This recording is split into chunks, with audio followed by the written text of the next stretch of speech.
technology may be advanced, the Infantry, sir. Good for you. Mobile infantry made me the man I am with today. faith in the emperor, they fight as one. Their bravery shining brighter than the sun.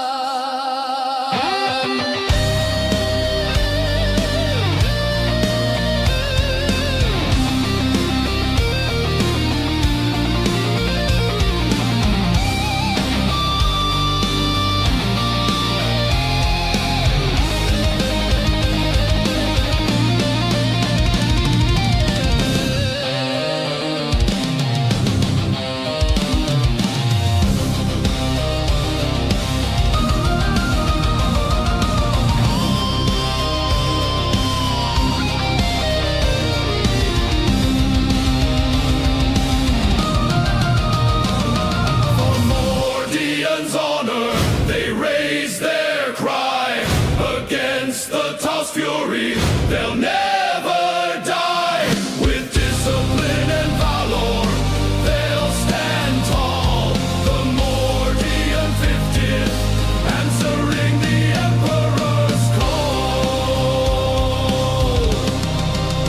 So let their story be told through the ages to come of the Mordian 50th rifles and of the wars that they have won.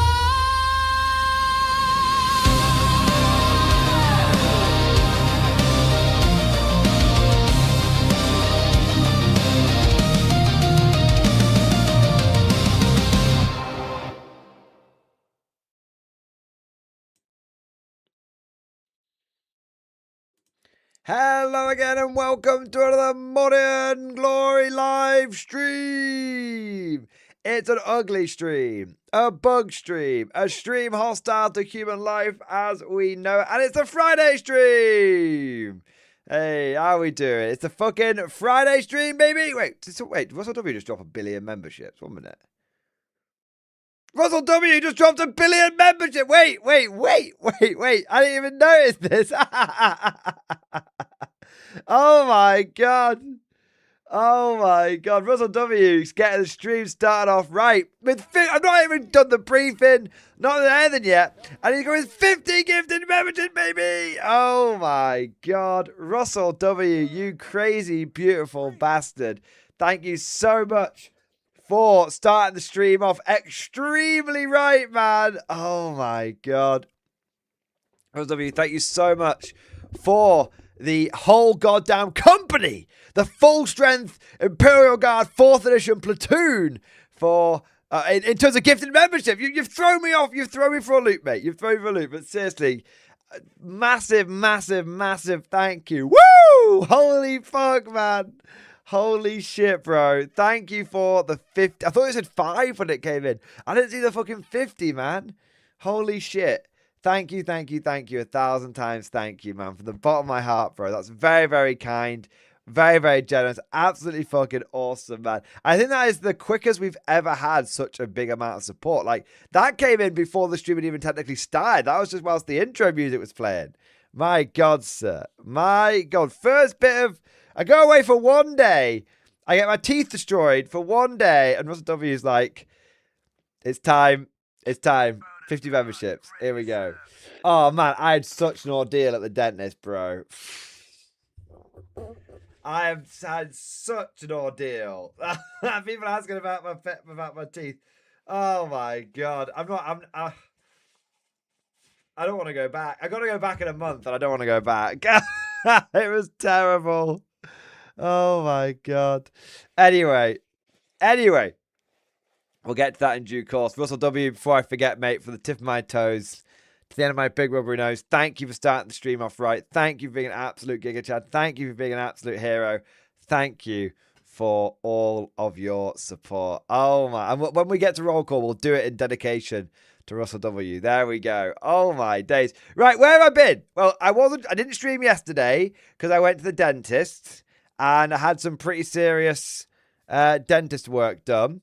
And I've always had really fucked up teeth. Do you guys want the deep lore of Mordian's teeth? They've always been really bad.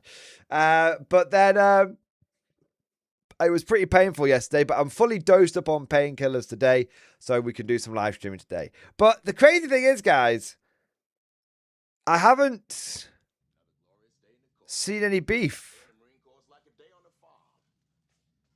You know, like, there was some beef about GW charging £179 per ticket for a Warhammer event, but, you know, and then, but I didn't really think that, wasn't really that bothered about it. Someone says about the Tyranid Prime. I don't know. I haven't. The thing is, do you know what's great? I've just unplugged from the Matrix. I unplugged from the beef tricks yesterday. Do you know what I did, guys? Do you know what I did? Because I couldn't stream, I just painted. And I painted not one, not two, but 3 units for my Japanese for K47. I painted 7 Ghost Warriors, 7 Shibito, and a Assault Frame Officer. So like 15 models. I just painted. So like I was like, do you know what? It's great when you just like unplug from the Matrix. when you just unplug from the beef tricks, you just like, oh man, this is so good. I just get to paint models and I don't have to worry about. And I get to. It's not only unplugging from the beef tricks, unplugging from the GW Matrix. It's like, oh man, I just get to paint models and just enjoy them, just look forward to the next release and all this kind of stuff. Oh my god. It's the drama-free light. When you leave GW... Well, I haven't left GW, obviously. I still cover Warhammer 40k. But when you temporarily unplug from the GW bubble, all of the drama melts away. All of the beef melts away. You're just left with just positive vibes, man. Honestly. Warhammer 40k is so drama-filled these days. I think people create the drama to because they enjoy it. I said this a few months ago. I said, like, I think Reddit started to become like addicted to like become addicted to like beef and stuff, and maybe I'd become addicted to beef as well. Who knows? But yeah. So yesterday was great. I had no beef, and I just painted some models. And I had a lot of fun, and it was great. So I haven't even looked at anything in preparation for today's stream.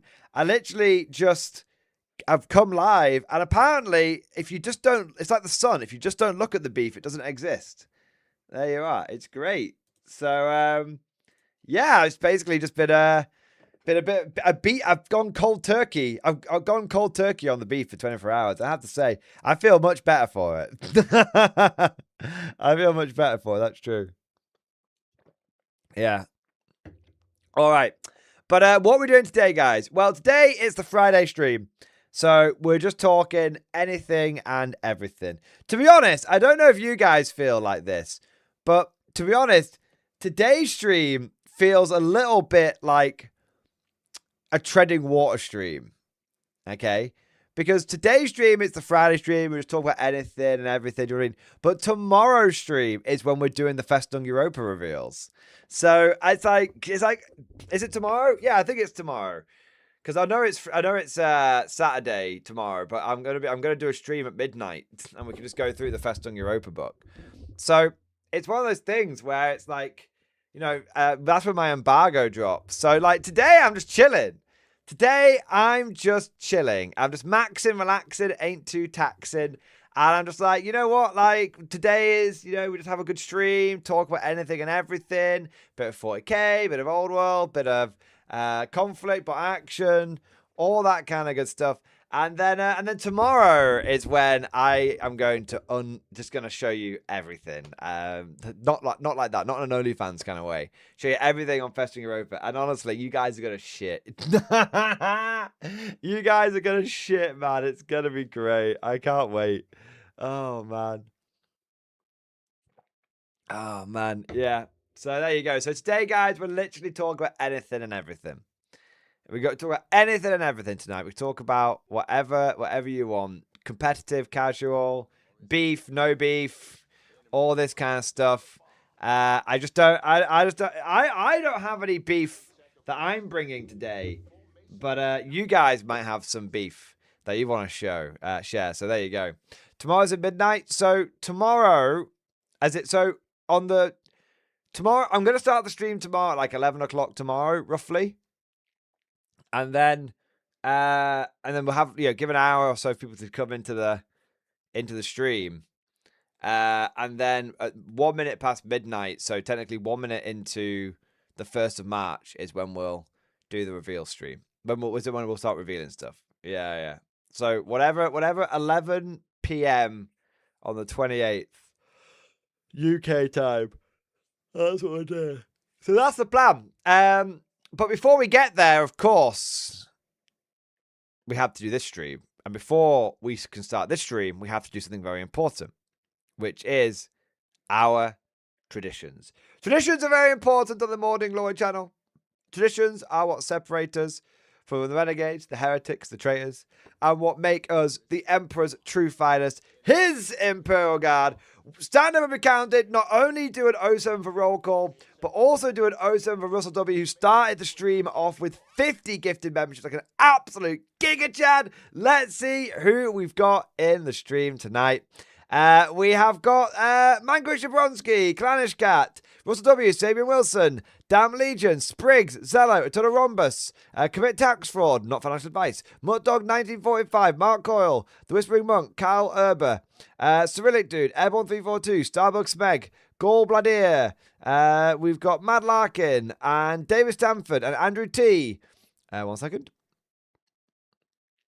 I've got to try and fuck it out. Andrew T, and Squawk, and Monkey Fist, and Damn Legion, and FPS Liverpool, and Private John, and Baron Kaza, and Joshua Hammer, and The Whispering Monk, and Jack Hatt, and Simple Logic, and Matthew Edwards, and Macon, and Citizen Bob, and Mostly Harmless, and Valor Games, and Damn Legion, and Pigeon Toady, and Russell W, and Nuno, and we've got Mark at Talibatland, and Lyson K, and we've got Michael Shabronsky, Michael Gibson, Mike P, Gals05, Old Werewolf, The Lower Decks, and Trumpet Tyranny, Cool German Dude, Stacey Pierce, Epsilon Corrosion, Paolo Thomas, Denzel Wenzel, Mark Wiesen, and Keep with Imperial Salt, Christopher Carter, Butt Mountain, Emperor Wargaming, Hinklesworth, and I think that's everyone. Hey! And Catherine, hey!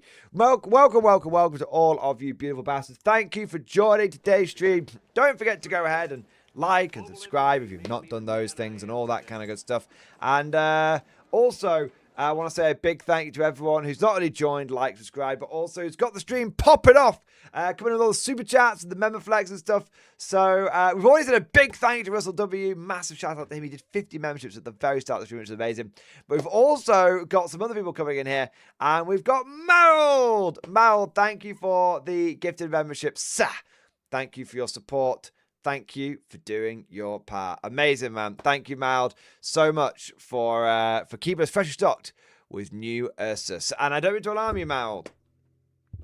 I don't mean to alarm you, but today, not only did I film the after-action report for the tournament, but I also did the army list overview video. So I think it's on Sunday. You guys are going to get a double bill. A double bill of K47 tournament goodness. So there we are. So Miles should look forward to that one. We've also got Baron Kaza coming in with the gifted membership. Thank you for the gifted membership, sir. An 07 for you, an 07 for Mal. Thank you to both of you for gifted memberships. We've also got Entropic Tyranny. Beef in stream discussion. Oh my god. I didn't bring the beef, but did other people bring the beef? Oh my god, what is this? Games Workshop game designer who left only a year ago and who designed Warcry 1st, 2nd edition, Spearhead, and 40k Crusade rules explains why Old Hammer feels different to New Hammer. I recommend starting at 26 minutes. Oh my god. Okay. Okay, wait. Early beef? Have we got early beef? We might have early... Fucking hell, 1 minute. I'll tell you what might be some beef. My fucking microphone being a knobhead. Right, 1 minute. 1 minute. The old studio engineering. Right, 1 minute. Got to tighten that up, and then.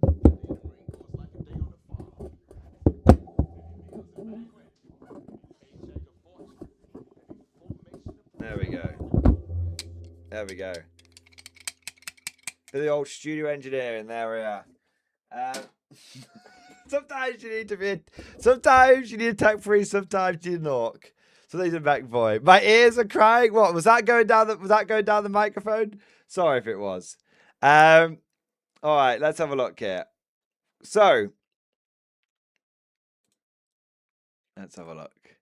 You know, you got to get a bit of it. You know, if I've got to go through some dentistry problems, you're going to have to go through some earstry problems, right?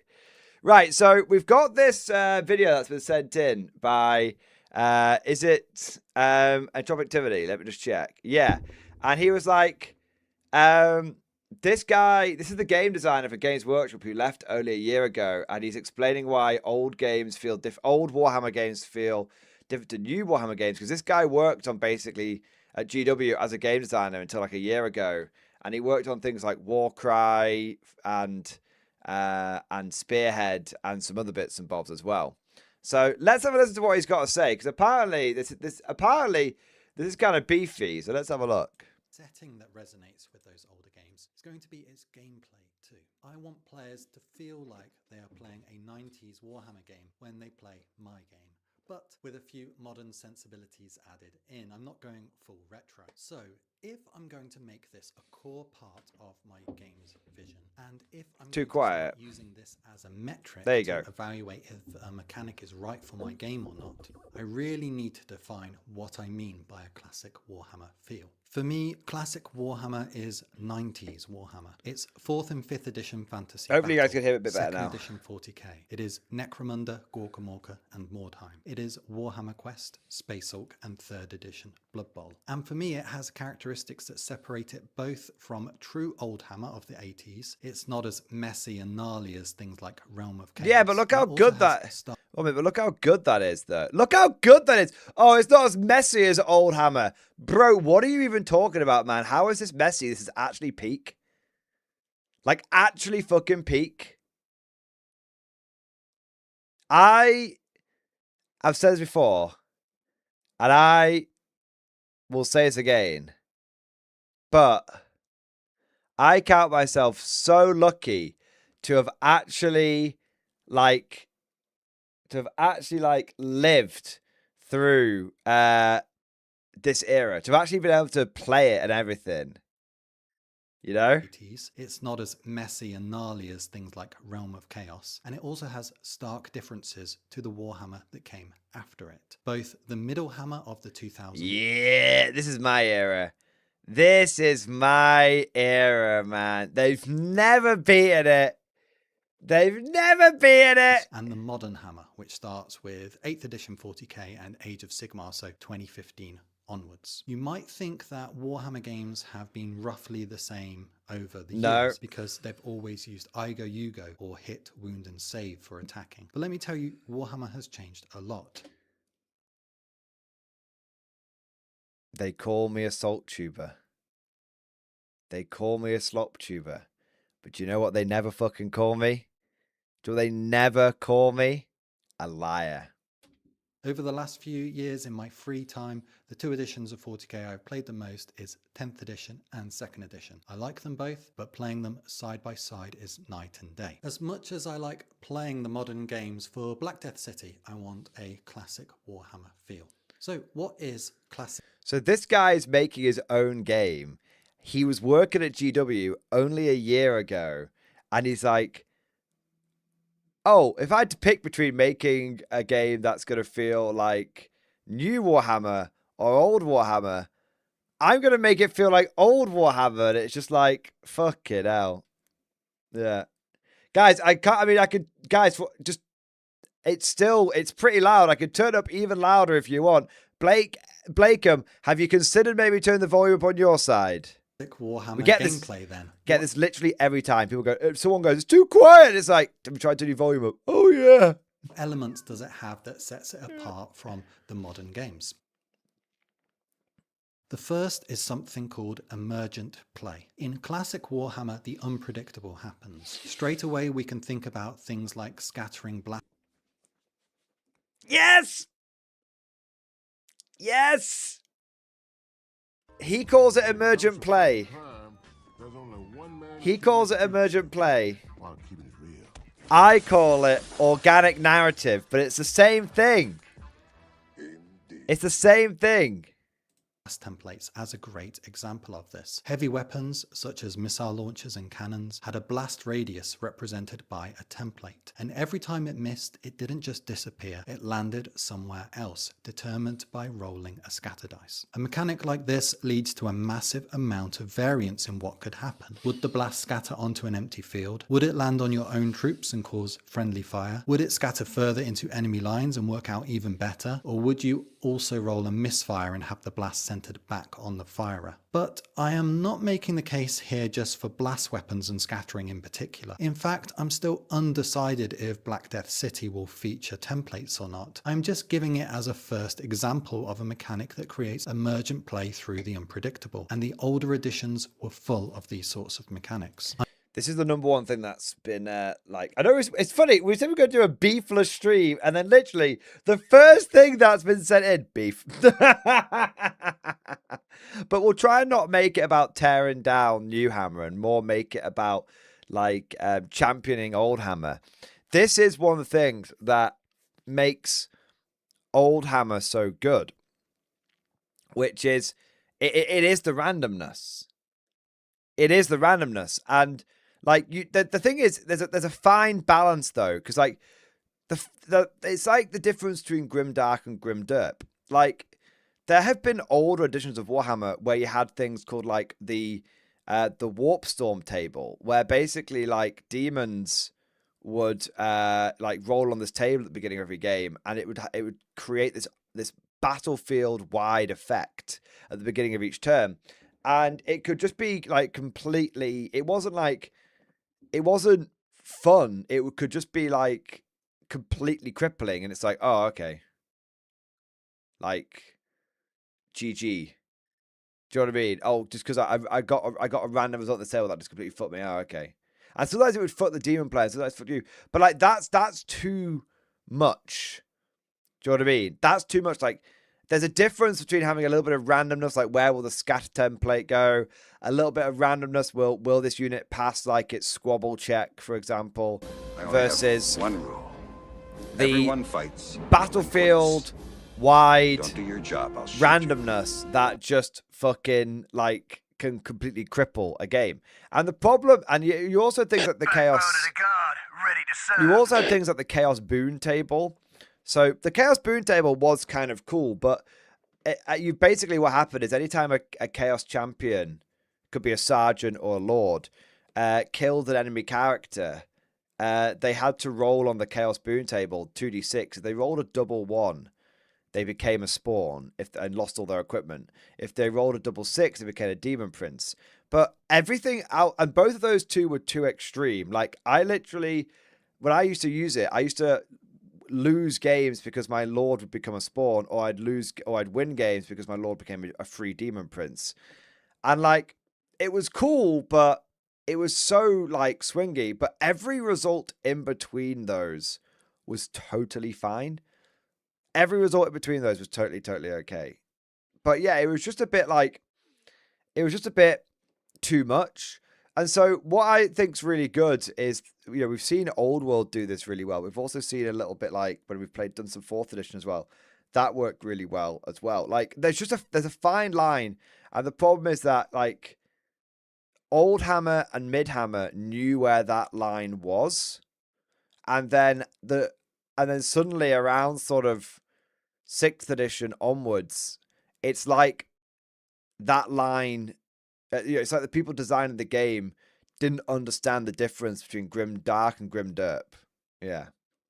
I'm talking about guns misfiring and jamming, vehicles having parts of them explode and fly off in random directions, or vehicles going out of control and careening across the battlefield. Weapons flinging enemies in random... It creates such an immersive moment, like you shoot the driver out of a truck, and rather than the truck just stopping dead, like, you know, the orc driving it might just put his foot down, you know, in like a death spasm, put his foot down on the accelerator, like drive off. It creates a sense of immersion.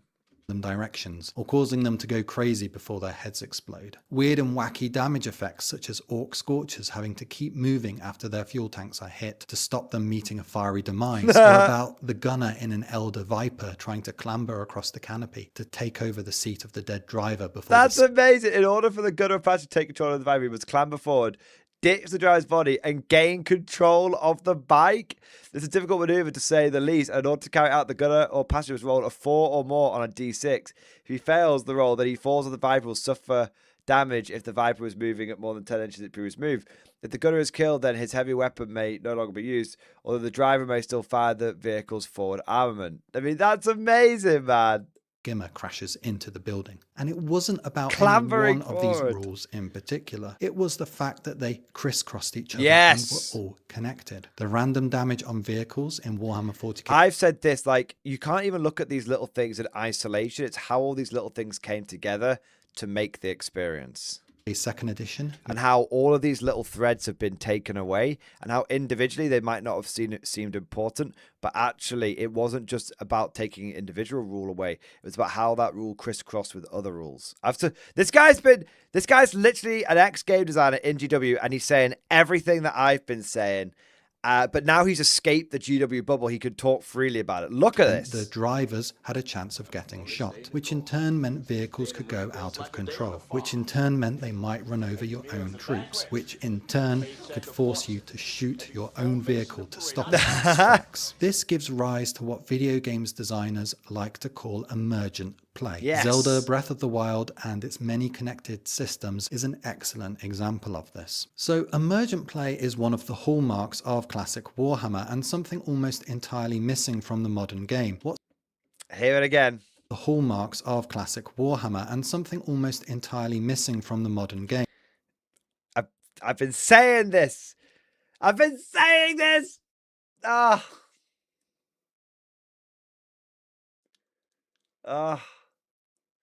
I don't know if I can take much more.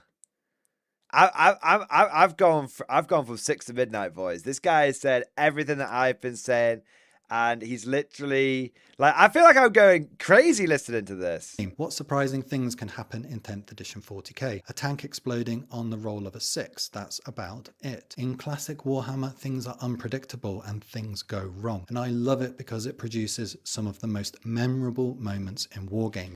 No one has any cool stories from 10th edition. Like, there'll be some good games that you had, but really that's just because you flattened your opponent. And unless you tried really, really, really hard to, like, make things happen, like we've had, like, you know, one guy who, like, charged a stomp with 130 guardsmen. Do you know what I mean? But, like, no one has any stories from this edition. Everyone's cool stories are from previous editions. People can only tell you about their win rate or if they won a game. They can't tell you about a moment that happened in a game. And when they're telling the story, you don't even know if they've won or lost. But in its own way, that moment was awesome. So when I say I want a classic Warhammer feel, the first part of that is emergent play. The second hallmark for me is something I'm going to call war as simulation. And here I'm thinking about one of the sliders I talked about earlier. Where does your game fall on a slider between... God. I've literally been talking about this. Oh my, is this guy, what? Is he in my walls? Is this motherfucker in my walls? I literally have been saying how the old rules used to be a simulation of something that was happening on the battlefield, and the new rules are just there to service abstract game mechanics. I've literally been saying this. Simulation and game. Which is it trying to be first and foremost? When reading the rules in the 90s, I always felt like they were translating a living and breathing world into rules form, rather than trying to be a game first and foremost. And that is something I would like to recapture in Black Death City as well. So for me, that is the lack of meta currencies like command points. Yes! The lack of static aura abilities Yes! like +1 to hit when you're next to someone just for reasons. And it's thinking about Just for reasons. Just for reasons. Oh. Look, I know you guys don't take me very seriously. I know you guys don't really believe what I say, but like, because I know I've never like designed a game or worked in game design or anything like that. But maybe, just maybe, just maybe, some people out there will start realizing that I've been playing games like this for my entire life. And I don't have any formal qualifications, but I just know. I just knew it. I knew it in my heart. I knew it like the pain in my teeth. I knew it. How to incorporate immersive elements such as the weather, morale, or weapons misfiring. Yes. And many of these simulationist style rules. There used to be a rule in old Warhammer Fantasy where you had to check to see if it had like rained the night before, and if it had, then, or you could agree with your opponent if it had, depending on like the right scenario. But if it had, then it made black powder weapons less reliable. And so that was one of the reasons why people would consider bringing things like bows and crossbows over handguns. Because even though handguns were more powerful, sometimes if the powder was wet, they would be less effective. Also work to encourage emergent play. Think about how in Space Hulk there is a chance your Terminator's Stormbolter will jam every time it is fired in Overwatch. Not only does it add a simulationist feel, it is another layer of realism, it also adds to the emergent play by introducing a tension building dice roll every time the Genestealer moves a step closer. It adds tension.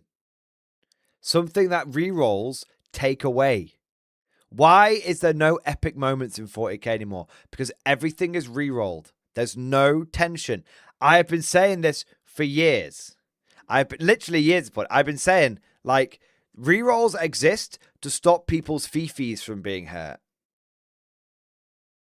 Adds an element of unpredictability that can shape the game. So what I do is I take this phrase and I populate a second slide in my document with its definition, explaining both emergent play and war as simulation. Now, hopefully, we can start to see how I can use this as a metric. For example, will spells require a casting roll in Black Death City? Most certainly, yes. Yay! And on top of that, it will likely have rules for failing a cast so badly it goes horribly wrong and the wizard kills themselves in the process. And it might even have rules for a critical cast, where the spell goes off with an enhanced effect if you roll really high.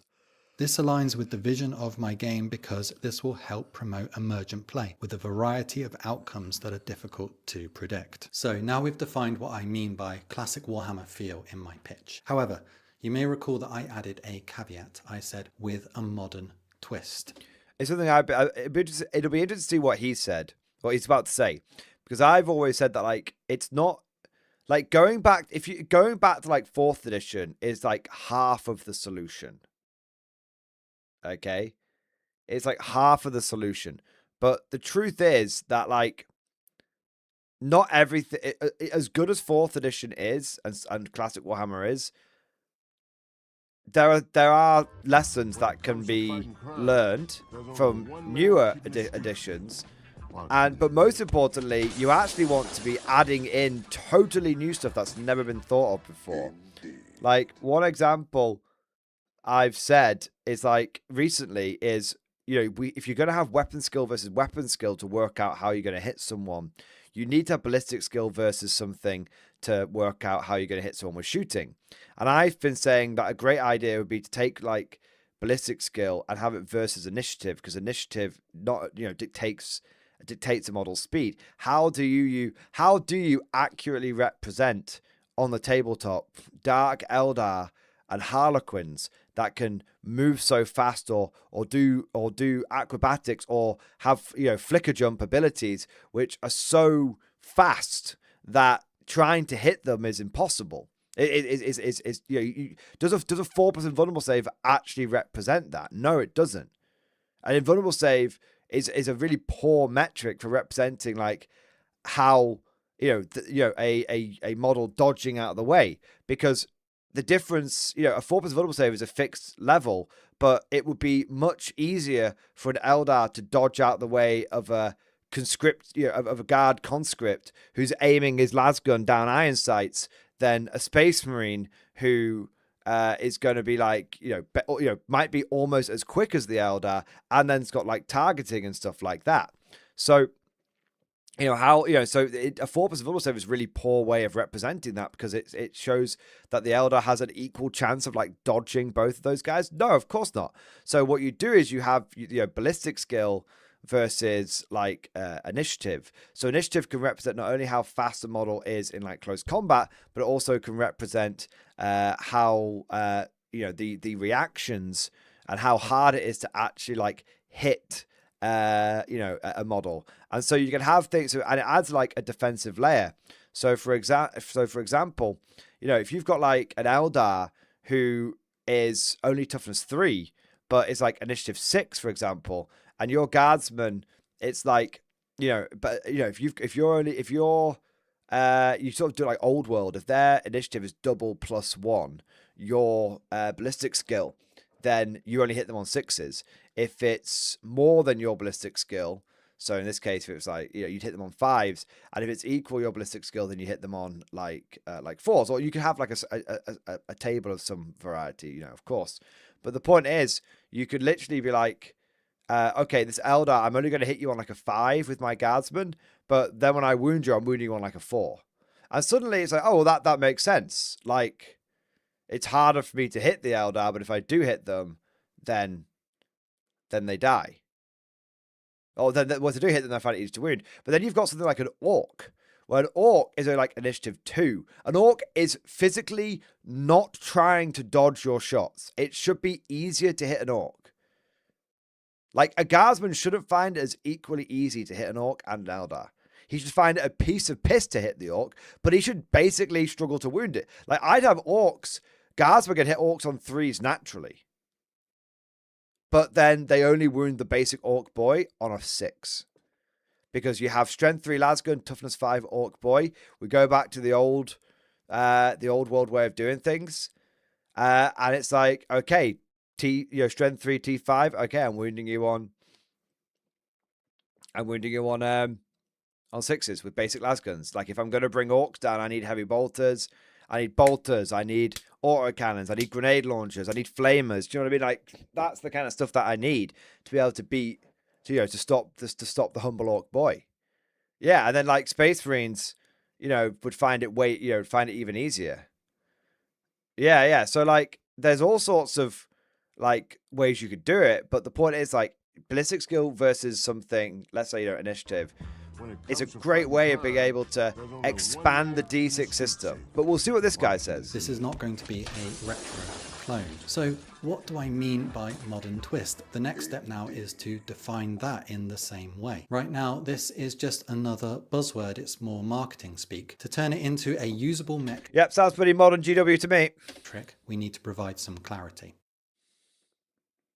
So in 90s Warhammer, the rules were often written with simulation in mind first and foremost, and I like this approach, and it's an approach that I want for Black Death City. However, there are times when this leads to madness-inducing rules. My favourite example of this is the jump packs in 2nd edition 40k. Here are the rules for them in all their glory. Not only did they have convoluted rules about how the height of the terrain impacted the length of the move to try and accurately plot the jump the Marine was making, but upon landing, you had to scatter the wearer D3 inches. Amazing! And by that, I don't mean the squad moves D3 inches in a random direction like in Deep Strike. I mean every single Space Marine individually scatters. And there's even more nonsense about models landing on top of each other, which happens all the time in a 10-man squad. Amazing. And even rules for taking initiative tests to avoid hurting yourself when crashing into terrain. It is a nightmare, and it takes ages to resolve because you have to roll the scatter dice one at a time. And ultimately, it accomplishes very, very little. It sounds so these great. are the sort of rules I really want to avoid.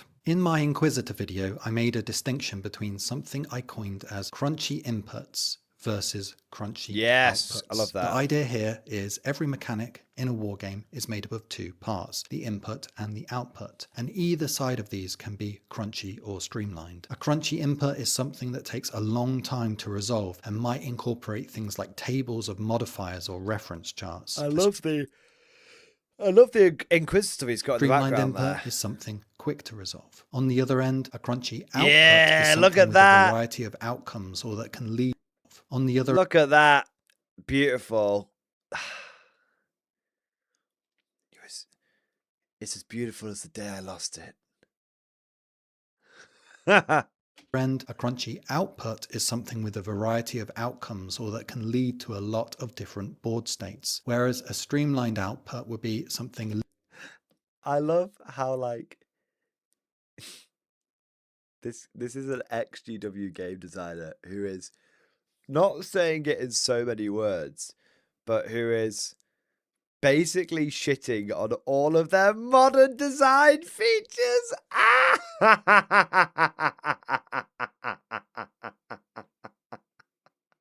He's like, this is a crunchy input and a crunchy output. You know, this is exactly what you want. This is great. And he's like, and this is how they do it now. And we don't like that. Linear or binary success or fail. So when I say I Yeah, am he's definitely shitting all over modern 40K. I specifically mean crunchy outputs. The sort of rules I want for Black Death City are those that are very elegant to resolve, i.e. they have a streamlined input, but they can lead to detailed and unpredictable board states, i.e. they have a crunchy output. Nice. This jump pack rules is the opposite of what I want. This is loads and loads of tedious dice rolling that amounts to nothing ultimately. So while rules like this feel like classic Warhammer, to me it's not in a good way. And these are the So basically what he's describing is Midhammer. This motherfucker needs to go out there and play a game of 4th edition, 40k, and 6th edition fantasy, and he might find that the game he's trying to make has already been written. the sorts of rules I want to avoid. So what is an example But my balance! I love that man going. of a streamlined input with a crunchy output? For me, a good one is the aforementioned jamming rules in Spacehawk. And I think this one is a good one because when I say crunchy output, it doesn't mean everything has to be a roll on a table of effects. That's a trick that you should use sparingly if you can, because if you use it too much, then in itself, it will become tedious to resolve as you spend time navigating books, flicking through pages and pages of tables. The jamming rule in Spacehawk creates a crunchy output not through rolling on a table, but instead through how often it occurs, and as a result how it can shape the game with its unpredictability and lead to many different board states. Making the dice roll itself is very I love that artwork, man. I love the artwork. So good. simple. In fact, it happens as part of the natural shooting roll, so there is nothing it's extra natural, you need yeah. to do. In Spacehawk, shooting a Storm Bolter is a 2 dice roll, 1 for each barrel. And Cool. if either dice rolls a 6, the Gene Stealer is killed. When you fire on Overwatch, which means when you fire to interrupt the Gene Stealer's move, there is a twist. If you roll a double, the weapon jams. It's a very simple and elegant input. I But love because that. 90% of your Terminators are armed with this weapon, it is a mechanic that has a real impact, as it can affect anywhere on the map at any time, and means in every game a few of the Storm Bolters are going to jam at some point. You cannot predict where, and a skilled player is going to need to adapt their plans on the fly. I love rules like this, and these are the sorts of rules I want to emulate in Black Death City. Simple, elegant, narrative rules that can lead the game down unpredictable paths. We're going to listen to him say that again. Simple, elegant, narrative rules that can lead the game down unpredictable paths. That's it. That's just it. That's all we need. That's all we need, boys. All right. Well, that's a really good video. There's actually quite a bit more of it. But I don't want to fall too far behind on things like super chats and stuff. But I'm gonna link that video down in chat for those of you who want to keep watching it. That was actually a really, really good video. Really, really cool. And we might come back round to it at some point. But yeah, that's everything I've been talking about. Everything that I've been talking about. Is this the wanker that came with Simplified Not Simple? No. He didn't work on anything to do with 40k. He worked on he worked on Warcry 1st, 2nd edition, Spearhead, and 40k Crusade rules. But he left GW. He basically made Spearhead, did really well, got promoted into management, and said, I don't like management, and left to make his own game.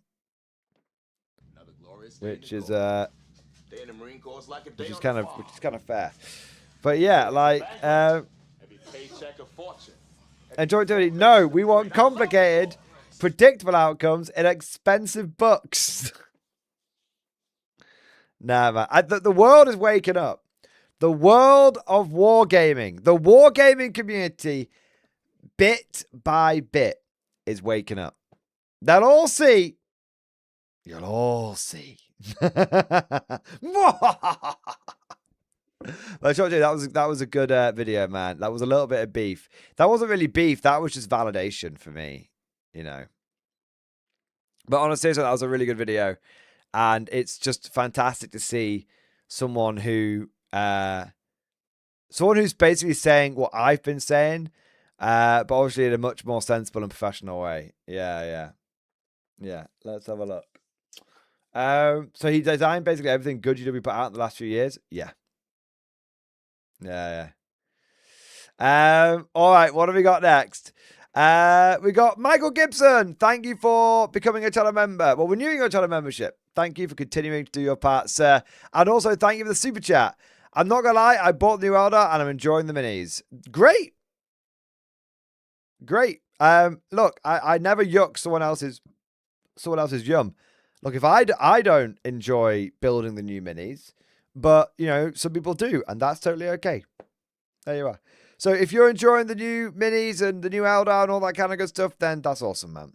That's awesome. I mean, I guess at the end of the day, with Eldar, you only need like a handful of each type of unit, don't you? Whereas in the Guard, if it's like a nasty kit, you've got to build like 20 more times. So I guess with the Eldar, even if you come across a bad kit, it doesn't, you know, you're not that, it's not the end of the world, because it's like, oh, I only need like one squad of this, and I've got that squad now. Yeah. So, Michael, I'm glad you're enjoying the new Eldar. I hope you have lots of fun with them. Nice. All right. The Whispering Monk, thank you for the gifted membership, sir. Thank you for your support. Thank you for keeping us fully stocked with new conscripts, for keeping our souls pure and our ears clean. And also, thank you for the super chat, my man. Super chats equals shot stream. Shots. No. I'm being a good boy. Have you not noticed I'm drinking water tonight? I'm being a good boy these days. All right. Thank you for the support, man. Monkey Fist, thank you for super chat, bro. Bit of everything. Choir is a part of everything. Work in progress destroyed sawmill in stream discussion. Let's have a look. Started resin pouring the river. Ooh. Hey, man. Hey. Is that a fish? Amazing, man. So it's where? 1 minute. Backbone of the guard. But is the resin? Is that I can't tell if the resin's still. Is that a before picture? Because it feels like the water's gone away when I see this picture. So it must have been like that's a before picture. Yeah. Okay. Fair. Oh, sorry. That's a before picture. Nice. That's cool, man. It looks really cool. It looks really cool, man. Hashtag by Quarius. There we go. The resin will be an inch deep. Nice. Poured and dried in layers. Ah, fair enough. So you don't just do it in like one go. Fair. I didn't know that. So lesson learned. Yeah. What do we got next? Pigeon Tony, thank you for the gifted membership, baby. Thank you for the support. Thank you for doing your part, man. We've got Keeper the Imperial Salt. Thank you for the super chat. K47 list in stream discussion. First game on Sunday.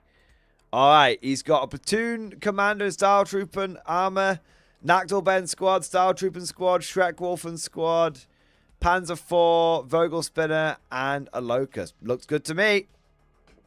Yeah. Looks good to me. But, you know, I mean, the platoon commander's got like three. It's like he's like a 3-man squad. So 4 infantry squads and 3 mechs. Yep, solid. Nice all-rounder. Bit of shooty, bit of choppy, bit of mechy. Yeah, looks decent, man. Nice. That's cool. All right. Yeah. Solid list. No real issues. Think you'll do all right with it. FPS Liverpool, thank you for super chat, man. Today, I pledge allegiance to Tanner First. Picture in stream discussion. I got my first tattoo today. The Tanner First and only is where I am. Hey, that's pretty cool tattoo. Nice. It's cool. It's got like the knives ends broken off. The knife blades broken off. Nice. Very, very cool, bro. Yeah, no, very, very cool indeed, man. Nice. All right. What do we got next? We've got the lower decks. Thank you, super chat, man. Tank production in a tower economy. Sir, good news. Our tank production investment has paid off handsomely. The Imperium has been purchasing so many tanks from the Factoria we've invested in. I did not even know we had invested in a tank production thing. When have we invested in tanks? What was wrong with turnips? In unrelated news, there was talk that the tower have taken 3 Imperial worlds on the border. Also, there are worker shortages due to the new levies being demanded. I'm sure Admiral Bricks will sort it all out. I'm constructing the trap that will draw on Jenkins. I will need a cunning plan to pique his interest and have him travel here with speed. So with all due delicacy, I have sent out the rumour mongers, the whisper merchants, and the ashpathic shitposters with devastating message for Jenkins. I've told the universe that not only is mother fat, but I also want to make passionate love to her.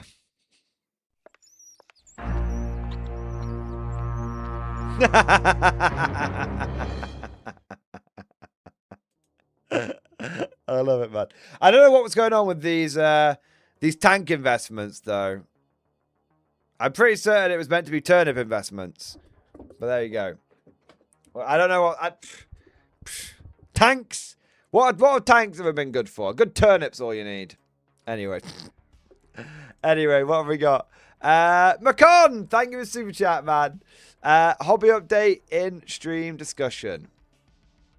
After talking about how I was starting 4th edition and building the Mortarian 42nd for my tabletop campaign, some things have changed. I'm still waiting on some bases, a couple of bits, and another book or two to arrive. But, well, progress has been made. Nice.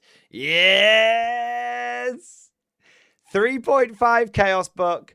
3.5 Imperial Guard book. Literally, these 2 codexes right here. Right, all you greenhorns. All you greenhorns that don't understand Warhammer. That don't understand the Midhammer. Let me explain something to you. It's been nearly 20 years. It's probably been longer than 20 years since both of these books were written. Both of these codexes are still considered the pinnacle of Warhammer 40k codex writing. There's never been a Guard codex which has beaten this one. There's never been a Chaos codex which has beaten that one. That's how good they were. Everything that has come since here, and this isn't just my opinion, this is widely regarded that these 2 books have never been beaten. Yeah. That's how good this shit was, boys. That's how good this shit was. Crazy times, boys. Crazy times. I love it, Macom. I love it. What do we got next? Can they be 3rd edition? Yes, they were designed for 3rd and 4th edition are basically the same game. 4th edition is just a tidying up of 3rd edition, really. What have we got next? Board Baobab, thank you for the 10 gifted membership, baby. Yeah, buddy. Yeah, buddy. Yeah, buddy. Thank you for the 10 gifted memberships, mate. Thank you for your support. Thank you for doing your part. Thank you for the extra squad of conscripts to hold the line. There we go. Joshua Hammer. Thank you for the double support, mate. Thank you for the 7-month member flex. And thank you for the super chat, bro. Hey, MG, mind checking the scenario I wrote in student discussion? Let's have a look. All right. Let's have a look, mate. D-Day scenario. It's quite long. I might not read the whole thing. I might just skim it a bit. Allied players move at the beach and off the enemy's table edge. Axe players prevent allies from crossing the deployment zone. Terrain. Bunkers, 2+ cover save. Trenches and sandbags. Water. Deep water, shallow water. Beach obstacles. Air supremacy. All during taxes cannot come until turn 3. I like that. Areas of beach have been pre-sighted. Axes, mortars, artillery do not require spots to range in. They can instead use bunkers and officers line of sight. That's cool. I like that. Yeah. 1,500 point list split into 2 waves. US Beach Assault Squad, US Beach Demolition Team. Nice. UK Beach Assault Section, Commando Subsection. This is cool, man. German units. Turn 9, roll a dice, maybe for turn 10. Ah, dude, it looks cool as fuck, mate. You say there's some pictures as well. Wow, look at that, man. That's cool. Look at that. Holy shit. That's so cool. Imagine walking past the gaming hall and seeing that. Imagine seeing that and so good. Now that's a board, yeah.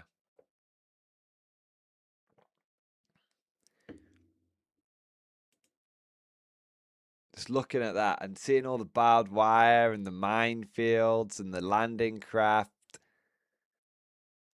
So cool, man. The little pathways coming up and everything. That feels like a proper board. And here's the thing, I'm not expecting every board to be like that. Don't get me wrong. It's just cool to see it's just cool to be able to play on something like that. Yeah. Amazing, man. 10 out of 10. Absolutely peak. I love it. Yeah. Josh, absolutely peak, man. Rex here. Thank you for super chat, bro. If conscripts are 5-point model, would you run 50-man blocks? 5 points per model is quite expensive. But, I mean, probably. I think they were 5 points per model in... Or were they 4 points per model in 4th edition?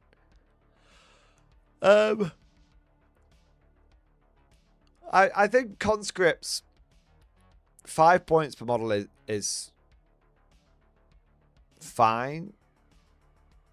I think 4 points is a more reasonable amount to ask for them because of the lower leadership and the lower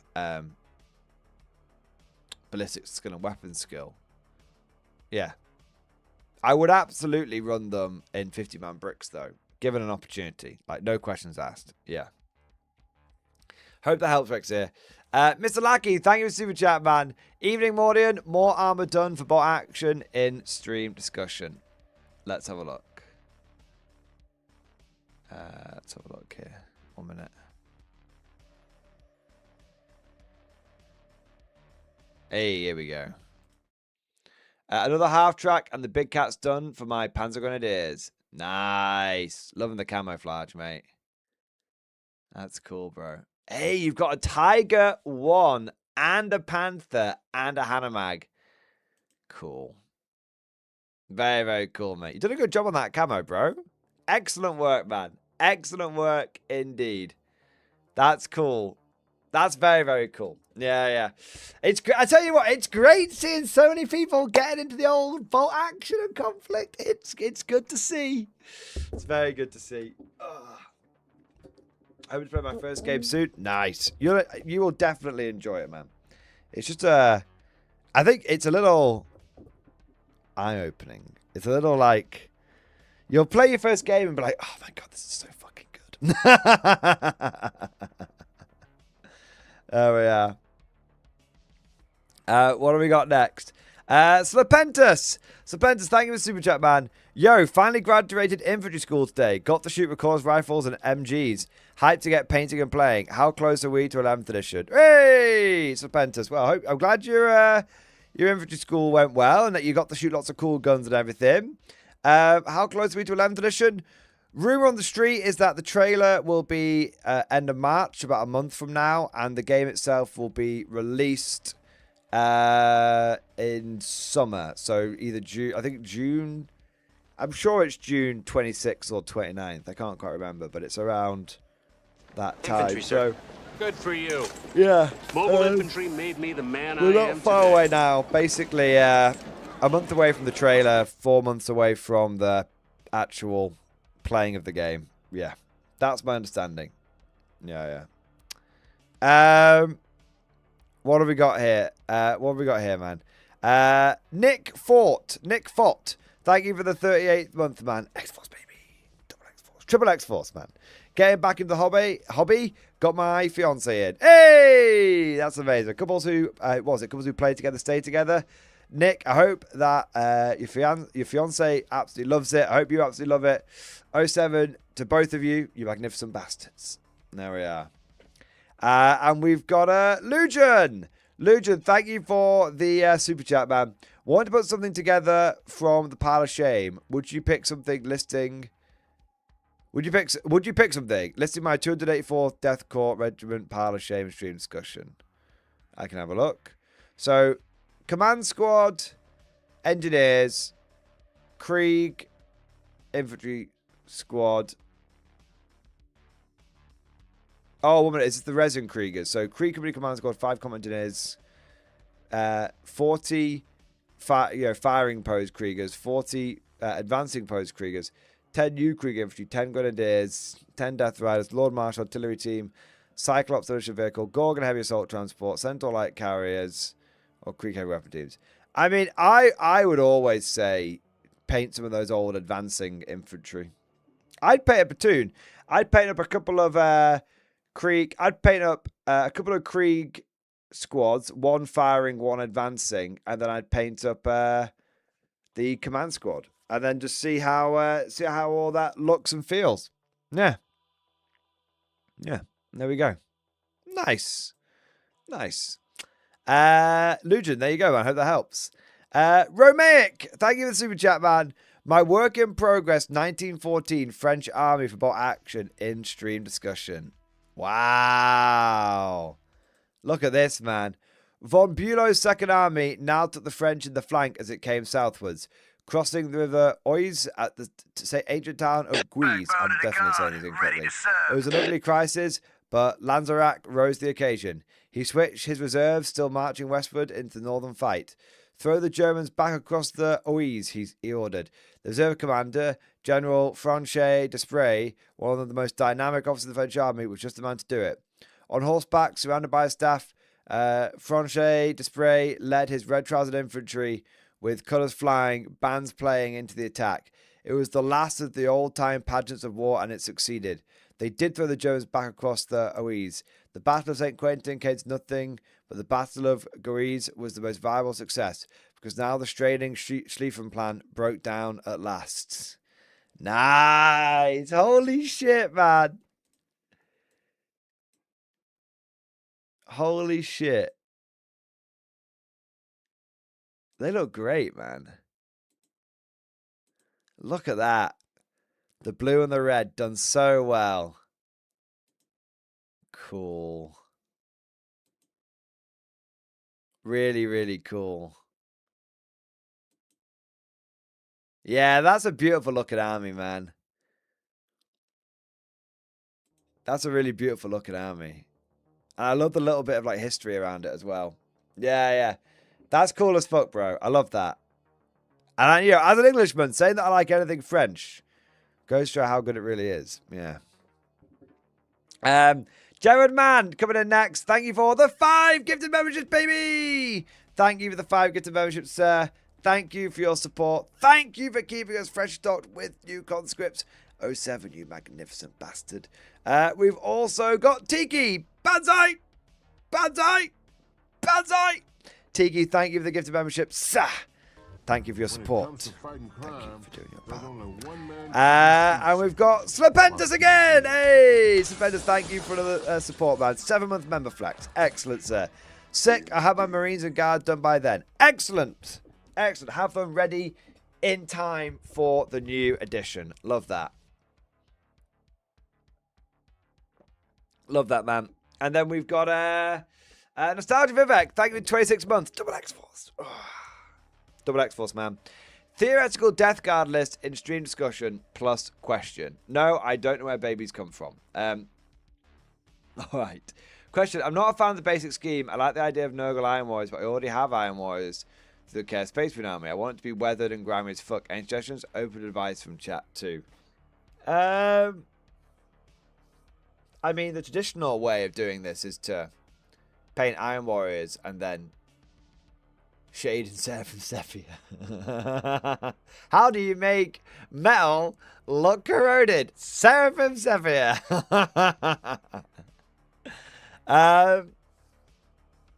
You could go for the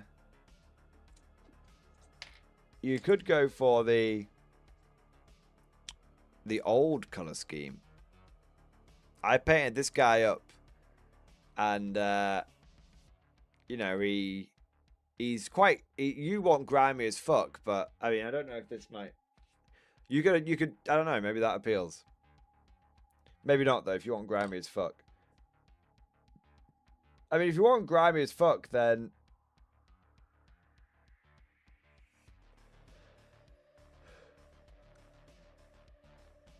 I'm just thinking what you could do.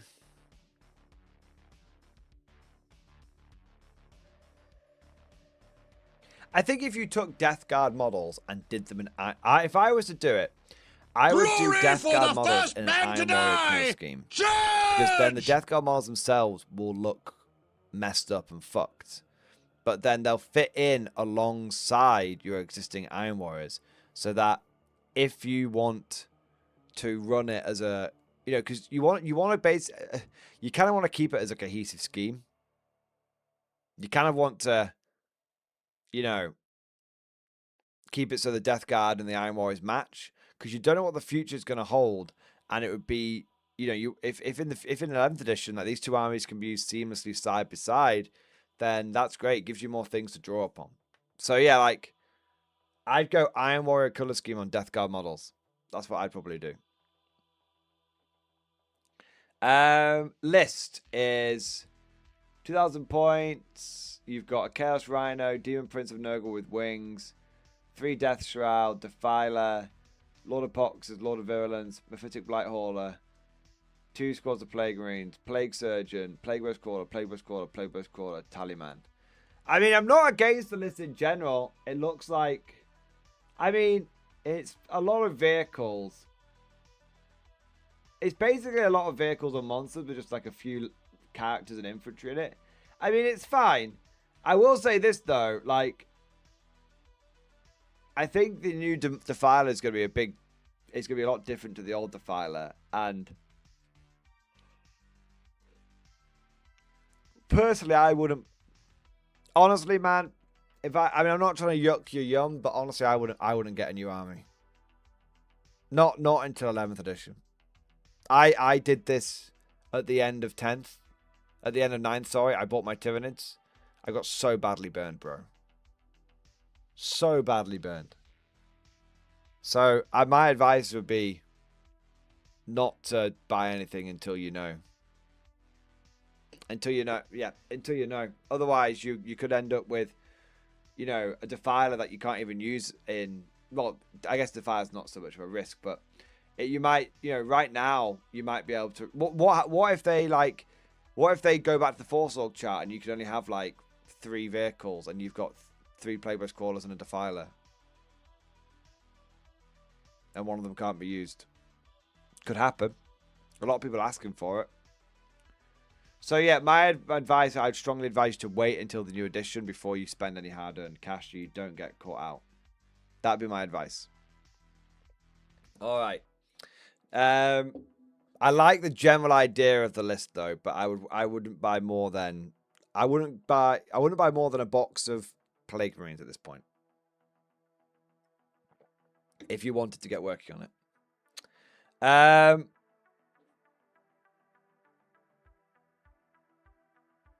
Russell, I've got a few friends pushing to get back into 40k before 11th hits. I have no motivation for it, but they keep pushing. They started in 10th, so have not been burned by edition change before. Dude, just wait. Just say, I'll get back in with 11th. I'll get back in with 11th. Just say that. Don't give in. The only peer pressure you should give in to is me telling you to buy Conflict 47. That's the only peer pressure you're allowed. All right. What do we got next? Florida Eccentric. Thank you for super chat, man. K47 Adepticon list in chat. Let's have a look. 9 Axis, 9 order dice, 10 rift dice. You've got Heinrich Gross on his own. I think on his own. Okay. You've got Style Troop and Officer, Shrek Wolfen Squad, Style Troop and Squad, Falco Squad, Anti-Tank Rifle Light Mortar Team, Panther X with the Railgun, Puma X with the Schwervel Projector. So, Puma and Panther's a great combo. Couple of cheap things with the Mortars and the Anti-Tank team.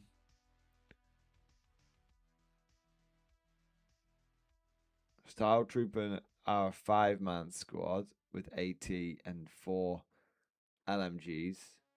Shrek Wolf and a 5-man squad. Platoon Commander, 3-man squad. Yeah, it looks fine. I wish you could get some Panzer files for the Italian Falco squad, but I just don't think the points are in it. I think you'd have to drop like a whole thing to make it happen. So I don't know if it's worth it. But if you could get them, if you could find 25 points and give them Panzer files, I definitely would do. Yeah, no doubt, man. I definitely would do. Yeah. All right. Let's have a look what we got here next.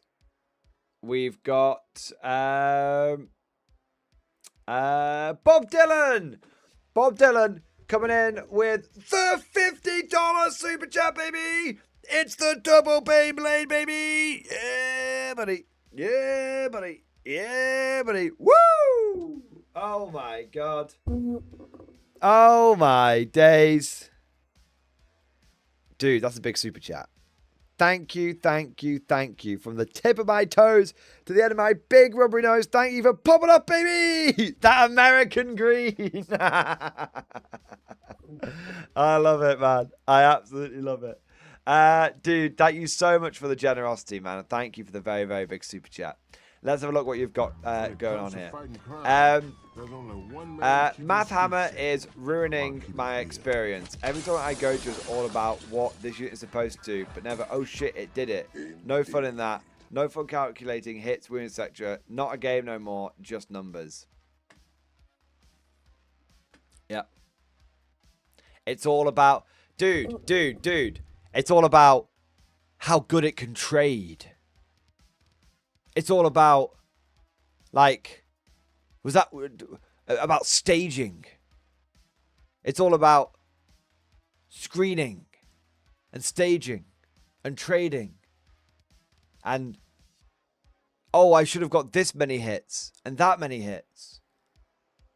And it's never, like, a Hail Mary. There's never a I'm going to move out and do this, and it didn't happen. It's always, oh, yeah, that happened because I've got a billion rerolls. Yeah. Exactly, talking. My God, just get me with the gotcha already. Oh. Yeah. Yeah, man. It's just, it's so annoying. It's all about efficiency, not about narrative. It's all about... It's all wrong. It's wrong! It's wrong.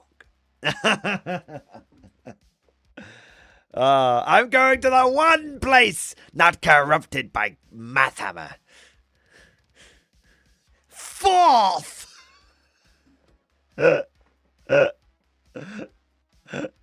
Oh, man. But yeah, Bob Dylan. Yeah, I know exactly what you mean. You just hear people going on. Ugh. Another glorious day in the Corps. Day in the Marine Corps is like a day on the farm. Yeah. Every meal's a banquet. It's. I know exactly what you mean, man. Do you know what's funny though? Formation of parade. Do you know what's funny? The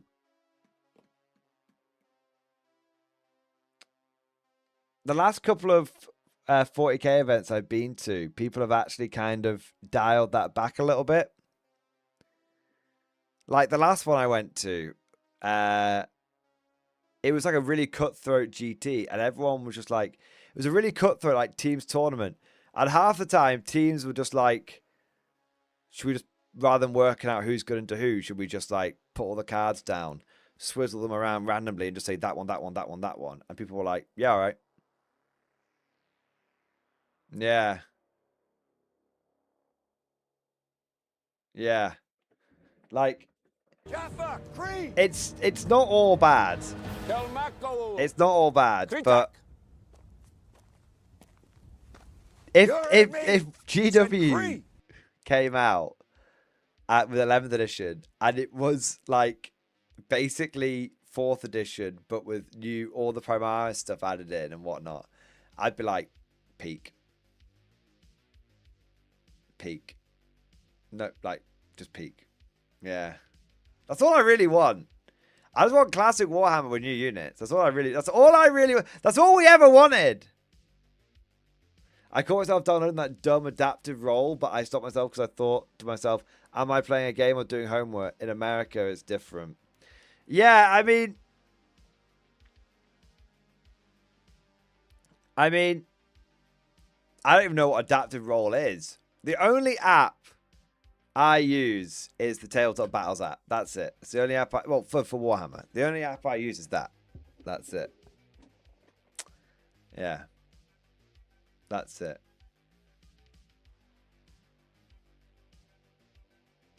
Yeah, Bob Dylan. It's not that math. It's not that Math Hammer doesn't have its place, but it should be a guide, not a religion to be worshipped. Yeah. It's an app that calculates your stats versus the enemy stats.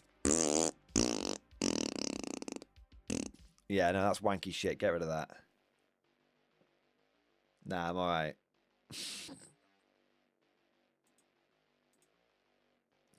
Like, yeah, nah, I'm alright. You don't need to tell me the odds. Okay? Right. I don't need some bullshit app. I can look down at a situation and go,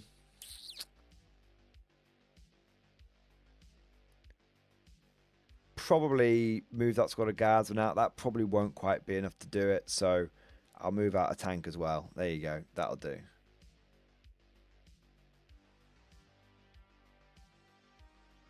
Like, I feel...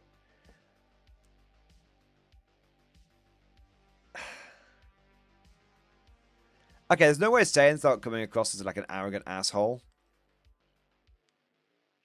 Have you ever played one of those games of Warhammer where your opponent like moves a couple of units out or moves a unit out and like shoots you and then just doesn't kill your unit, and they're like, oh my god, I thought I've killed that. The averages are like, I'm just like, they start like tweaking out about how the average doesn't work out, and I'm just looking down like, bro, like, I don't know what numbers you're talking about, but that looks like that single squad of Gretchen seemed like it was unlikely to kill my guardsman. No, but the numbers say I don't got this many hits, and this many wounds, and this many translators, and this many failed saves. And you're just like, maybe next time you just move like 2 squads out and make sure that the job happens. Or people, like sometimes people tweak, because sometimes people start like tweaking out because they're like, the averages don't go their way. There's like two scenarios that you encounter. Sometimes like people will move like out and they're like, this means they're like, the averages mean I will get this result. And then that result just doesn't happen. And they're like, ugh. And then you've got the people who have like, somehow they're like,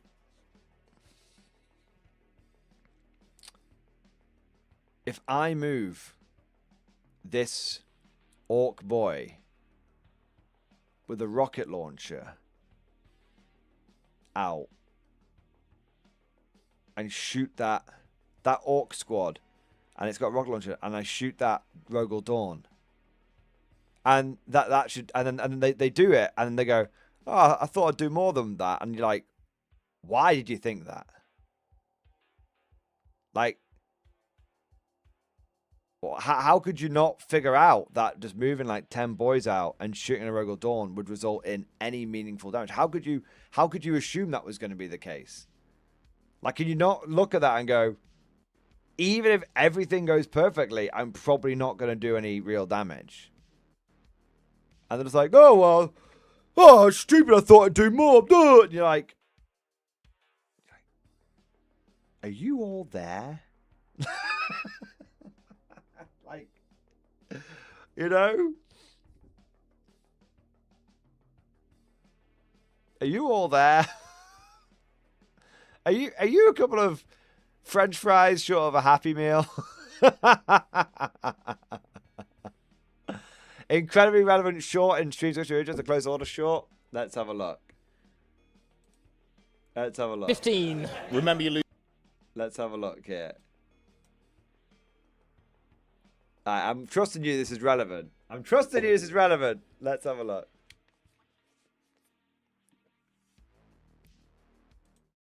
15. Remember you lose an inch of movement through the terrain as well, because it's your movement 16. stat. 16. Which puts it into the unlikely realm.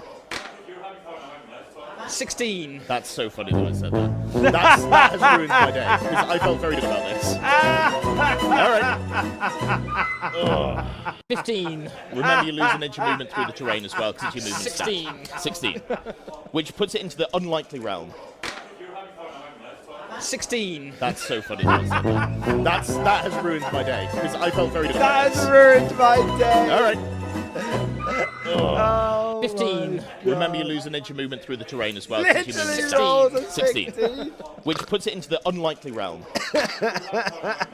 16. That's so funny that I said can that. literally That watch has this ruined my all day, 'cause I day. felt very good about this. Alright. Oh my god. Right, one more 15. time. Remember you lose an inch of movement through the terrain as well, because it's your movement 16. stat. 16. Which puts it into the unlikely realm. 16. That's so funny that I said that. That has ruined my day, because I felt very good about this. Alright. That's what I love about that, man. Possibly the best shoot we ever made. The views at the time. Yeah. That's that. I mean, it's. Yeah, I love it. That's actually like just the fact, the look on his face. Vomited. I said that. That has ruined. Which puts it into the unlikely realm. Look at his face, just staring down at the dice.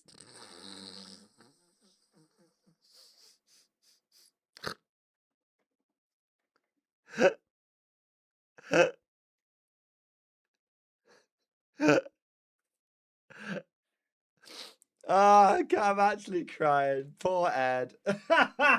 Poor Ed. Oh, that's great. Oh man, that's actually. I'm gonna link that down in chat. That's actually awesome, man. Yeah. So that takes him to the unlikely. His opponent goes 16, and then he rolls it. Just says it in exactly the same tone of voice. 16. He was just manifesting. Oh, that's awesome, man. Oh, I'm actually crying. I'm actually crying, man. That's brilliant. Fucking hell. So yeah, that, I mean, good short there, rat bastard. Yeah, good short. But yeah, like, but Bob Dylan, yeah, like, I know exactly what you mean. Like, everyone is just so obsessed with like averages and like numbers and all this kind of stuff. You just, the best way to play is just to go off instinct and to hone that instinct off many games. Yeah. And that's the way I play, man. And I always find like it allows you to make decisions quicker. Yeah, gain game sense by doing the thing a lot. Exactly. It does allow you to make decisions a lot quicker. Like, I have had people, like, even when I've brought, like, pure infantry guard armies, and people will instantly get the clock out against me, and I'm like, okay, I'm like, I don't even say anything anymore. Like, I used to say, are you sure you want to get the clock out? Because in my experience, actually, the person, I said, in my experience, actually, timing won't be a problem on my side. And they, try and put, like, politely, like, bro, like, you're going to be fine every bolt shot and everything. And they're like, no, you've got that many infantry, I'm clocking you. I'm like, okay. And we're there, like, turn 3, and they've got, like, 5 minutes left on the clock, and they're sweating. And I'm there, bottom of my, and I went first, and I'm there in the bottom of my turn 3 with, like, half an hour left. I'm just, like, watching them, like, and I'm just like, tried to I don't even do anything anymore. Like, I'm just like, I tried to fucking tell you that timing wasn't gonna be a problem on my side. I've been playing the same faction for 22 years. Like, I've been playing the same faction for 22 years. I've been playing the same tactics for 22 years. Like, not trying to wank myself off here, but timing was never gonna be a problem on my side of the board. Oh man. To put that in perspective, I'm 24. There you go, man. Yeah. Like, literally, one of the last tournaments I went to when I ran my pure infantry. Not one of the last ones, sorry. This was about a year ago, actually. Maybe over a year ago. Maybe 18 months ago. But I was playing against... Actually, it was 18 months ago. I was playing against my mate, Kev. This was it. And Kev didn't put me on a clock. Kev's a good lad. We were playing at a tournament. I was actually on Kev's team this time for the team tournament. And I was playing against him, and he was using his orcs. And this was like, it was like game 2, I think it was. I think it was game 2. And he was like, we were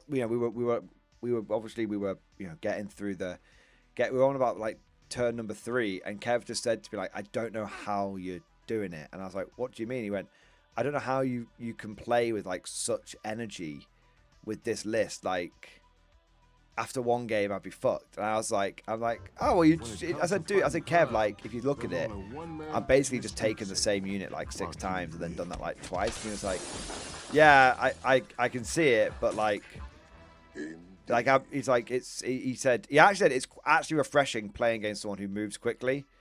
And I was like, yeah, just move like that, dice, done, my turn, done. And it's the same with, like, if you look at the Conflict 47 event I was at this weekend, right? Imagine, so in my Conflict 47 event I was at this weekend, it was 2-hour rounds, and on round 3 I finished. This is including deployment. I finished 45 minutes early. So I just played quickly. I was like, this is what I know what I'm doing. Just this is the way the list plays. Bang, bang, bang, bang, bang, bang, bang, bang, bang, bang, bang, done. Yeah. Yeah.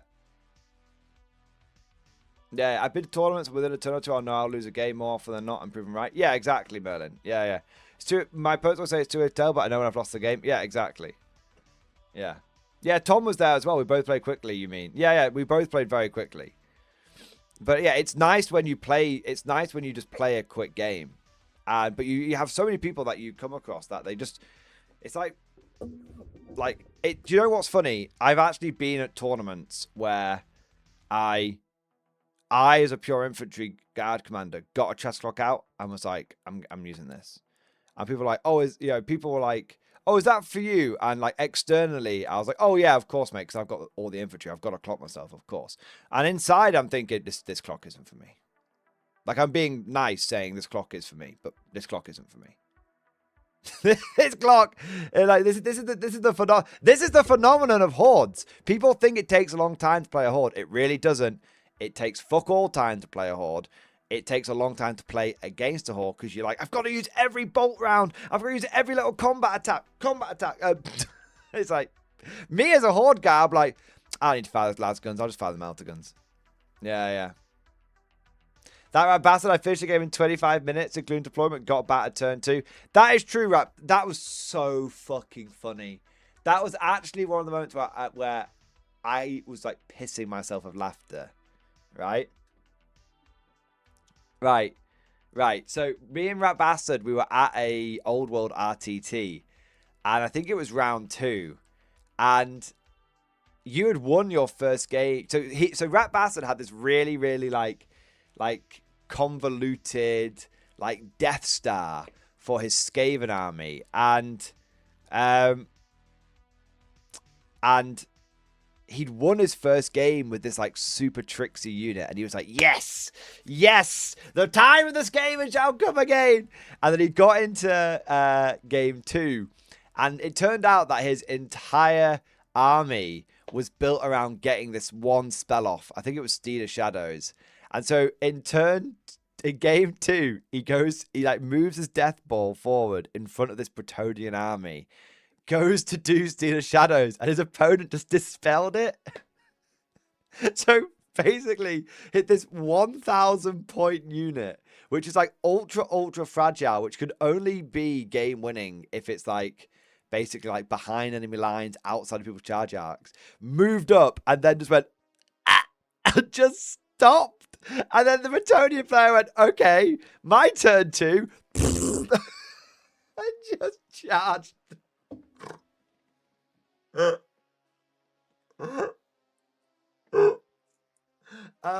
was the fucking like, and he came over to me, and like, came over to me, and me and my opponent had just like finished setting up, and we're going through turn 1. I think we just finished turn 1, and Sam comes over to me, and he's just like, how's it going? I'm like, oh yeah, all right. Your opponent, have you got the buy or something? He went, oh no, mate, I've done my game. I was like, what do you mean you've done my game? He went, yeah, I've done it. I went, oh, have you won already? Because I knew he was running this Skaven bullshit list. But if you won already, he went, no.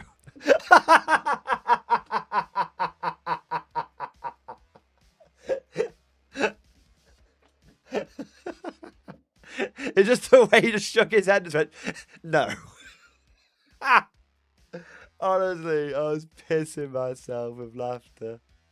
It was amazing. Rat Bastard, game 1. Behold my Skaven bullshit. Game 2. Oh no! And then game 3, we just lined up. We just called it a draw. We got paired into each other. We just lined our armies up. Naruto ran into each other, and then called it a draw. With the fanatic, he went into the tree. I had a fanatic that got pushed out of unit and then instantly just flung himself into a tree and died. Oh, that was a good game as well. Yeah. Into the tree. That's what I love about Old World, man. And it kind of comes back to what we were talking about at the beginning of the stream with the, that's the classic. That's the classic. Now, emergent storytelling. There you go. Yeah. Emergent storytelling. Yeah. Merlin. Oh, there's some beef in the Lord of the Rings community about calling draws at tournaments. Yeah, I mean, we just called it a draw because we had both lost a game, so there was no way we were going to like affect top tables in any way, shape, or form. We wouldn't have done it otherwise. Like we wouldn't. If there's any chance, we would have like jibbed someone out of a podium or any kind of prize whatsoever.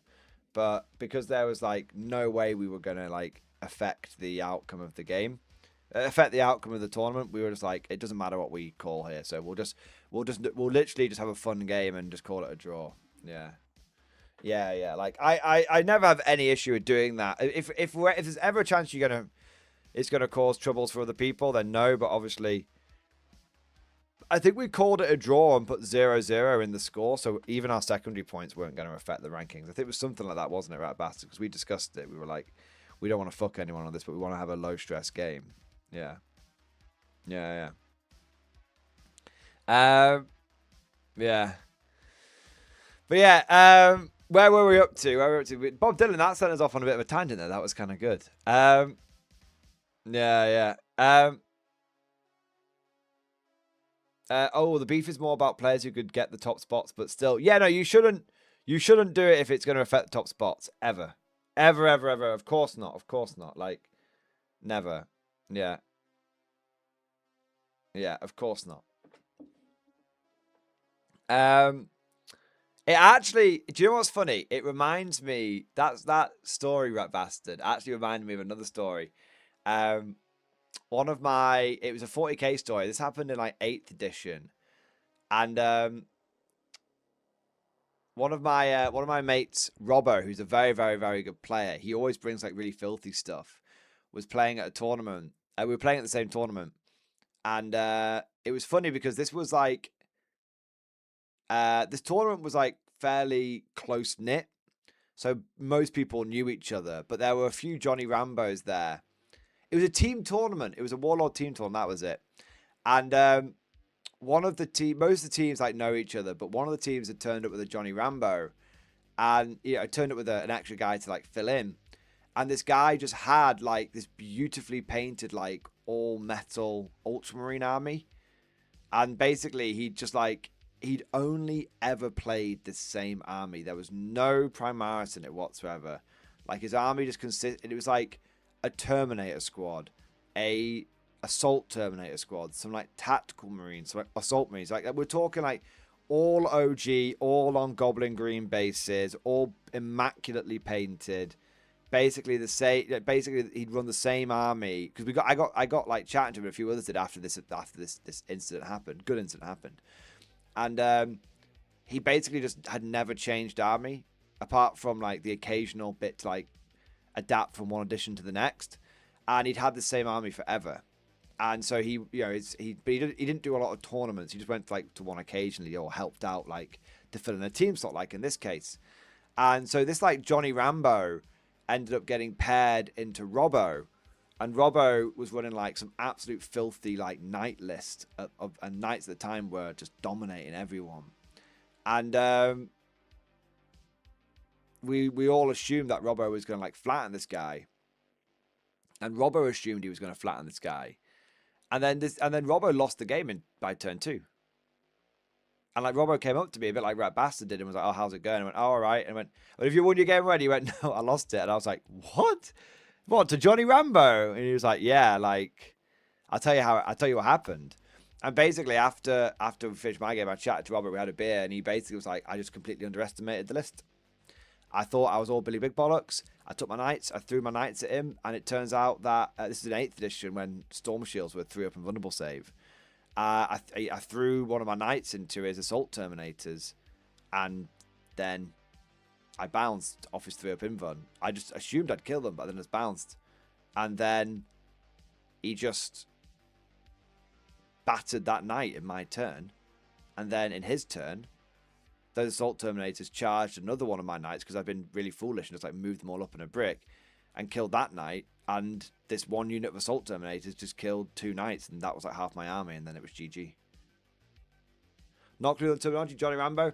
I don't think it's official terminology. It's just like it's like it's like the old it just means like a wild card. Yeah, it's just something that me and my brother use. Bit of a wild card. Yeah. I think it comes from when I can't remember. I think because my brother's called Johnny. I think he used to get nicknamed Johnny Rambo at the club because he'd always turn up with like these bonkers fucking lists that would catch people off guard. Yeah.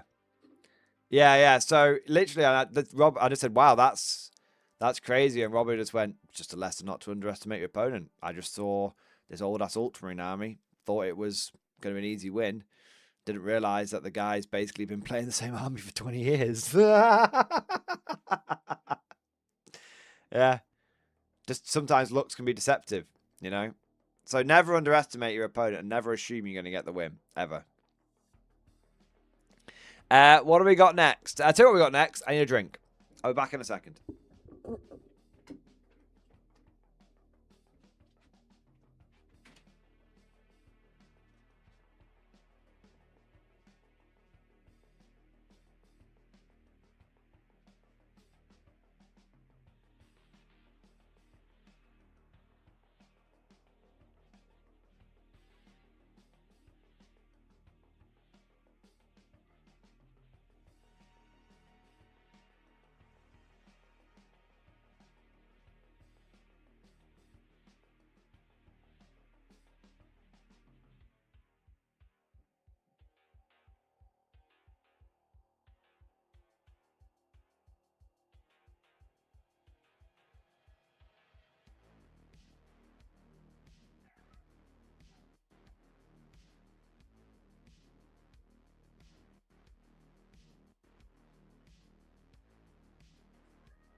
All right.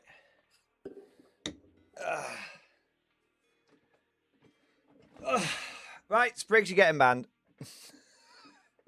I'm only joking. Bob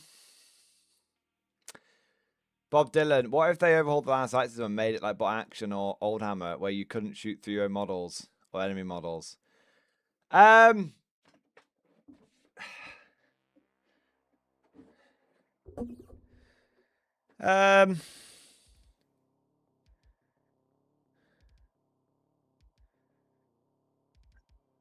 don't mind so much that you can shoot past enemy units. I just think that it was always a bit funny how, like, if you shot past enemy units, the unit behind got a cover save from the intervening unit, but that it didn't mean anything to the intervening unit. Because obviously the implication is it's been saved by hitting the intervening unit. So how I would change it is, if you want to shoot a unit that's passed, you get a cover save. Any successful saves are then passed on to the original, to the intervening unit. To represent, like, basically, you shot hit, you shot wounded. It just basically hit the fucking wrong guy. Yeah. That's what I would do. Yeah. All right, what do we got here? But Bob Dylan, thank you for the big super chat, man. That was good. We went a few places with that one. We've got the lower decks. Thank you for super chat, man. The more you know in stream discussion. Sir, 1 minute. 1 minute. Sir, I feel I need to address concerns around our economic footprint in the sector.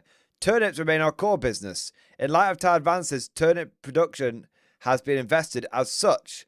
Turnips are currently feeding the guard. Our corpse starch with a side of turnips is credited as inspiring the men to raid the supply dumps of the enemy with great vigour. Turnips being used as fuel in Lima's tanks when the petrol runs out. Turnips, blessed by the local Ministorum, draped on chimera hulls, are credited as stopping not a single shot by a Dow rail gun. Turnips mixed into hell flame cannon napalm have seen 317 stern warnings and protests in the Dow watercast. The voluntary hostility continues to be carried in the back of the mighty turnip. That's all right then. Just worried for a moment. You kept talking about all these things like tanks and stuff, and I was like, where's you got these tank ideas from? Turnips. The only tanks that we should be investing in, though, is the ancient STC for the Toldy 2. Oh, Godsman! That will surely Follow me to turn the tire back. glory! Ever liked a picture of somebody that you haven't seen in a bunch of years? Just to remind them that you put fingers in them once behind a bowling alley in 2007? That's... I could have gone my entire life without seeing that video and would have been better off for it.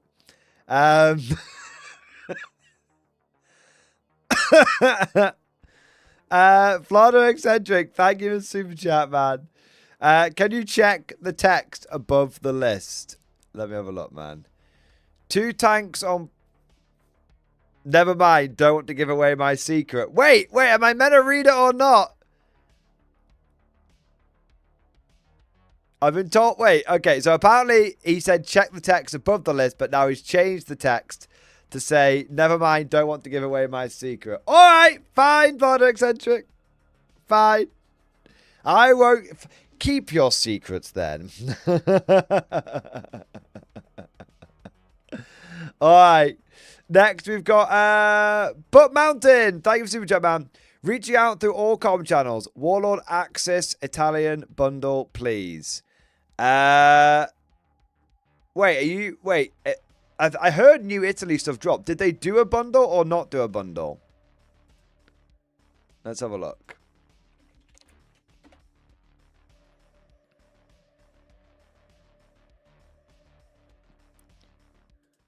So we've got new releases.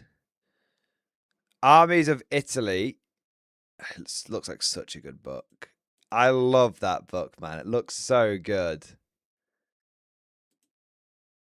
I love the like bullet, like, you know, impacting off there. That's cool. lighting the. That's cool, man. Look at the guy lighting with a cigarette. That's cool as fuck. Oh, we got a new bundle. Italian Pagaduzzi. That looks pretty good. 42 plastic paratroopers. Plastic as well as platoon commanders. Oh, no. That's just, you get 42 infantry. Heavy weapon platoon, 2 machine guns and a medium mortar. An armor platoon, AB-41 and some Avente. / you can also be assembled as the M13. That's a really good bundle, that. That's cool. Oh, shit. I think I need an Italian army. That's cool, man. I like that. But mounted K47 bundle, I mean. Okay. Well, oh, you mean you want a bundle for K47? Okay, what bundle would we build for K47? I mean, out of the existing units, it would be really simple. It would be a unit of Italian Falco power. Ooh. Actually, where are the Centurions?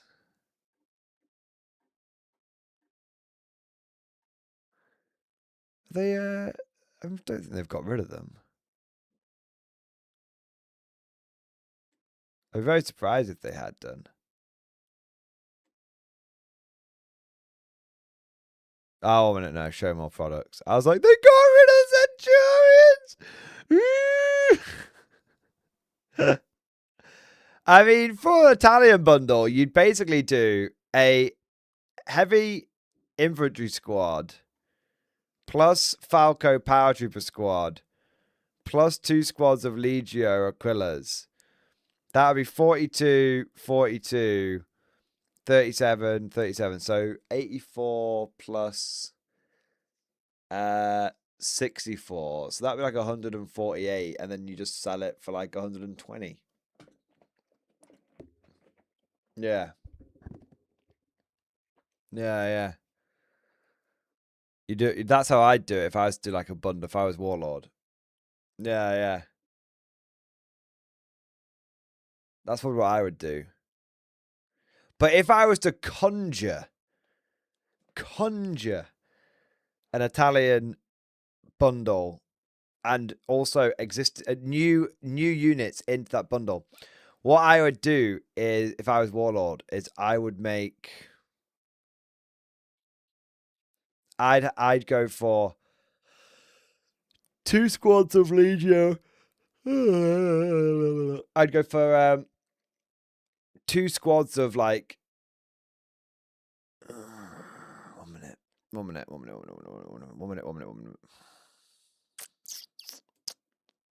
want to check something.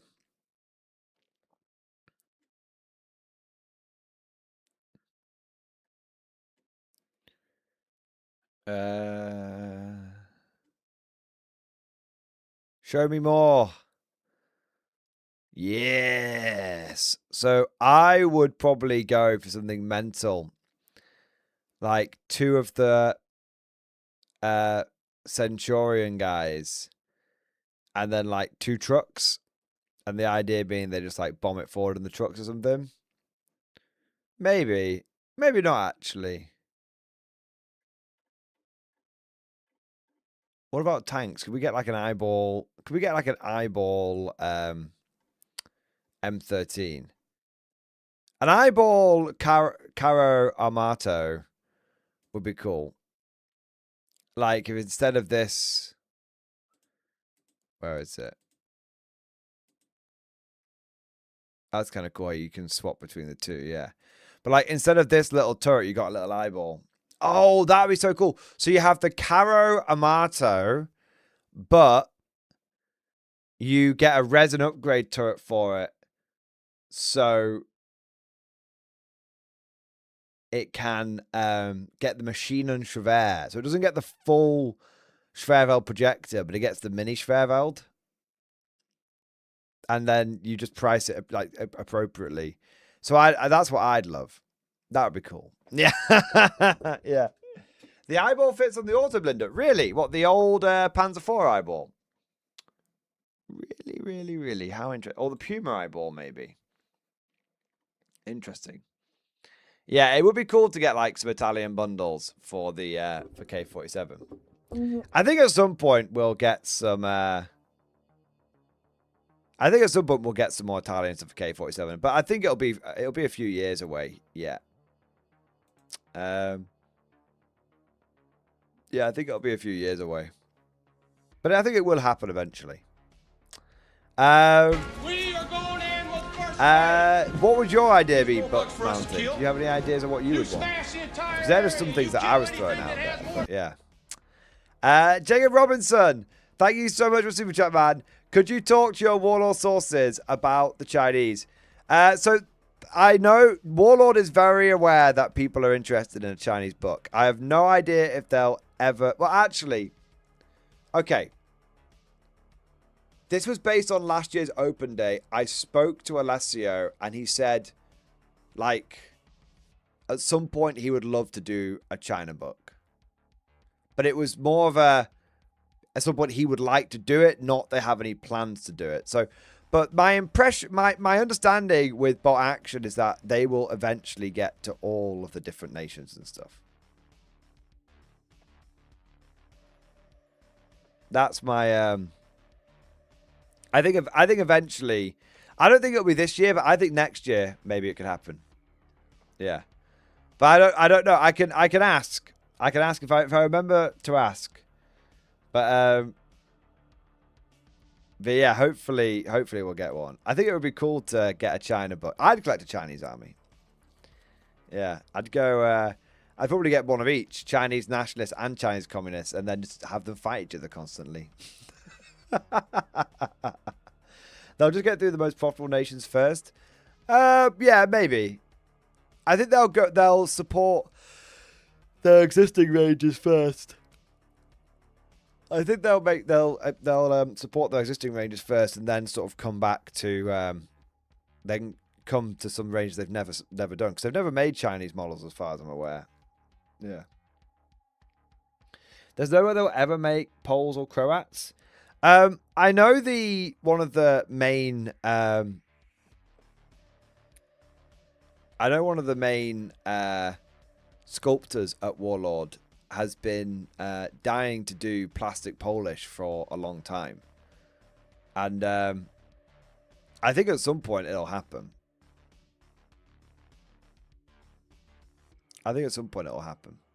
Yeah.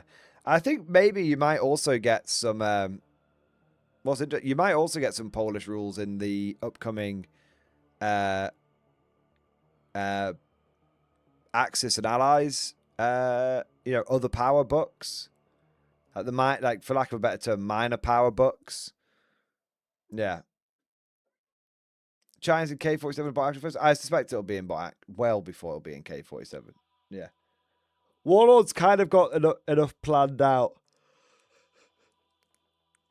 Warlord's got enough on its plate with K47 at the moment for the next 2.5 years. Yeah. Joel Harter, 3 editions and still no official Philippines list, not even the option to run non-European partisans. So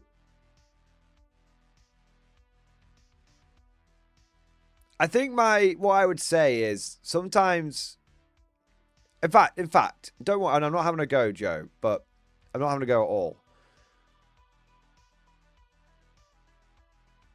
This is for everyone, including myself. Sometimes it's not up to the company. Sometimes it's up to us. And sometimes you should be careful what you wish for. Like, one of the big things that's happened in Warhammer 40k is all these little minor bits have ended up being made into, like, standalone factions that never ever really should have never should have existed. And then what's ended up happening is, like, people are like, oh, I really want like an Emperor's Children army. I really want GW to give us an Emperor's Children army. And then GW finally delivers an Emperor's Children army. And it's like this half-baked, half-assed, half-faction. And in many ways, those people who collected Emperor's Children before the faction was standalone have probably ended up going, oh man, it was kind of better when I didn't have my standalone faction. So my point is, like, if you want a Philippines army, there's nothing stopping you from just going and basically doing like a count-size Philippines army and just choosing the right nation rules to represent it. Because a man with a rifle is a man with a rifle at the end of the day. And so choosing the nearest damn it nation that can help you represent that. Like, I know a guy that had like a full, I think it was like a full like Yugoslavian like partisan force, but he didn't use the Yugoslavian partisan rules. He just used like, I think it was like communist partisans. So we just used the Soviet rules for him. And I think that's something that, you know, people are like, oh, I really want Warlord to like make like an Italian standalone army for that fucking Liz. Yes, Briggs has faced it. You know, like, people are like, I really want Warlords, but like a standalone Italian faction in K47. And it's like, okay, that's not necessarily a big stretch because obviously they're a standalone faction in bot action. But like, nothing is stopping you from basically going and doing that right now. There are a number of Italian units and you can use the Axis and then you can do a bunch of kit bashing. If you want a Panzer IV with eyeball turret, just kit bash one of the like, you know, the M13s. Do you know what I mean? So like, and I think sometimes you don't need to get permission from Daddy GW or Daddy Warlord to give you what you want. You just need to basically go out there and make it happen yourself. Yeah, you don't need Warlord's permission. Yeah. You can make a quasi-Philippines list using US because scouts are in the list, but you can't add guerrillas. Well, I mean, you just got to represent those guerrillas as best as you can. I mean, it's not going to be a perfect fit, but you can probably make it work well enough to get what you want. Yeah. Same goes for 40k regiments. I want Destroyer and Talar and Valhalla models. I don't want new day sheets to them, but just run them as the units we've got, but better looking. Yeah, exactly. Yeah.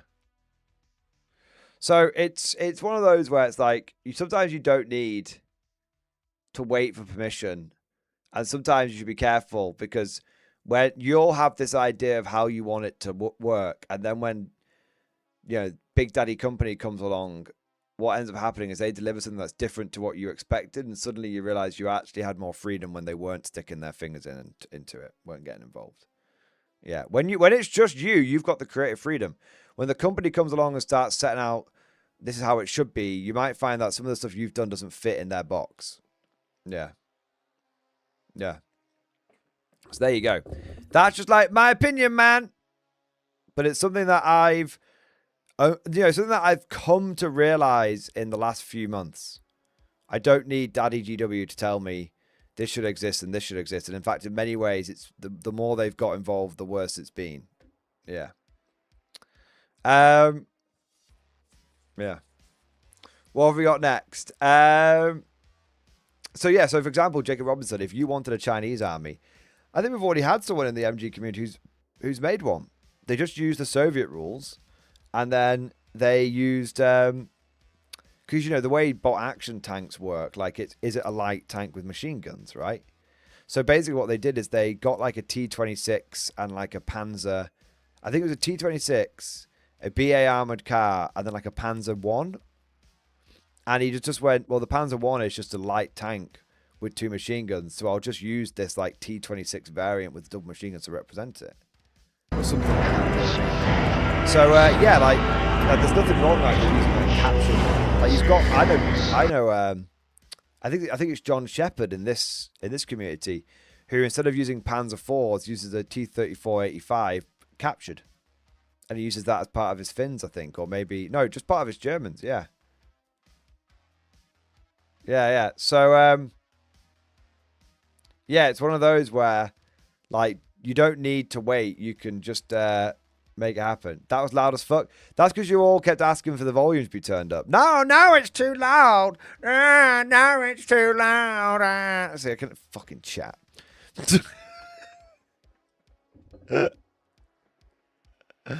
Oh, man. Peter, I don't know how historicals are played in other countries, but here if you turn up with a wrong uniformed, even for the time span or gear, you'll have game straight refused. Oh, well, Peter, no, not like that here. Not like that here. So, dude, I'm the customer. You serve me. Oh, really? Really? You think that's how it is? You have no power here. Bye bye.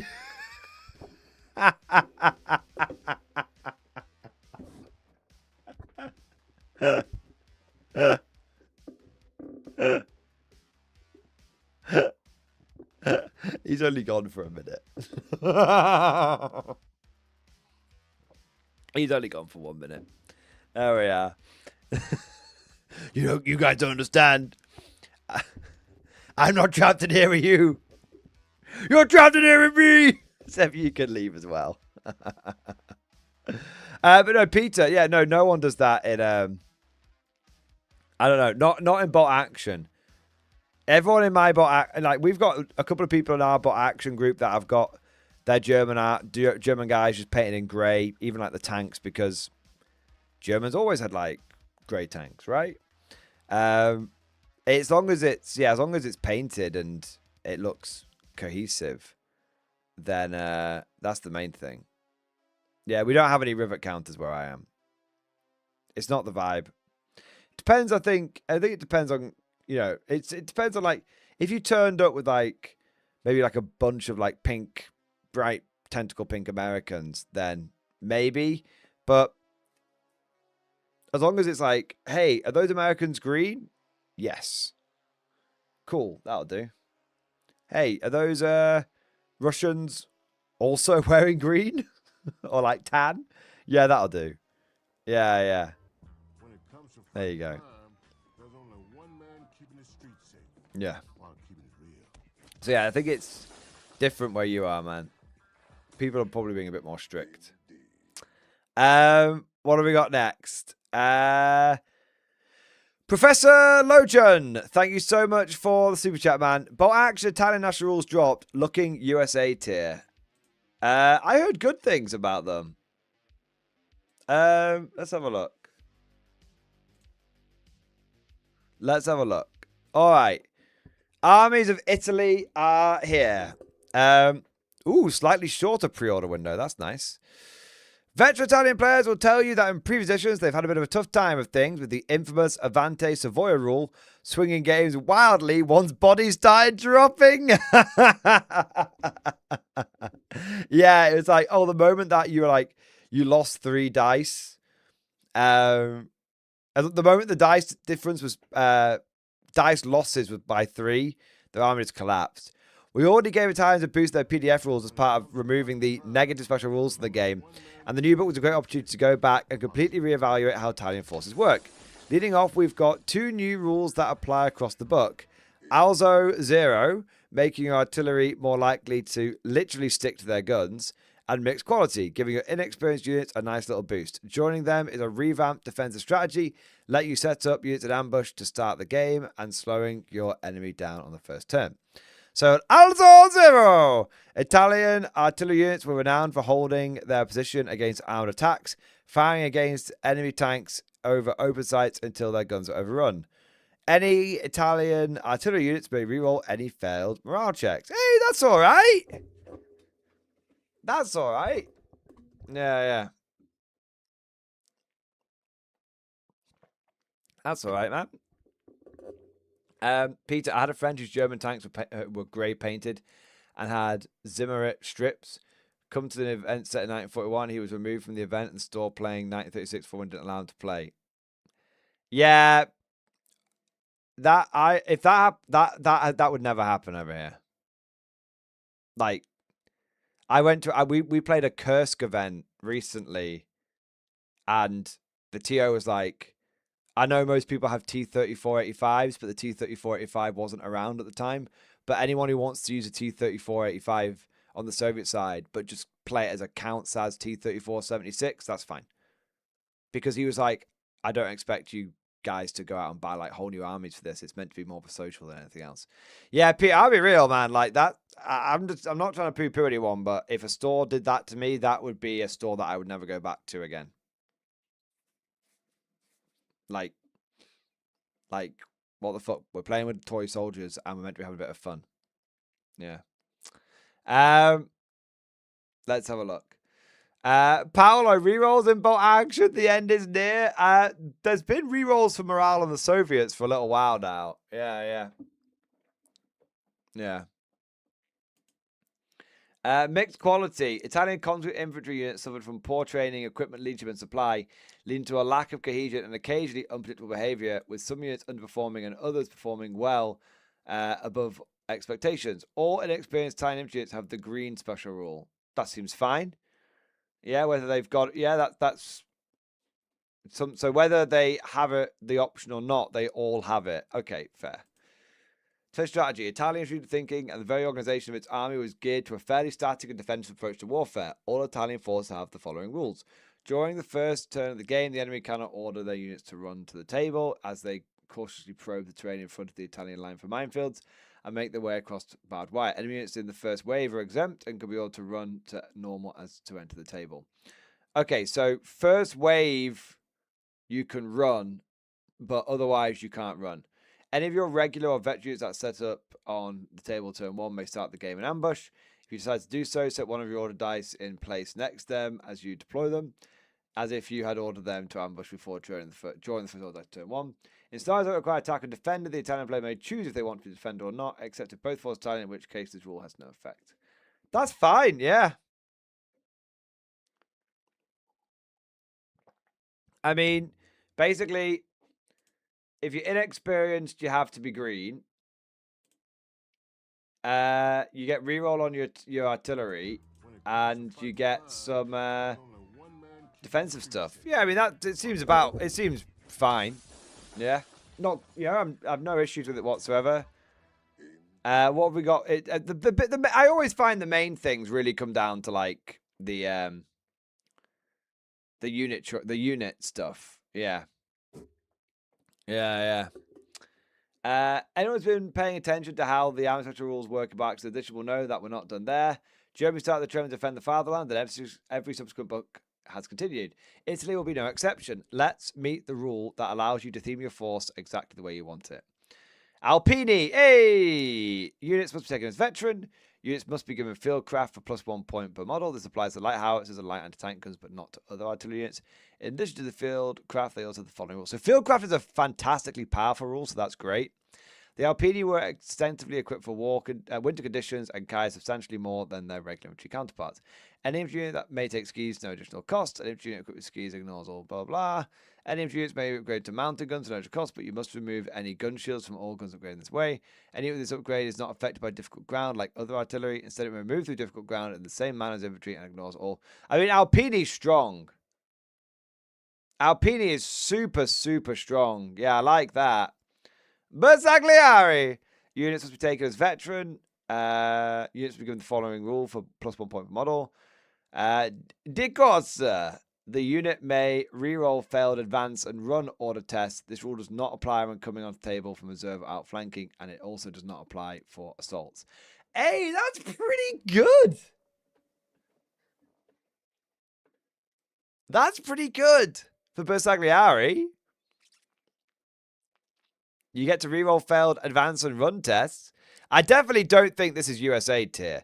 If this was USA tier, it would say +1 point for stubborn, +1 point for stubborn, +1 point for stubborn, +1 point for stubborn.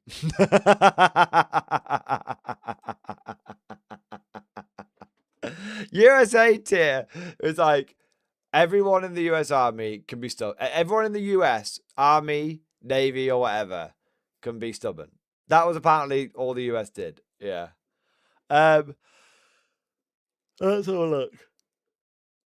So we've got the black shirts. The Milizia Voluntaria. Immediately before the opponent rolls to hit, so units have the following rule for free. This rule replaces the green / rule for inexpensive. Wait, so every unit can have this. Well, every unit that can benefit from Avanti. Immediately before the opponent rolls to hit when shooting the unit, or for casualties in close combat versus the unit, the controlling player rolls a d6. On a 1 to 2, it becomes Shurikens. On a 3 to 4, it's normal. On a 5 to 6, they get Patriotic Bravery. Yes! That's great, man. So you can have an entire army of black shirts. Simon will be very happy. Simon will be very happy. I'd love to know how much that will affect. And it's mostly just going to be like things like weapon teams and stuff. God, and imagine taking your entire army as black shirts and just like everyone just keeps shirking. Oh no. And then we've got the Pagaduzzi. Units we've taken as veteran. They get to be stubborn for 1 point per model. And they can get anti-tank grenades at 3 points per man, which gives them another special rule, the Folgore. I'm just making up Italian pronunciations, by the way. The units can reroll failed to hit when assaulting vehicles. Nice. That's pretty good. Syriade, that it only applies to inexperienced. Nah, man, it doesn't. Look, units had the following rule for free. This rule replaces the green special rule for inexperienced units. So if you're inexperienced, you get the black shirt rule. Not you can only be inexperienced to get the black shirt rule. So I think you actually can take. You could take an MMGT, make it veteran, and then be like black shirts if you wanted to. I don't know why you would, but if you wanted to, you could do. Yeah, that's pretty good. These are super flavorful, man. They're more, look, I'll tell you this. It's more flavorful than the Brits where everyone just goes, guards. It's more flavorful than the Americans where everyone's just stubborn. Like it's actually, like I like all of these. These are all quite flavorful. I don't think any of them are particularly powerful, but I think they're all quite flavorful. But wait, there's more. I wonder if Warlord's been watching too much of my channel. We present these rules to allow you to field the force. So this is the National Republican Army. So these are the Italians that kept fighting on the side of the Germans after the country tried to surrender. We present these rules to allow you to field the forces of the Italian Social Republic in your games about action. In many respects, might as well make this a big screen. In many respects, they are very similar to the pre-armistice Italian force, but these rules allow you to recreate their most famous engagements and add a new dimension to your games set in northern Italy. Note that some units included in the army list come from armies of Germany. Use the profiles presented there for these units unless directed otherwise. Note that the following special rules replace those given for the Regio Esercito on page 21 and 22. So, Civil War. All infantry and artillery units except for the Camisée Nier and units taken as Camisée Nier, Republican National Guard, and units purchased Shirkers or Fanatics had the following special rule. This rule replaces Greece special rule for inexperienced units. Conflicting loyalties. Immediately before the opponent rolls to hit when shooting the unit or for casualties in close combat versus the unit, the controlling player rolls a d6. On a 1 to 3, you become Shirkers. On a 4+, you become Fanatics. Wow. Wow. So it's like being black shirts, but there's no in between. You're either basically being forced to fight on, or you chose to keep fighting on, but you don't know which group is which in your army. Yeah. No defeatism. All friendly units with the 6th into platoon commander or company commander ignore the effects of Shirkers. Ooh. So you could end up Shirkers, but then as long as you've got a platoon commander nearby, they're not actually Shirkers. That's quite powerful. So play your pardon me, play your cards right, and you could basically end up with a bunch of people who are normal or fanatics and just basically not worry about the shirking side of it. That's quite good. But obviously, if you're playing against the Italians, you can be like, where's that platoon commander? Pff, right, all his people are actually shirking now. Yeah, all the ones that were shirking are now shirking. German support, any infantry, LMG, and MMG can be upgraded to a German machine gun for free, gaining Hitler's buzzsaw special rule, i.e. they fire one additional shot. Note that the model must actually be equipped with the MG34, MG42 machine gun for this rule to be in effect. Okay, fair enough. In addition, any infantry unit, except for support teams and HQ units, may be equipped with up to 2 Panzerfaust for plus 15 points each. That's cool, man. That's cool. Finally, you may add some units from armies of Germany, as indicated in the force selection guide. These units don't have any of the German Army Special Rules, and instead have the Army Special Rules for the Italian National Republican Army given here. Avanti, this rule is the same as on page 1, except when noted otherwise. It also applies to units taken from different books. Cool. Yeah. There's also Carabinieri squads, which also ignore shirkers too. Wow. So you can basically just not worry about the shirking side of things if you play your cards right. Remember we said that Armed Italy would cover both pre- and post-armistice forces? We weren't kidding. Also, join the party of the German-backed Republican Army and the Allied co-belligerent army with their own unique units, force... Wait, wait, 1 minute. Ah! We've got more! The co-belligerent army. We present these rules to allow you to field the forces of the Italian co-belligerent army in your games for action. In many respects, they are very similar to the pre-armistice Italian forces. Blah, blah, blah. So, Vendetta. Upon receiving their order dice, but before rolling for the order test, any within 12 inches from an enemy unit may roll a d6, and a 4+1 pin marker is removed. Following this roll, so is that any unit? Okay, that's actually quite good, because you get that on the Soviets as well, but it's only for inexperienced troops, and it's less helpful. But that's quite good, and you get it on everyone. Inter-allied coordination. Artillery forward observers may reroll the dice when rolling on the artillery/smoke barrage tables. Intelligence officers may reroll the dice when resolving the intelligence rule check. Additionally, you may add units from armies of the United States and armies of Great Britain, as indicated in the force selection guide. Okay, fair enough. So basically, these ones are probably better because there's like no downside to them. It's like, hey, get some rerolls on your artillery table. Why don't you, you know, remove some pins? But these ones are funnier. Like these ones are great.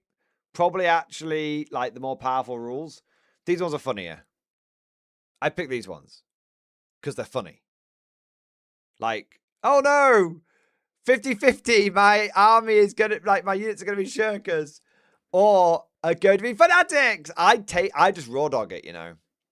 I'd raw dog it. I'd take this, and then I'd take like nothing that would stop me, nothing that would allow me to like play around the rule and try and negate it. I'd be like, if they shirk, they shirk.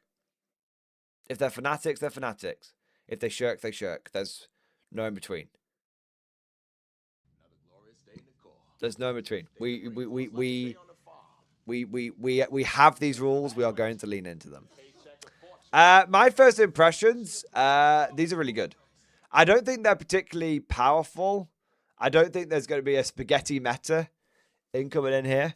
But I think Japan's still probably one of the more powerful factions. But none of these rules are bad. None of these rules are bad, and none of these rules have me going,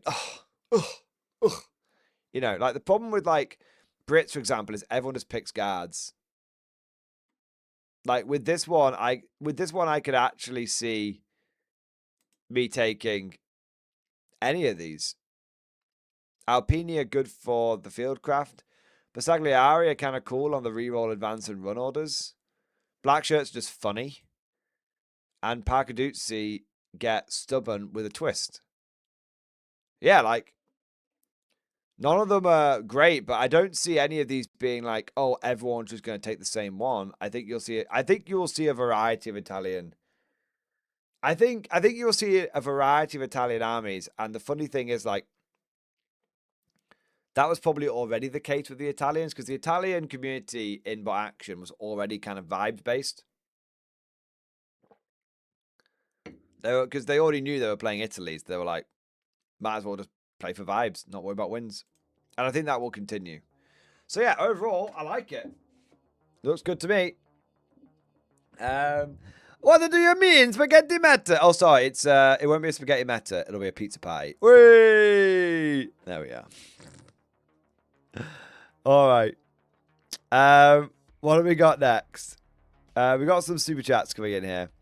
We've got Ubermax. Ubermax, thank you for the Baneblade. Yes, it is the Baneblade. Thank you for the big super chat, man. Okay, lads, allow me this one vanity. The tattoo I mentioned last weekend is almost healed. Picture in Discord. Let's have a look.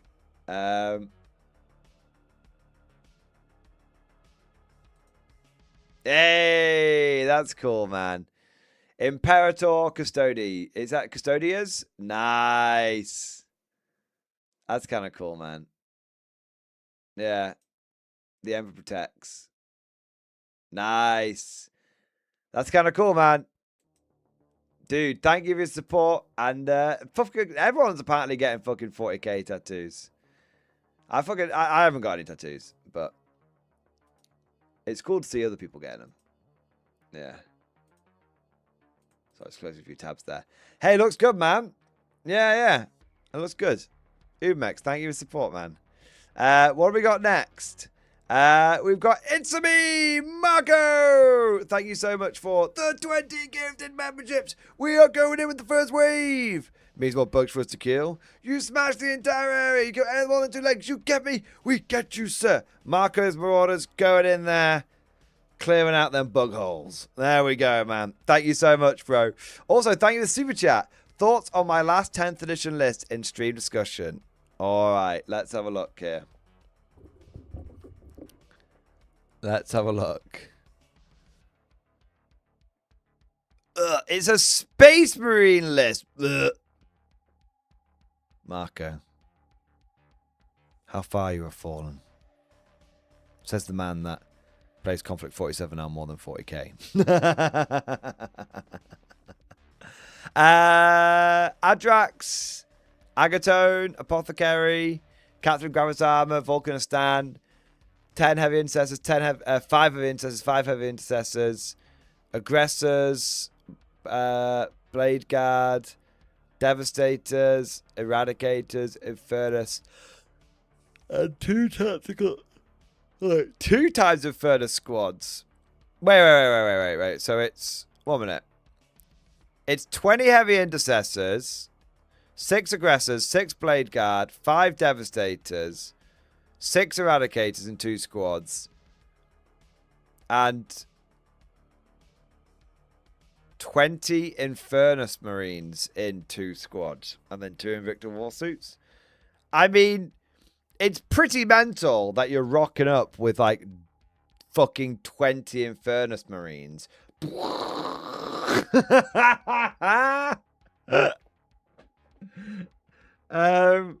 It's pretty mental. Oh my god. They can't dodge all the Eldar can't dodge fire, sir. Yeah.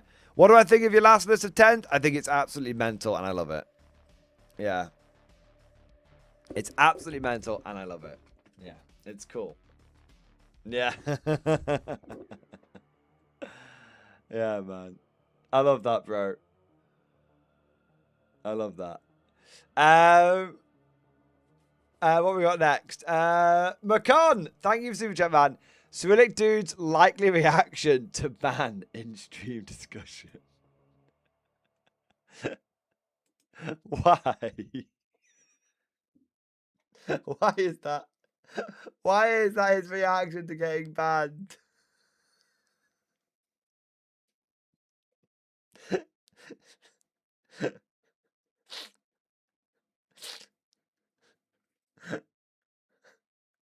Why?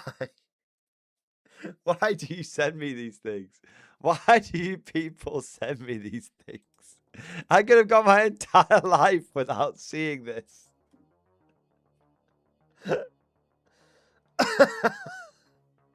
You said he had no power here. Well. Oh no. Oh. Fucking hell. Why is it on repeat? Why? Some things would have been best left unanswered. All right. Let's have a look here. Chris K, thank you for super chat, man. Questions and grievance in chat. Will the Bedford QLT work for moving the automaton soldiers in K47? Yes. On your next Mr. Warlord games, could you please inform whoever made the framework for the xylophone truck mounted rocket launcher that I have made that I have made a moderately rude hand gesture in their direction? Which is the xylophone truck mounted rocket launcher? Is that the Katusha or something? Yeah, sometimes. Listen, the thing is, the thing is, I don't run defense for Warlord. Some of their models are a pig to put together. The only thing that often gets me through, like an Italiari kit, is the knowledge I won't need to build it again because you only need one in most cases. Oh man, but it's mostly about the infantry are great. Most of the vehicles are fine. It's just some of the Italiari stuff I find can be a bit of a pisser. Yeah. Oh. There we go. Fucking hell, I'm knackered today, boys. What have we got next? Peter Butchins, guard list idea and stream discussion. Would it work the same? That was in fact my reaction. After your last 40k abstract revolt, where you talk about how going back to the roots and make a simple but very guard list, I was actually tempted to do the same, but since I lack infantry guard models, I did it with Space Wolves instead. Iron Priest, Phobos of Tenant, 6x10 Blood Claws, 2x10 Redemptor Dreadnoughts, 2x Ballistas Dreadnoughts, 2x1 Whirlwind.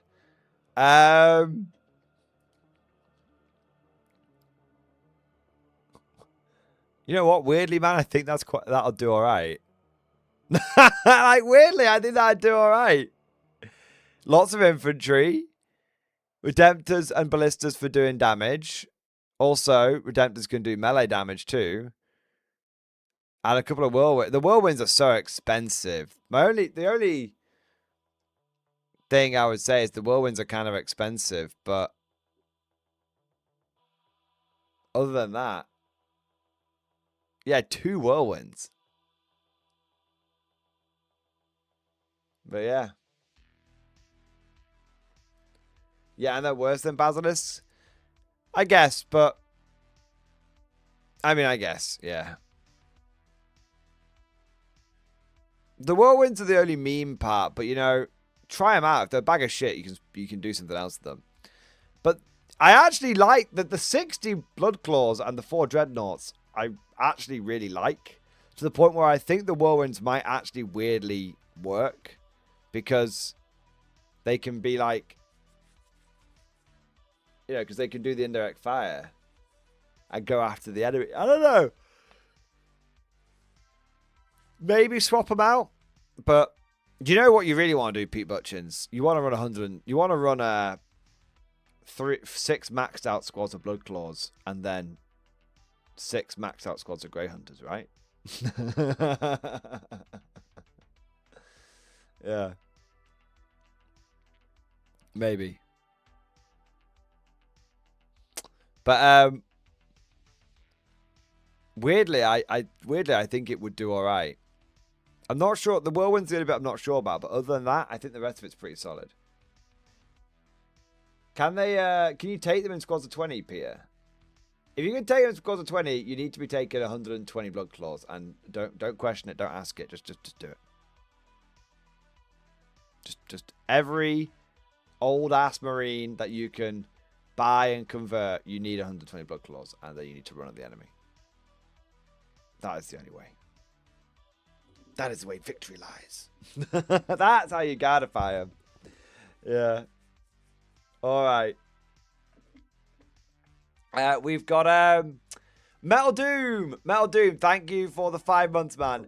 Posted a picture in stream discussion. Remember these more, dude? Old world, best world. Yes. Old ass Nagash and old ask Heinrich Kremler, I think it is. Yeah. I remember those. I not only do I remember those, I used to have a Kremler model. Like, I used to have that model. I had it, like, from when it came out. I was a kid when it came out, yeah. Yeah, he's great. Is it Kemmler? Sorry, I thought it was Kremler. It's Krell for his character, for his sidekick, isn't it? Yeah. What did I do with it? My brother still has it. I think he still uses it as the necromancer in his army. Yeah. I think my brother still has it. I never realized old Nagash was so tall. I thought old Nagash was the same size as everyone else, so I understand why they made him so big now. Because he was already big. He was already a big boy, and they made him an even bigger boy. That makes sense now. I just thought he was a normal-sized wizard from like the pictures and stuff, but no. That's fair. Those are cool, Metal Doom. Yeah, yeah. What have we got next? Cosmic Drew! Cosmic Drew, thank you for super chat, man. Hobby update in stream discussion and emailed a list. I see no hobby update. Cosmic, I don't think it's come down the old pipes yet. I don't think it's come down the old pipes yet. But we can I can check the email whilst it's coming. Let's have a look.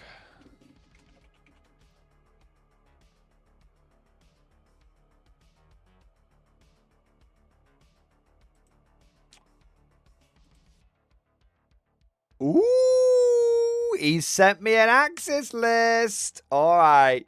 9 order dice, 4 rift dice. Platoon 1, Schwertruppen officer. 2 Schwertruppen squads. So Schwertruppen officer with 2 extra bozos and a point of guts. 2 Schwertruppen squads with Panzer Shrek, 4 LMGs, and 2 assault rifles. 2 of them.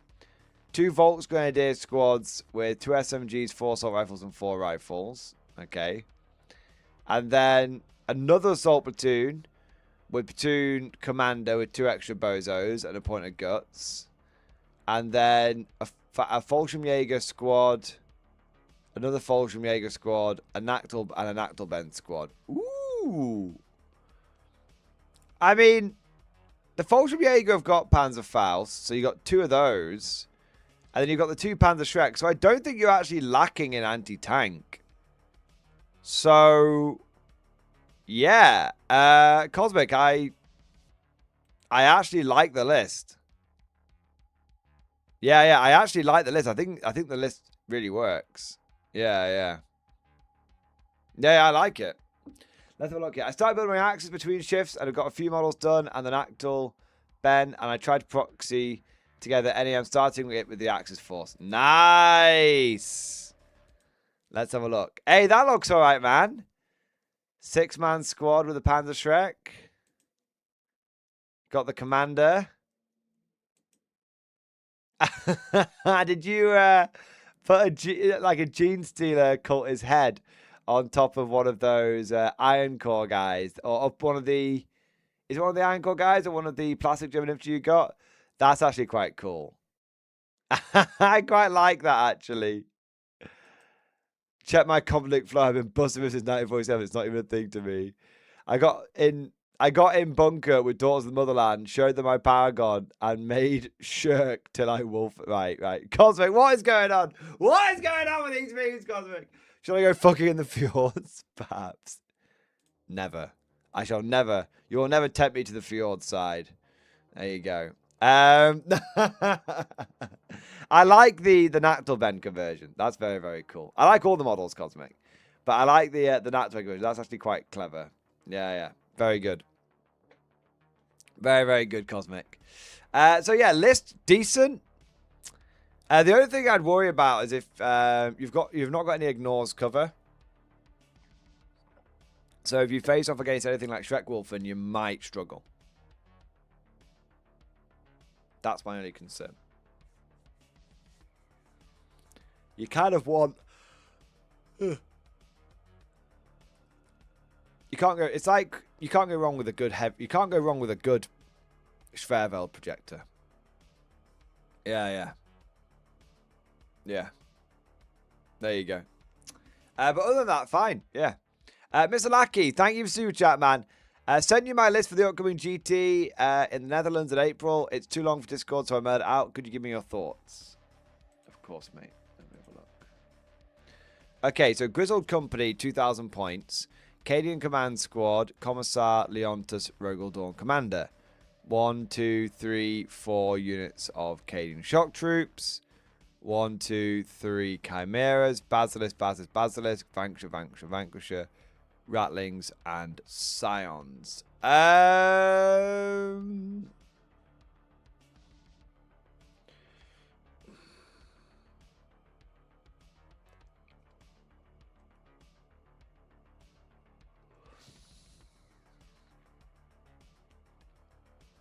think you probably want more than 3 squads mounted up in Chimeras.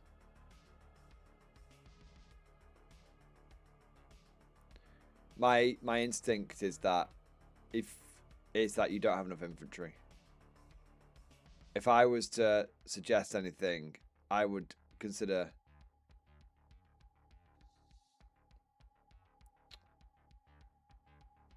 so the Cadian Command Squad doesn't have Lord Sol. So you kind of right. The Lord Solar should be. Okay, this is what I would do. You heard me. So, take the Rogel Dawn commander and turn him into a regular Rogel Dawn. Lord Leontus can order him, the regular Rogel Dawn, and the 3 Vanquishers, because he's got 4 orders, so that's him sorted. Take the 3 Basilisks, and instead turn them into 2 artillery teams, or 3 artillery teams, but I'd probably say 2. 2 artillery teams. Your Cadian Command Squad can order both of those. You don't need more than 2 artillery pieces. That will save you a load of points, which you should put into taking more infantry and chimeras. A lot more infantry and chimeras. That should actually save you 140 points, plus 45 plus 45, so 100 another 90. So that should save you 200 and... that should save you 200 and... Sorry. 140 plus 90. 230 points. Then the Rogel Dawn will save you 25 points. So you have 255 points.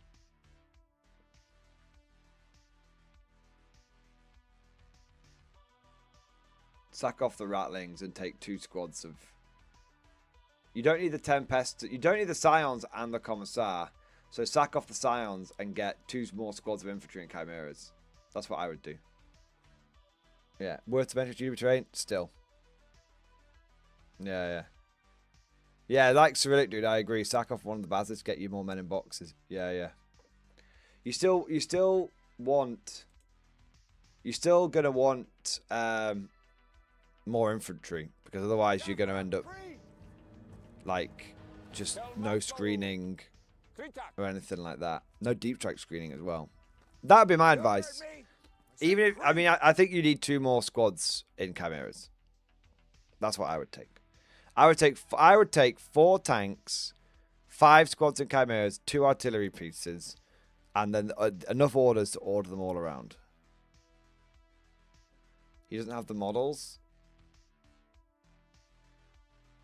Why doesn't he have the mod? Oh, you don't have those models. Oh.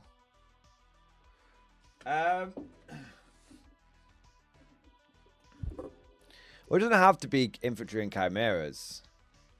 But you just need... I mean... Let me think about this. What you need to work out is it more cost effective to have a Lord Solar Leontus ordering those tanks? Or would it be more cost effective to instead take 2 tank commanders?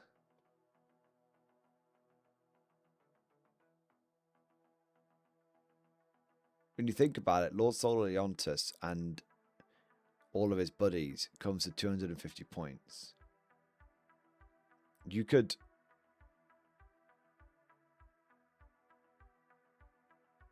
probably buy a tank commander and upgrade the Rogel Dawn for roughly the same points. And then you'd have an extra tank.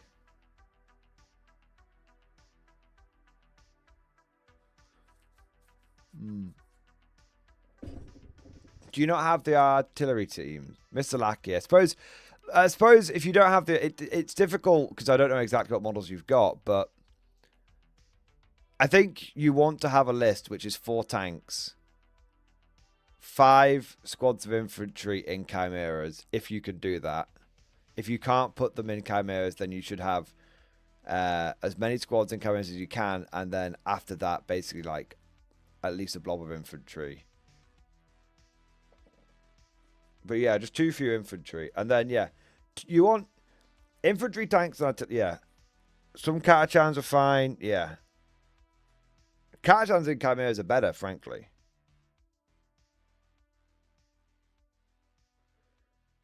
Yeah, you want. I mean,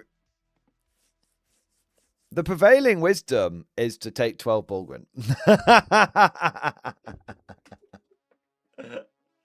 But I don't know if that's an option. 12 Bulgrin seem to be the answer for everything in the guard these days. So that is worth mentioning in passing. Does it matter that they're printed? Is the tournament anti-3D print? Oh, it's an official GW tournament, is it? Oh, right. They'll never know. They might do. All right, yeah. I mean, in that case... Yeah, it's bollocks, isn't it? In that case, why are you even going, man?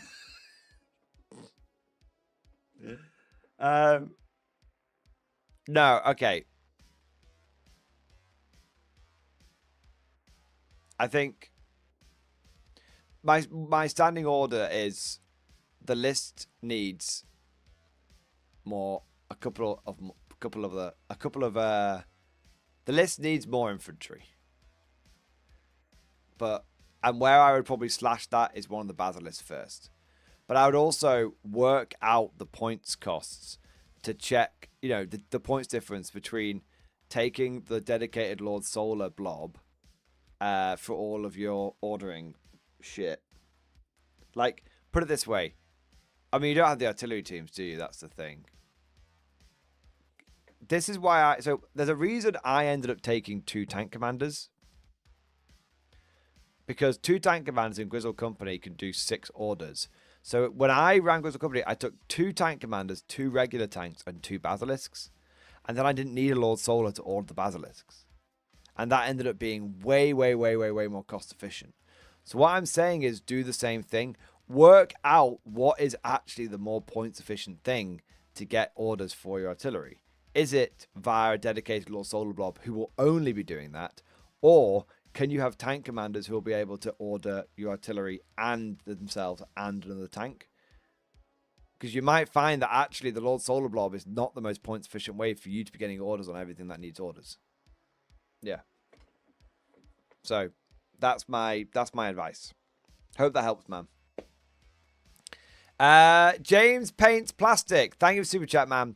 Just finished a trog in stream discussion. Excited to share. What the fuck is a trog? I'm starting an army of big Troggoths. This is the first. It's heavily converted from an Underworlds model called Mollog. His new name is Kermit the Trog. In other words, in other news, sold some minis and bought about 2,000 points of Tomb Kings. Going to be gluing a lot of skellies tomorrow. Yes. He looks all right, man. I actually remember that model getting shown off by GW like a year or so ago. Yeah. He's beautifully painted. I like the leaves like floating in the water. Beautifully painted. Really, really fucking cool. I didn't know what a Trog was, but I understand what a Trog is now. Yeah, yeah. That poor frog. The poor frog's gonna get eaten. Oh no. Yeah, that looks cool, man. That looks cool, man. I like that. Trog is copyright troll. Yeah, yeah, I realized it. Yeah, yeah. I realized it. Dexian Gaming Corner. Have I had a chance to look at the new Italians yet? I have. I thought they looked flavorful, not overly powerful, but flavorful, and that's the most important thing. I think for an Italian army and bot action, the most important thing is that the flavor is right. Yeah, and the flavor seems to be on point. I don't care how powerful they are. As long as they're running around, half them shit in the bed, half them being dead hard, that's all that really matters. Yeah. FPS Liverpool, thank you for the super chat, bro. Got an early war British list for you to see. DM'd it. Let's have an early war British. 14 order dice. Platoon, commander, rifle section, rifle section, rifle section, boys anti-tank rifle, Matilda 2, and cruiser tank, platoon, commander, and a light howitzer, and then a second rifle platoon with lots of fucking infantry. Well, I like it, man, because it's got a fucking ton of infantry in it. Yeah, it's absolutely chocker. What's that like? 1, 2, 3, 6 fucking rifle sections. Some big, some small.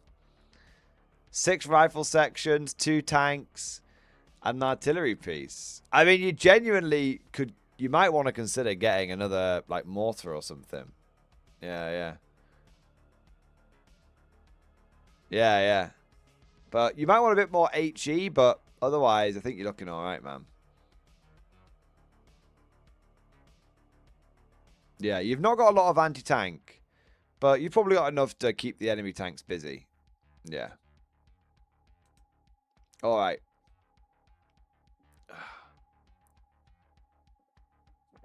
No, looks good, man. Looks very good. Ugh. So, I don't mean to alarm you, but...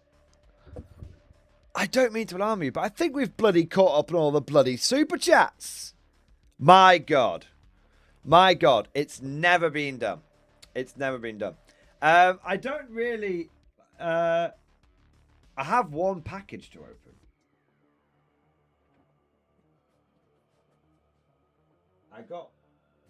I took advantage. I got something to show off on stream. I took advantage of the Warlord. It's just a little sneak preview.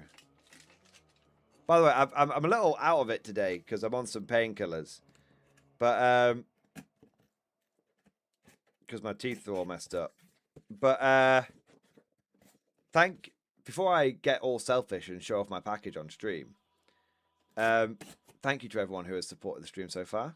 It's been amazing. Appreciate it. Sometimes I get overexcited and I rush on to the next thing. But yeah. Where's the beef? I haven't really got any beef. Yeah. But I'll tell you what I do have.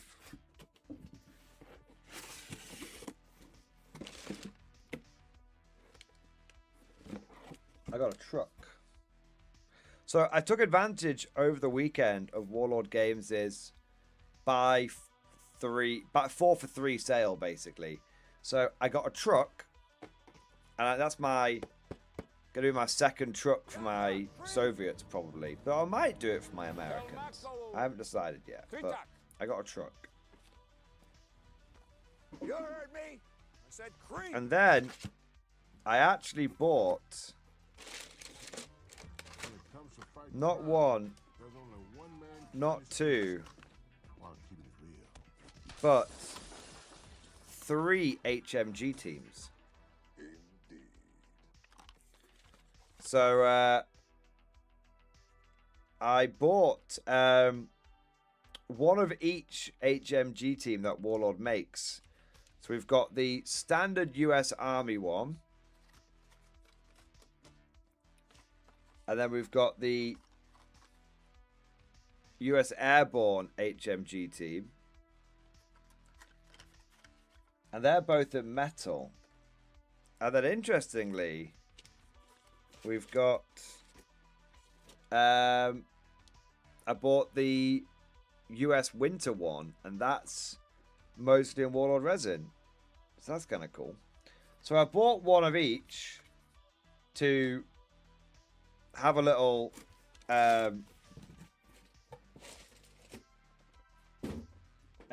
comparison. I bought one of each to have a little comparison of how each kit was. And then also because I'm planning on running an Imperial Guard style army in Conflict 47. Oh, sick! I got a freebie. What freebie did I get?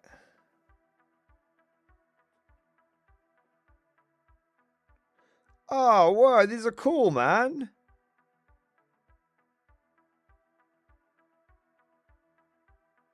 I don't think I've ever had these ones before. So I got a free sprue of US Army infantry, which is really good. Normally I get like Napoleonic or black powder stuff, but that's actually really good. They're really nice. I didn't realize how good they were. Has Warlord redone the army stuff recently? Because I thought the army models they did were still the old... had to get the rifles into the hands one, but these are really good. They're from 28. Oh, they're from 2018. Huh. Yeah. That's cool. So that's great. I got a free sprue of Americans to go with my Americans. So that's kind of cool. Yeah, I was going to get the extra... They got redone a bit ago. Yeah, they look nice actually. I will admit they look a lot nicer than I thought they. I thought they were the old have to glue the hands in the rifle into the hands situation, but they don't seem to be anymore. So yeah, but I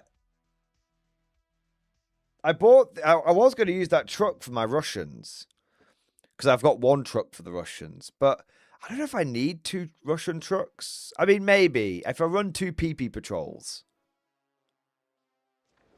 I think I'm going to end up with like 4 Studebakers because I'm going to get like 2 for the Russians and then like 2 for my Americans. Yeah, so that one will probably end up going over to my Russians because I do want to run double PP patrol, 2 7-man squads in trucks. It's me, Marco. PP patrols. Yeah, that's the nickname I give to the Mark 1 power armor for the Soviets because they're armed with Pulia guns, which I can never pronounce properly and just end up sounding vaguely racist to Russian people. But so now I just call them the PPs. So they've got PP guns, so they're the PP patrol. Yeah. Double PP sounds like a Saturday night to me. Oh, Jenny, nudge, nudge, wink, wink, say no more, say no more. But yeah, so it's the PP patrol. Got to the new ones, otherwise they got to send the weapons sprue as a second freebie. Yeah, that's true, Mr. Goiper. Yeah, Geiper. Yeah.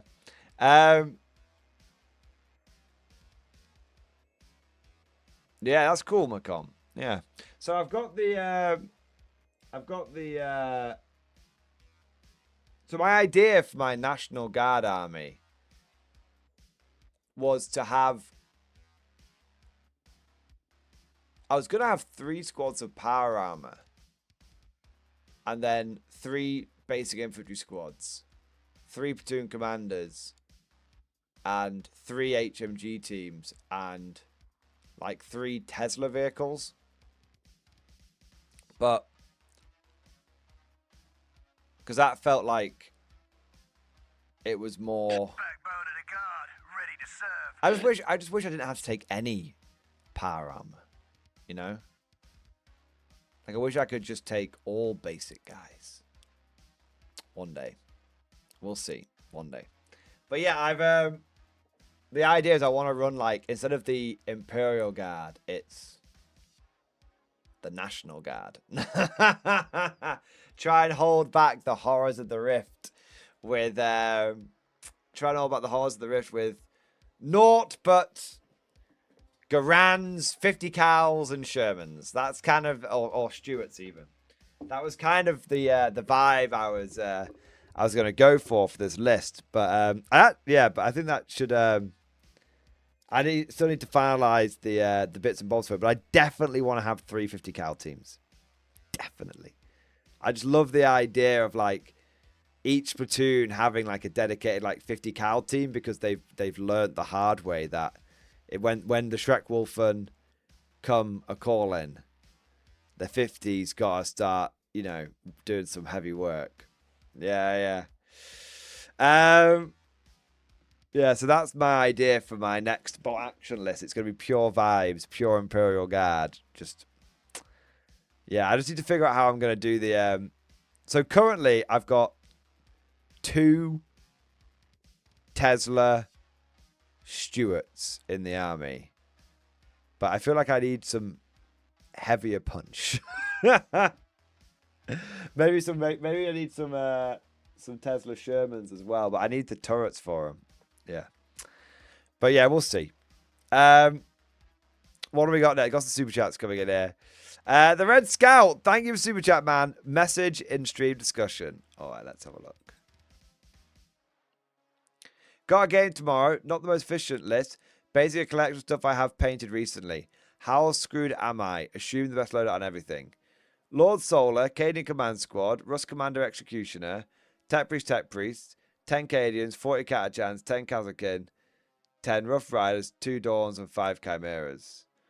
I mean, the list looks fine to me, man. I'm imagining there's going to be a Catachan squad. Well, I'm sorry. 5 Chimeras. So you've got 40 Catachans and 10 Kazakin and Chimeras. Good. 3 tanks. Good. Rough Riders. Good.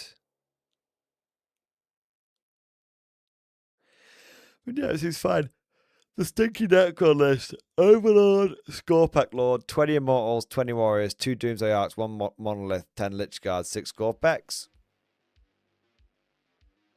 Well, the Necron guy isn't running any Catan. And I don't think he's running anything overly spicy that would be like... I mean, it looks fine. It honestly looks like 2 totally normal lists.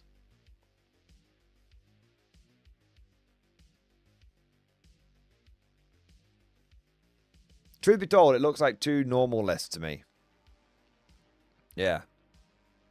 Your list looks like a 7 out of 10. His list looks like a 7 out of 10. No one fucking runs Immortals anymore. Or Monoliths or anything. But the Doomsday Arc and the Warriors and the Scorpex could be interesting. So, yeah. No, it looks fine, man. I think you'll have a nice fucking normal game. You'll be the only person in all of 10th playing a normal fucking game. That's what I think. Yeah. What have we got next? Chris K, thank you for super chat, man. How about a Space Marine 2 Fleekazoid reaction? Oh yeah, no, that's fair. We do need to have a look at that.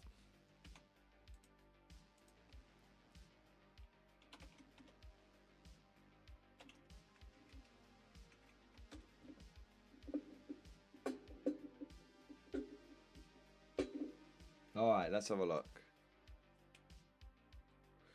There's 2 videos. He's done a number of videos on it. Which one are we looking at here? We've got why Space V2 will supersize your nuts. And Space V2 will have you sweating like a horde in a church. I think it's this one. It's the one that Chris Cage wanted me to look at. Yeah. But I'll wait for him to confirm.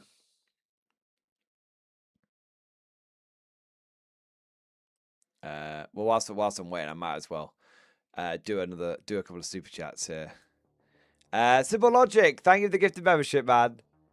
Thank you for the gifted membership, bro. Thank you for your support, man. And Chris K, any of them are excellent, but Why Space with 2 or Supersize is excellent. All right, let's have a look. Disclaimer, if you know the 40k lore, this video will probably give you an aneurysm. Spider-Man 2 is really just a fantastic game with an incredible story about friendship, what it means to clean up your house, and Space Marine 2 is gonna fill you up with so much testosterone, you're gonna grow a third nut. That's spare tire, baby. You know what I'm talking about, Tim. This game's gonna get you going to the gym on a Sunday. This'll get your peaches looking like a forest before the McDonald's Torium comes in to add a 400th location. See MJ's jawline? That jaw's folded 1,000 times. I could cut through a cinder block. MJ's jawline, that jaw's folded 1,000 times. I could cut through.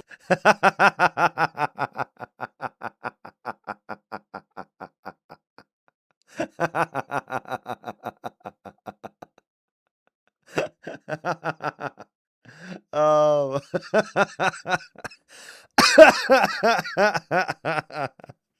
I'll turn it up a little bit.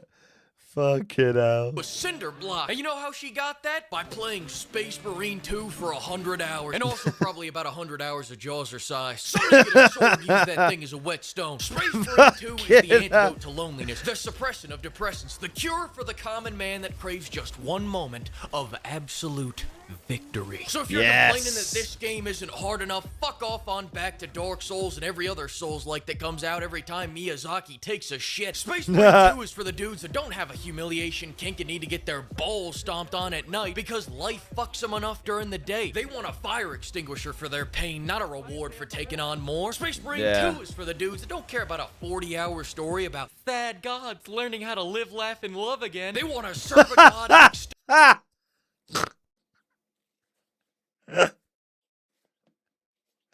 You forget like how just based Space Marine 2 was, don't you? Like Space Marine 2 is just a game about 3 Space Marines killing everything. You can basically just pay absolute zero attention to the plot and it will have no impact on your enjoyment of the game. Like just this is all it was very clear in what it wanted to be, and then it was what it wanted to be. Yeah. It's great. And the endangered species list in his name. Space Marine 2 is for those that know the Emperor's will is the only true will. Yes! War for war is not peace, but even more. Good morning, Imperium!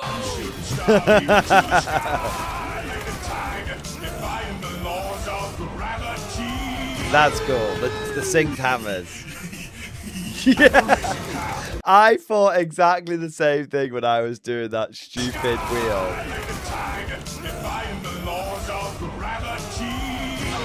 Where is it? Yeah, this bit. I thought exactly the thing. I was like, wee! Wee! It's like spinning the wheel. Just running through the heretic. Yes. They are everywhere. Lead me to the slaughter. I'm gonna go. There's no stopping me. Brother, I am. First up, let's talk about the story and lore. The story in this game is incredible. I was locked into it just as much as the first game. And that is to say, I was not paying attention at all. I was locked into the story. I wasn't paying attention at all. I didn't need to know what was going on. I just needed to know. Listen, man. I don't need to know one thing. Where they are. Anytime, anywhere. Need to know all the details. I don't care why we do what we do. I care when. I sweat loyalty and I shit service. The Emperor calls. That's brilliant. I care when. I sweat loyalty and I shit service. I love that. I sweat loyalty and I shit service. That's amazing. The Emperor calls, I answer. That being said, the game has the pacing of a booger sugar binge, the length of a Colombian marching powder rail, the lines go harder than ever, and never miss an opportunity to butcher lore. Quick, strap down the lore goblin before he can get away. We play as the Ultramarines, patron saints of... Shoot down the lore goblin before he can get away. Actually, look, this is like... Right.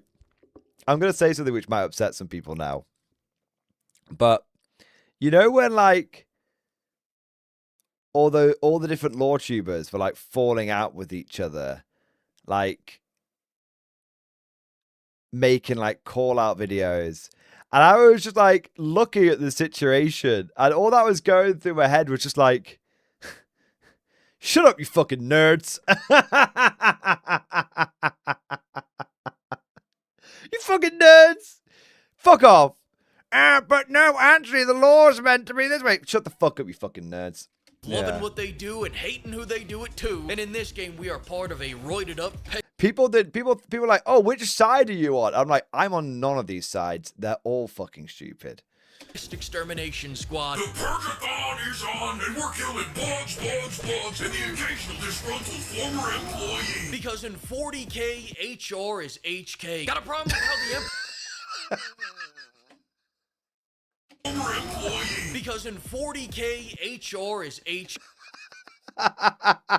Got a problem with how the Emperor's running things? Well, I have a problem with you running. Let me take a look at those legs.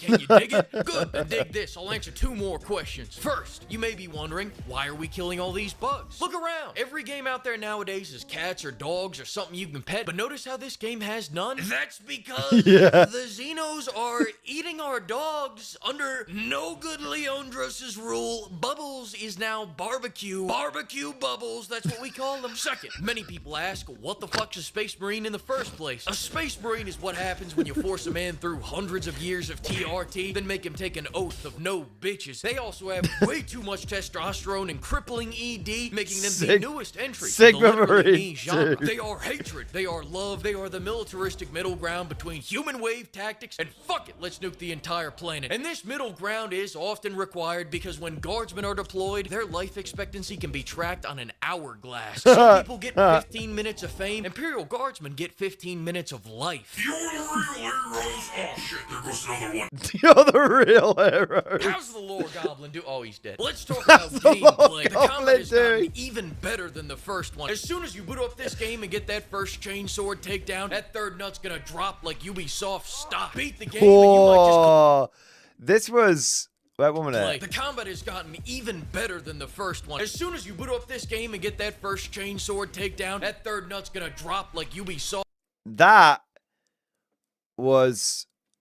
This video was made a year ago.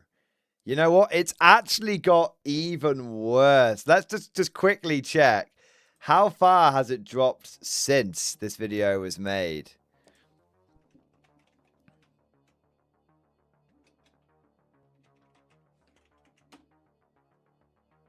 Oh, it's recovered a little bit. 1 minute. It's actually got better. When this video was made, it was 2.71 US dollars. Oh, wait, no, that's in euros. Oh, dear. 1 minute. Wait. Cut. That would probably be even more dollars then. It's recovered a bit. It's recovered a little bit. I mean... I say it's recovered a little bit. It's all relative.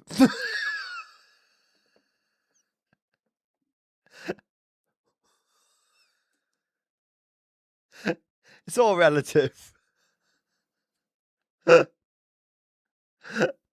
Oh my fucking god. Oh my god.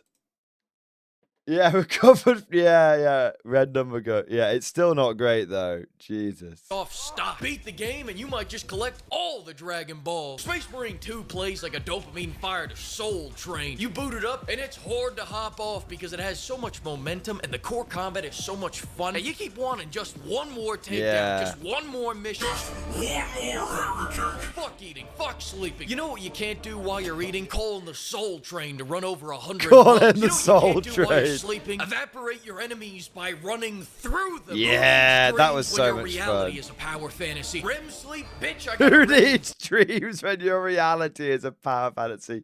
I love The Emperor that. needs you, brother. Are you man enough to answer the call? Please note, rejection of this call will result in death. Immediate death. Also, this is not a toll-free call. You're gonna have to pay that too. A big reason for why this combat feels so good is because Space Marines are the embodiment of impact. Space Marines are big, chunky, 600-pound, muscle-bound Bible thumpers. They run slow, hit hard, and they leverage roid rage to hit even harder. You see a horde, you feel bad for the horde. Yes, you're incapable of taking cover because you are the cover. It still plays like the bastard child of God of War and Gears of War, but now you get even more toys like parrying, yoinking, counter shots, and dodging to help set up even more takedowns. Which takes us to the next thing that puts Space Marine 2 above the ever-increasing amount of bug-killing games, takedowns. Is that one puts Space Marine 2 above the ever-increasing amount of bug... I don't think that's... Did you put a mod in this? Nope. Would use bug footage refuse to fight anything but the robots. Killing games, takedowns. Does that one bug keep annoying you? The difference between Helldivers and Space Marines is that Helldivers will kill that bug, Space Marines will annihilate them. Look at that takedown. That's one annihilating takedown. My God, that's the best takedown. Camera cooked the takedown view. New fleet's talking now. Current fleet's talking. Camera Rip it in half, cooked rip the its face off, takedown rip out his view. fang, then shank him 10 times. Systematically disassemble every last cell in that thing's body. If your nuts don't tingle just looking at this, uninstall them. Double it and give them to the next guy. Sure, there's a joy in killing it, but there's an absolute climax in annihilation. Especially with all this Ministry of Love, please. Look away for a second. Especially with all this gore. This is like one of Quentin Tarantino's wet dreams. Yes. Without the feet, Ministry. Keep looking that way. Why the need for so much gruesome, graphic violence? Why not let us... Because it's so much fun, Jan. Get it, yoink. As for the weapons, starting with the melee, you got the power sword, you got your power fist, you got your power hammer. But you know why they don't have to call it a power chain sword? Because they don't need to convince you. They don't have to program you just to take a spin, catch one of these Xenos on your blade, and you'll see the power. It's reliable, it's brutal, and when your gore system looks like this, it's the only... You don't need to convince me that a chain sword is cool, because a chain sword is obviously cool.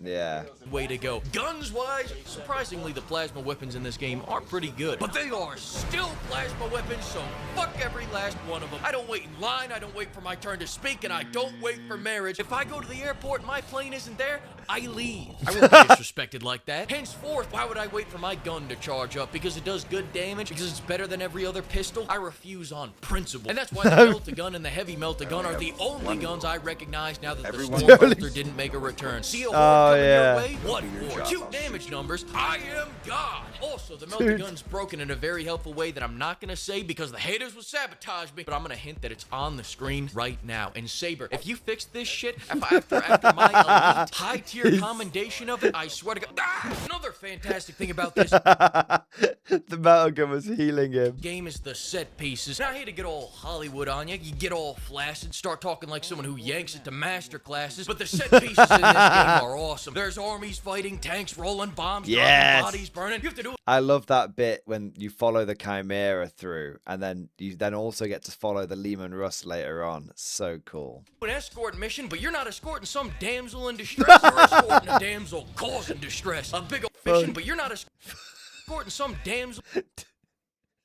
Did you put a mod in this? That's the base game, bro. Pretty sure it's the base game. In distress, you're escorting a damsel causing distress. A big old mechanized beauty. I think I feel fourth nut coming in. With how many bad open world games we get these days, I forgot just how alive a nice custom tailored linear action game Yeah, can I feel. love But that what scene. isn't alive are these AI teammates, and I'm just gonna It's so true. When open world games first came out, I absolutely loved them. And there are still some open world games that I rate in my like #1 absolute like top 10. Like, for example, I still love games like Mercenaries, like Playground of Destruction. I thought that was really, really good. That is a game where basically you can go anywhere and it's very open world and everything. I also like some open world games like Red Faction Guerrilla, although I've not played it in a very long time. So no, I do love a good open world. And then, you know, in some ways I like some you know, some old sort of semi-open world. So for example, like you had like Knights of the Old Republic / Knights of the Republic 2, where it wasn't open world per se, but hey, here are like the 4 or 5 planets you need to go to. You can go to any of them in any order, and it's totally fine. So it's like open world is good, but then there ended up being this point where like the open world was good, but then the story basically started being like meaningless. Like it wasn't open world, it was just a meaningless sandbox. And I think you need sometimes you need to have the open world with the story. I think you always need the open world story, but sometimes it could be just such a so cathartic. Just drop into a game and be like, I'm just going in the direction the game's telling me to. Like it's literally I just get to sit down.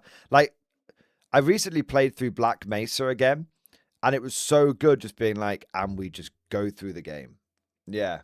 Ever so diplomatically say, what the fuck, and then submit to you the following evidence. Yeah, get him, Bulwark, get him, Bulwark.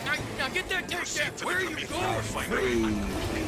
Where are you going? Right about now, let's say you've bought Space Marine 2, ensured the continuance of your bloodline, but the game finished before you did. What now? Let me introduce you to the PvP mode.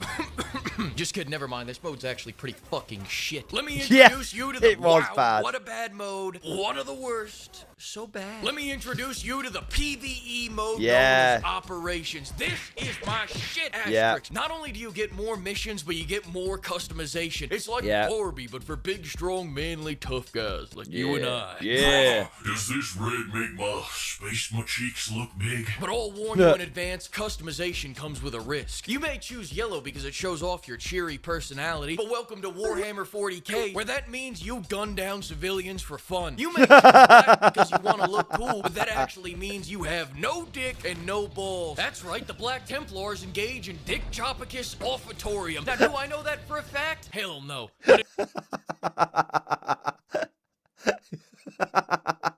He's just ruining the law. If enough people repeat it, it'll become a fact. Think you can get around the accusations by going dark gray? Well, now you're in the most racist Space Marine chapter in the universe. I chose purple because I wanted to be a pimp Marine, but then someone told me that means I'm a turncoat that betrayed the Emperor to get some Slanussy. What? No way! I'm so shocked. I guess I'll just wait here for the Slanesh to come pick me up then. And if you really want to have a good time, mix and match the colors, using each one to represent a different heinous crime you like to commit. Better yet, maybe you like to commit them all, and in that case, put the whole rainbow on your armor so that you're open to anything. Now, as fair warning, the PvE does introduce leveling and class systems, and this does change the dynamic a bit because you have to constantly up the difficulty to upgrade your gear, and that's gonna throw off the power fantasy until you can get that gear. So whereas the campaign's entirely this, that was too fucking easy. Run that back, I want to kill that boss again. Operations mode is more like this. One bullet left. Thank you for dying. I'm here to give you a big old hug. Thank you for dying when you did. Thank you for dying when you did. I appreciate you. I appreciate everything that you've done for me. But the takeaway here shouldn't be don't play this mode. It should be don't play this class in this mode, because Assault is ass. It's in the name. His special ability is dying. You know what? Let me splooge some wisdom on you. Here's your definitive guide to classes. You ready? Vanguard's like playing as an overweight cloaker, but at least you get all your weapons. Bulwark's the class you play when Vanguard's taken. Tactical's like playing as Titus minus all the good secondaries in Rage mode. Assault and Sniper's like playing as the Make-A-Wish Marines. Your teammates are just happy if you're alive. And Heavy is a class you don't think about at all until you see him at the top of the leaderboard for most kills and most damage done. Emperor, protect the melted gun from nerfs. Alright, maybe not definitive, but I got the shit on Assault one last time, so it was worth it. And if you disagree with me, then I disagree with you, your bloodline, and your entire homeworld being alive. Exterminatus, bitch!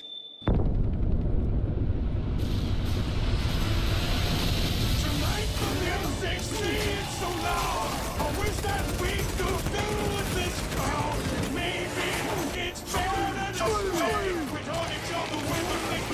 Loser Leandros loves this mode because he can lose even more. That loser. What a loser. We could have been so good together.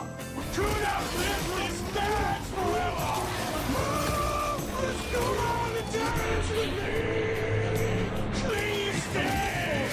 Buy the game, motherfucker. I double dog dare you. Thanks to the Imperium of Pimps for funding this video, and another huge thing. Amazing. That was really good. I'm going to link that in chat. That was very, very good. I love that. He was like, Bulwark's the class you play when Vanguard's taken. Yeah, I mean, that's the thing, right? That's the thing. Sometimes,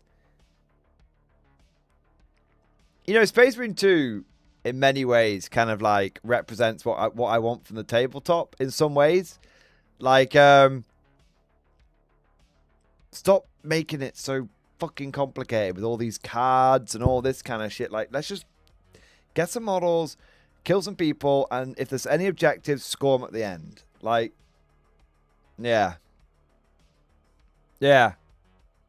Like, modern Warhammer often reminds me of, like, it's like a game that feels like a second job. And then you go back to, like, but what I want is my game to be a game, not my game to be a job. But I just, yeah, that I feel like that kind of sums the whole thing up. Modern Warhammer feels like a job, and I don't want my game that I enjoy to play. I don't want the game that I'm meant to enjoy playing to be a job. Yeah, yeah. Yeah, yeah. Yeah, it's not that you don't want to have like deep, complex gameplay. You don't, you know, it's not like we're just here to be fair, you did kind of make Warhammer into your job. It's different, Marco. I mean, because I like lots of think about it, mate. I like lots of different game systems, but there's only one that feels like a job. And I barely play like modern 40k anymore. Like, I keep my eye in and I go to the occasional tournament and I try out a few tactics and everything. But I mean, Siriade kind of has made a good point. I've made streaming my job, not Warhammer. Yeah, that's kind of true. At this point, I'm not even a Warhammer player. I just stream. That's not true at all. Man, I'm fucked if streaming's my main. if I'm meant to be a streamer now, oh no. Oh man. But no, Marco. Yes, I did. Yes, playing Warhammer is like obviously a part of my job now, but that doesn't mean I want it to feel like a job. That's the difference. Yeah, yeah. That's the difference. He's an influencer. Fucking hell. He's a virus. I know you were making an influencer joke, but I love that. But yeah, like, I think that's like modern 40k. It feels like the whole game is like a fucking fetch quest. Go here, score these points, kill 10 of these. It's just like, yeah, it just feels like a bad video game. Yeah. Sindarius, it could be worse, Mordin. I remember joining mid-9th, built like 30 instances with auto bolt rifles. No wonder I lost sisters with a 2+ save. What was the... Oh, wait, because they had no AP, did they? But they had like 3 shots each. I don't know, man. Like 90 bolt rifle shots. They've got to save some of those saves at some point, right? Yeah, yeah. At some point, right? Oh, they've got to fail some of them, I should say. Yeah. Oh. Yeah, there we go. That was a really good video, though. That was a really good video. I have to say, I have enjoyed quite a bit of Fleekazoid stuff recently. I haven't seen that particular one, though. But yeah, I thought that was pretty good. All right. We've got a few super chat stuff coming in here. I want to say a big thank you to Simple Logic. Thank you for the 14 months, man. X-Force. X-Force, baby. Thank you, bro. Added 3 Light Walkers to my collection in stream discussion. Let's have a look. Wait. Small update to the collection. Funny enough, the 3rd model cost less than the 1st. Sentinel. Vogel Spinner. Titan. Oh, I wonder why the Titan costs less. Is this a print line I see? Ooh. That's crazy. Crazy that the Titan costs less than a Sentinel. It looks great though, man. They look cool. Titan is obviously the main star of the show. 100% GW plastic. That's worrying because they don't make them in plastic yet. Yeah, very GW, I swear. Civilogic, I love it, man. And great job on that Titan. He looks like an absolute beast, mate. Yeah, absolute fucking beast. We've got Sindarius. Sindarius, thank you for the double support, mate. Firstly, thank you for the 10 gifted membership, baby. Yes. Thank you for the 10 gifted memberships, bro. Thank you for your support. Thank you for the extra squad to hold the line in the name of the Emperor. Thank you, man. But also thank you for your super chat. Quick hobby update in stream discussion. Quick hobby update. Got the third command team and arty team needed for next month's tournament. We'll be doing a 2v1 game with friends on Sunday. 3k guard and orcs against Necrons. That's a fun little practice. Might have a bat rep for you if it's interesting. Nice! Hey! Coming along all right. Yeah, it's coming along all right, man. The new Krieg models, the plastic ones, they do look excellent, don't they? Yeah, they are very good models. Cool. Nice. Well, good luck with your 2v1, and I hope it goes well. Yeah, hopefully it's, like I said, hopefully you get battle pot out of it. We've got Tim Bob. Tim Bob, thank you for the super chat, bro. For anyone in the area, Hammerhead in Newark tomorrow. Big wargaming day. Check it out. Warlord have a stand along with many, many more. I've never heard of it, mate. Let me have a look.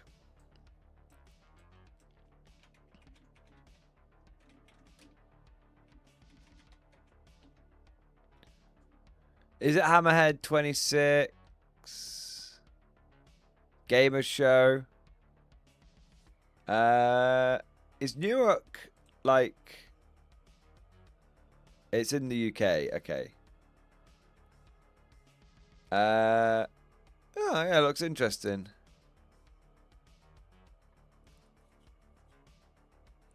I'm just looking through it now. It looks interesting. Look at that for a... Is that a D-Day board, is it? Can we open that image and get a closer look?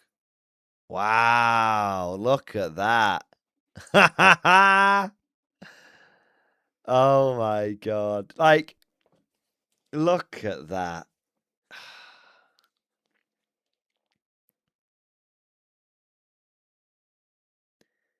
That's so cool.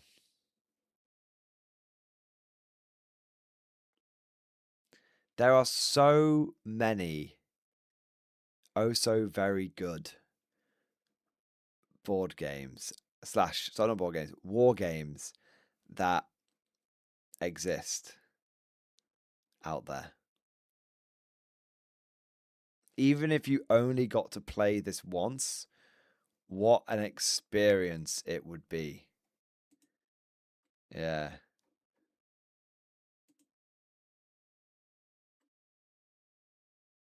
There's lots of different... Look at all the different games you can play.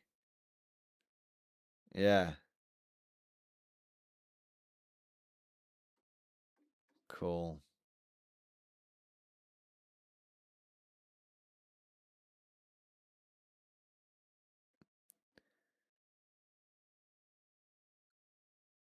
The Women's Auxiliary Balloon Corps. The Gates of Carrick Vaughan. Is that like... That's crazy. Like, is that actually like a company or something that's made that game? I think that's a joke from Blackadder, isn't it? Yeah. Awesome. That looks really cool. Yeah, so anyone who's interested in that, check it out. Yeah. All right. Was there an Arab-Israeli war? Was there? Russell W, that's amazing. Yeah, I mean, the thing is, like, I don't want to get it's difficult to talk about that kind of stuff because obviously it can be a very charged subject, and you know, obviously talking about it through the lens of like wargaming, you know, you don't want to be like insensitive or anything. But you know, having said that, I would play the fuck out of that. Oh, I'd play the fuck out of it. I would have no issue with playing like, you know, having armies for both sides. You know, I'd have no issue like doing like all like the crazy like guerrilla warfare shit on like one side, doing like all of the fucking mad like IDF stuff, like bulldozing, like, you know, bulldozing streets and like fucking sending troops on. I'd do both. I'd just play. It's a game at the end of the day. A game's a game. Like when I played Command & Conquer Generals, I played both. You know, I'd be there, you know, playing Command & Conquer Generals, you know, doing a massively inappropriate Chinese accent while sending my red guard. We fight for my place. Sending them like forward in waves after wave. China will not forget me. All that kind of stuff. And then I'd be like playing as the Americans, like, we can build anywhere. Can't build there. And then I'd be, you know, playing as like the GLA and be like, we will die for our cause. Find me a crowd. I don't give a fuck about that kind of stuff. A game's a game at the end of the day. Yeah, a game's a game. Like I really hope that someone does make like a bolt action sized or Warhammer 40k scale one of those kind of games, because I'd love that. Like I'd love to do, whether it was I think the one I'd want to do would be, is it like the Yom Kippur War, when like, I'd love to play as the Egyptians in that, when they like fucking blasted the sandbanks down and sent all the fucking like T-55s over and T-72s. Yeah, I'd love to do a Cold War game. Yeah, that was actually a good GLA voice acting, lol. I used to be able to do all that. I used to be able to do all of the GLA voices. I was very well practiced in them because they were my favorite faction. I used to play all the different ones. But I mean, I like playing the Chinese probably the most, just because it improved my social credit. But no, but actually because every time you built one red guard, you got two, so you could build your army up very quickly. But no, I used to love playing as the GLA as well. Just like, can I have some shoes, please, and all that kind of stuff. Yeah, it was great. I brewed to perfection for the toxin tractor. Yeah, I'd go from game to game, one side, you know, I'd be swapping factions every game. Like, I just enjoyed playing them all. Yeah. It's the same. I find that with a lot of games though. Like, I do really enjoy, like in Conflict, for example, I love playing all the different sides. I love it in bolt action. You know, my American army and my British army are just as big as like my Axis army, well, my German army and my like Japanese army and my Soviet army. Yeah. If I like a game, I'll go all in on all different sides. Yeah. And it's not like trying to be like inappropriate or weird about it or anything like that. Like, sometimes you want to like immerse yourself, you know, especially with something like you know, if it was something that was more like Cold War orientated, you know, sometimes you want to immerse yourself in the struggle on both sides. Like if they did like bolt action like Vietnam, or bolt action like Afghanistan, like I would be there like deep diving like the war on both sides. I'd be immersing myself on both sides. Like I'd be, you know, building up like my you know, I'd have, if it's like Soviets versus like the Mujahideen, I'd be on one side. I'd be like, yes, I get a great excuse to like build up all these like BMPs and like T-72s and stuff, and all of like the Soviets, like the AKs and RPKs. Well, that'd be amazing. On one side, I'd be fucking loving that. And on the other side, I'd be like, yes, this film is dedicated to our Mujahideen brothers and all that kind of stuff. Like I'd have no issue with it, because at the end of the day, to me, it's history, but it's a game, and I actually really enjoyed, like, one of the great things about bolt action, for example, I really enjoyed diving into the history of it. Like, even sometimes when you find it really, really uncomfortable. Like, I was reading about some of the stuff that happened on, like, the Eastern Front, for example. And, you know, all, like, the massacres, the anti-partisan stuff. And, like, it's really uncomfortable to read about. You're like, fucking hell, this is... Like, you go over to, like, the Western Front, and it's like... it's like, you know, people like, yeah, everything's happy. Oh, no, don't look at what the Canadians did, but otherwise everyone's all right. You know, it's a bit mad. You know, oh, there's violence, but it's just like regular old like war violence. It's all right.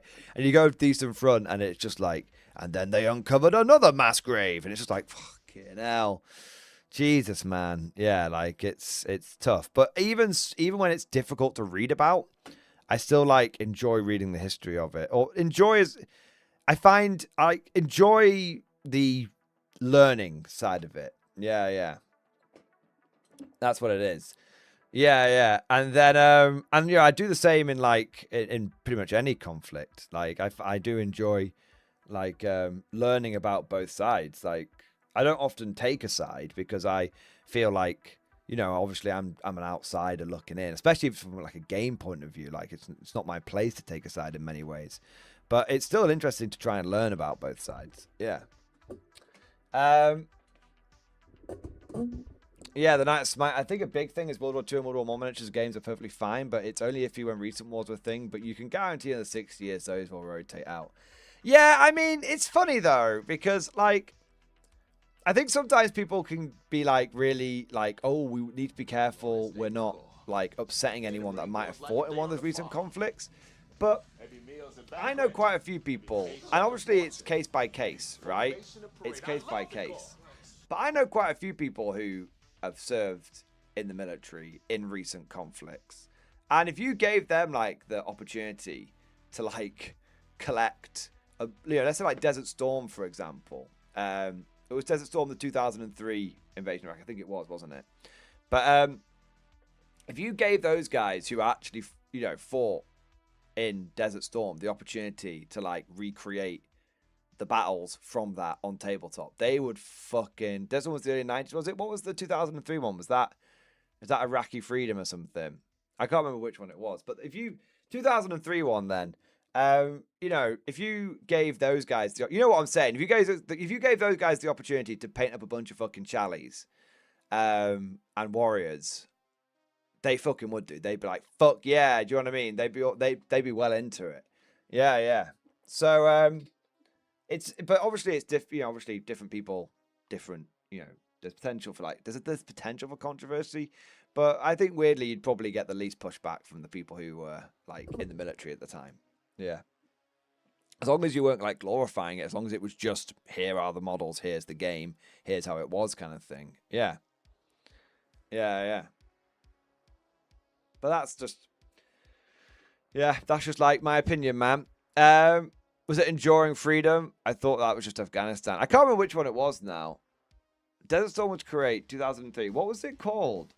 2003 Invasion of Iraq. What was it fucking called? It had a name. Every operation has a fucking name. When it comes to fighting crime, there's only one man keeping the streets safe while keeping it real.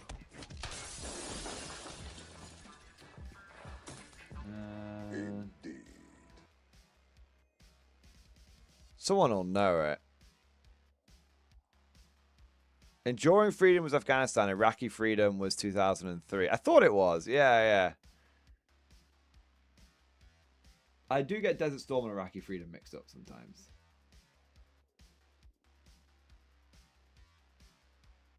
But yeah, it was Iraqi Freedom, wasn't it? Fucking hell, it's not like they were being particularly subtle with the name of the operation. If that one leaked, oh shit, they'll never figure it out, will they? Fucking hell. Yeah, yeah. Yeah, yeah.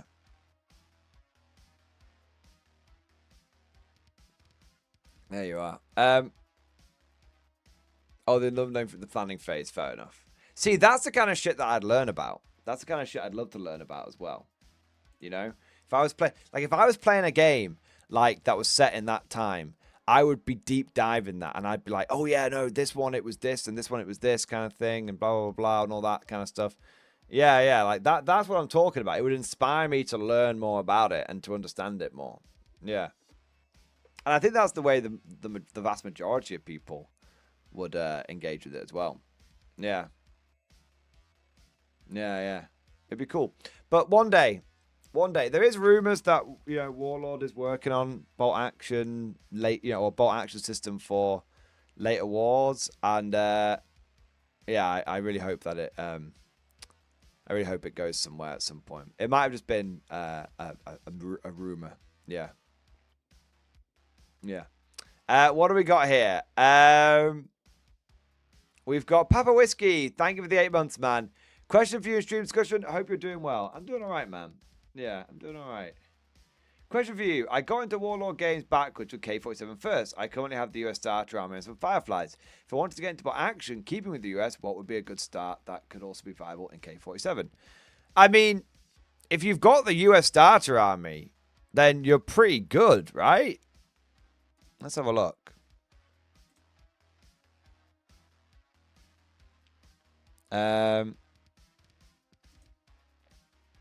We talk about the wait. When you say the US starter army, do you mean the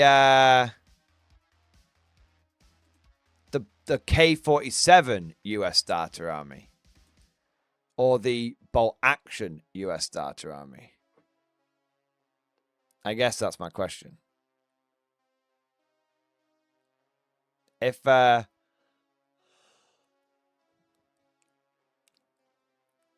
guessing it was the K-47 one.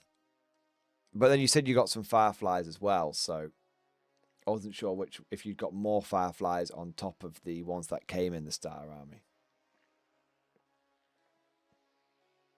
But I'm kind of curious. I'll wait for Papa Whiskey to come back with an answer. He might not get back to me straight away though.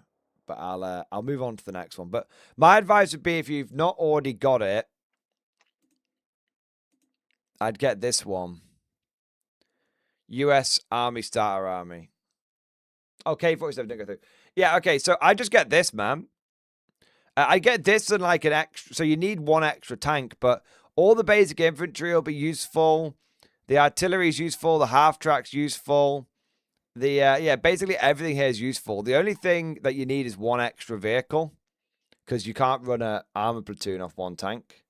So I'd either get the US Army Starter Army there, or I'd get the US Winter Army.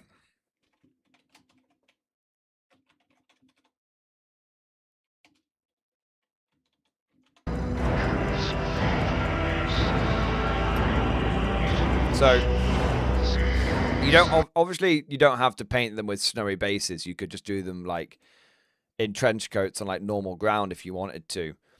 But this one comes with 2 tanks, an artillery piece, 2 MMG teams, and a medium mortar and a bunch of infantry. And so does the other one that we were looking at. But this one just doesn't come with 2 tanks. So you'd need to swap that. You'd need to buy another tank on top of that half track, basically. But yeah, either one of those would be good. Yeah. Yeah, you could buy... and then what you could do as well is get... You could either print them, or you could buy them from Warlord, depending on what your like options are. But you can buy the Tesla turrets separate. So you could... But obviously it's like 17 quid, so it's kind of expensive just for a turret swap because it's made out of resin. But you could you could 3D print one if you've got... There's loads of files out there. Yeah. But yeah, I would get either the US Winter Starter Army or the US regular starter army. Both of those would be good choices. If you go for the regular one, you'll need an extra tank, but literally any US tank will do. Yeah. You do. Oh, you have the Stuart. Yeah. You've already got the Stuart.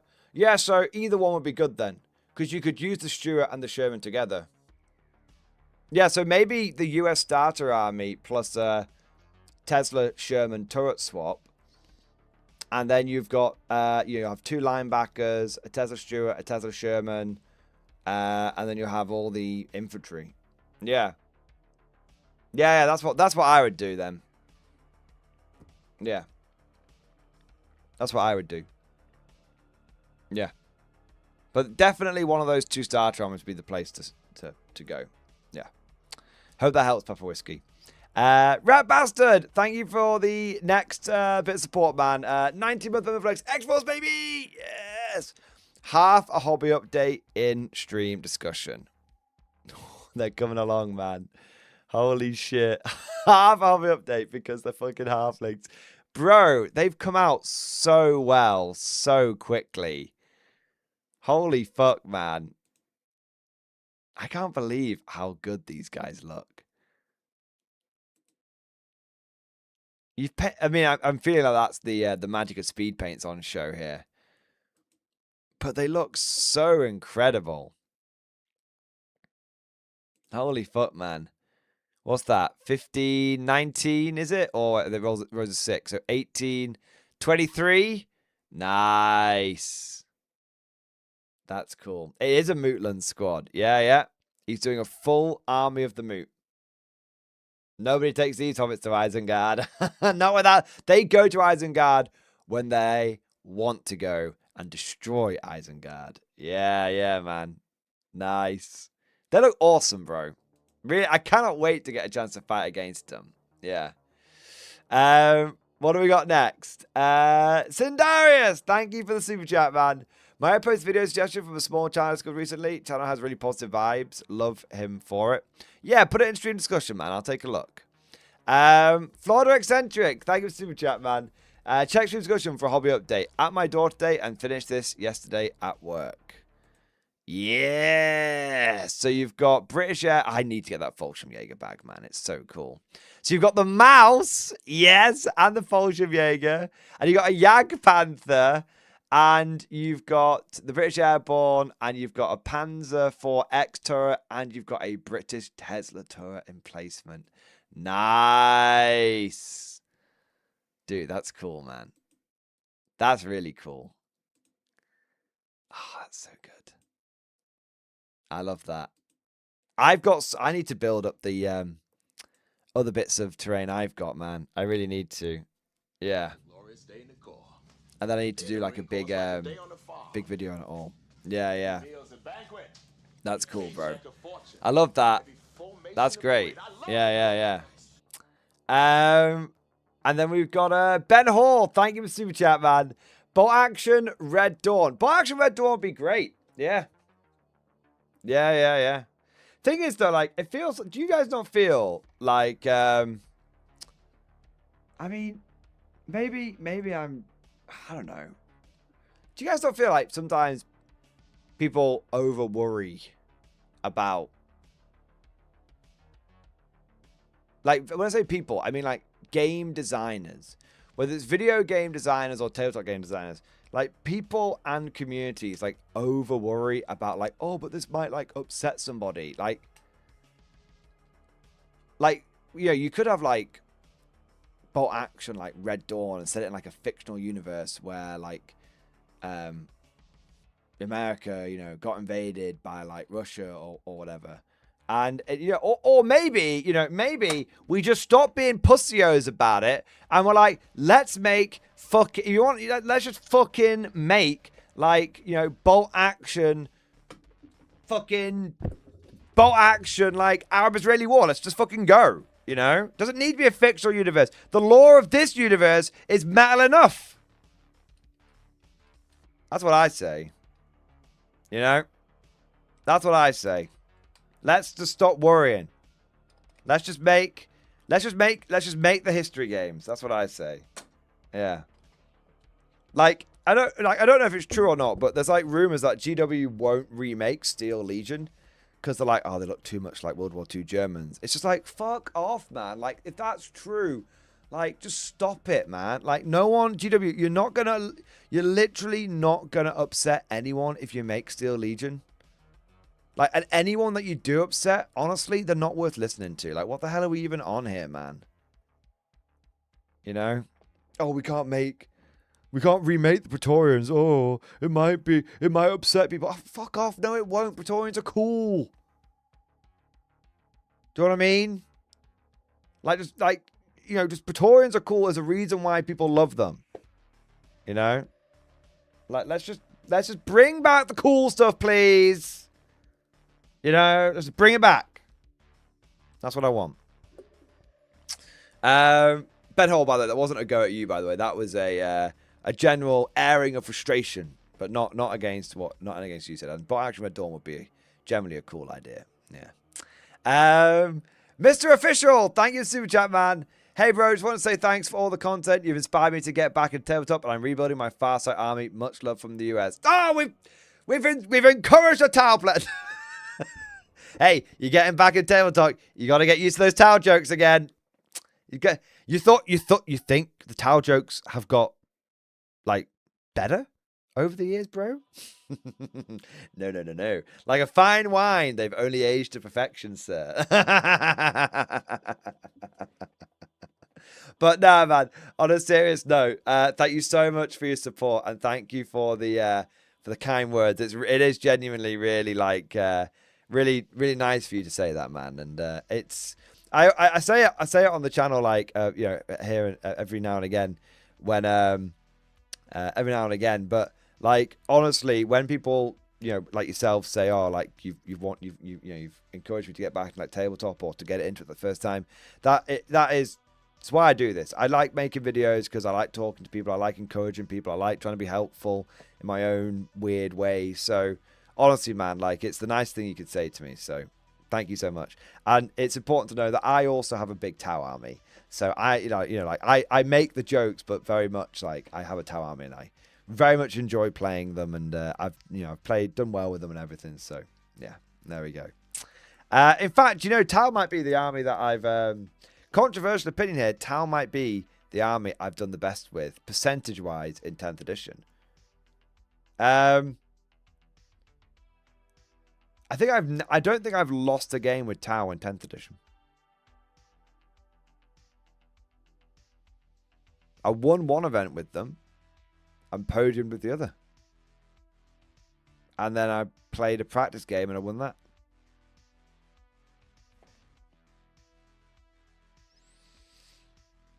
I am the best Tau guard player.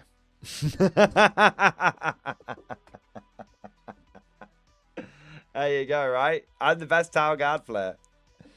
There you go. All right. We had a video coming here before. Let's have a look. Bomb Squig, DIY Warhammer 40k terrain is awesome. Let's have a look.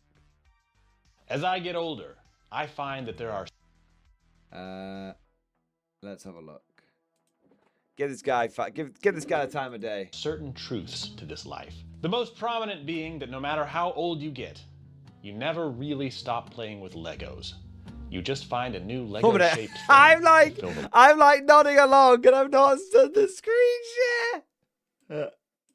All right, let's try this again. So this video got sent in by Sindarius. It's by a channel called Bomb Squig. And it says, DIY Warhammer 40k trade is awesome. Feature my homemade trade. Now, why does this video say 0 likes and 6 dislikes? I feel like that's probably not correct. I'm going to give it a little like. But let's have a look here. As I get older, I find that there are certain truths to this life. The most prominent being that no matter how old you get, you never really stop playing with Legos. You just find a new Lego-shaped thing to fill the Lego-shaped hole in your heart. This is true. And right now, the Lego-shaped hole in my heart is being filled by Warhammer 40k terrain. So I think that terrain is like the filled in your heart. Over there. And right now, the Lego-shaped hole in my heart is being filled by Warhammer 40k terrain. Not you. So I think that terrain is like the secret sauce, You work so hard terrain is the to paint secret sauce. These little dudes, and your opponent works so hard to paint these little dudes, and you bring them, and that terrain just really sells it, It puts them in a time and in a place, and it just makes the whole thing so much more cinematic. But I think if you're new, as I still kind of am, terrain is really intimidating, as it kind of was to me up until recently. Terrain is like kind of a secret expense that gets tacked on to Warhammer. Like, you're gonna have to get into it at some point. And you can buy some really cool terrain. If you're willing to spend the money, there's some awesome terrain out there. Like, it's really great. But there are also ways to make it at home like I did. And it's so cheaper. Much fun. I've seen my friends make really cool terrain functional stuff out of just little pieces of plastic. Like my buddy does Death Guard, and he does like... I mean, yeah, it is a little functional. Functional is one word for it. This It's almost like laser tag. You remember laser tag in the 90s? That whole aesthetic of like super industrial toxic waste. Looks super dope. I took it in a slightly different direction.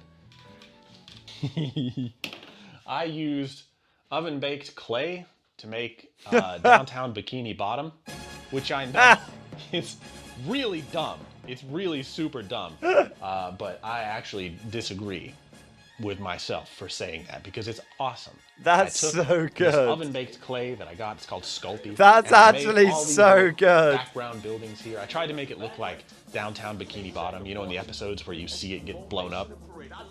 The way it works is I use these buildings essentially as fence posts, so they kind of sit on the edges of ruins. That's and brilliant. Then I take these little hastily made fortifications here and stick them together, a little anchor on that one. Oh yeah, I gotta show you this. It wouldn't be downtown Bikini Bottom without Weenie Hut Jr. and the Salty Spittoon. I am a grown man. I did the anchor toss field. Remember that from the Muscle Beach episode? One of my favorites. And I've got the little anchors I made that kind of work as the ruin walls. That's fun. That's cool. Ooh, yeah, check it out. I've got jellyfish fields. Yeah, that's great. That's the best. I made a bunch of these, like the jellyfish field rocks. And the idea is that I can scatter them around the terrain and use them as like a forest terrain feature. The only thing I didn't make myself was the Krusty Krab. I did some modifications to it, you know. This was a fish ornament. I put some windows in, did all that. I just couldn't do it justice. That's brilliant. I tried, couldn't do it justice. I did a bunch of blown up buildings too. Tried to make it look like there was a horrible massacre that happened. Like flame columns coming out of everything. Very fun, very cool, very stupid. One thing I like about 40K terrain so much, and keep in mind I'm not talking about my own stuff because I know it's kind of silly. It's silly, but it's good. It's very functional art. Like I've seen people who make really cool, essentially like post-apocalyptic cityscapes. And if you didn't know a single thing about Warhammer 40K, you know, you would see the architecture and you'd see the work that went into it, and you would just think that it was a really cool diorama, like it's a really cool art piece. But it has so much function beyond that because it serves as a cinematic backdrop for this super cool game that you kind of get to live in for a while. It's very neat, and it gives me a huge respect for people who have kind of always done this, you know, like maybe people who do train sets for a living. Oh my God, the people. Like, terrain is one of those things that, for so many people, it's considered an afterthought. But what's funny, it's funny, isn't it? Terrain for so many people is considered an afterthought, and they're not that bothered about it. And yet everybody remembers the time when they saw or played on or saw some people playing on an absolutely epic board. So it's weird, isn't it? Humans are full of contradictions. Who do trains are outrageous. After having played around with some of this stuff and doing work with static grass, it gives me a whole new respect for them.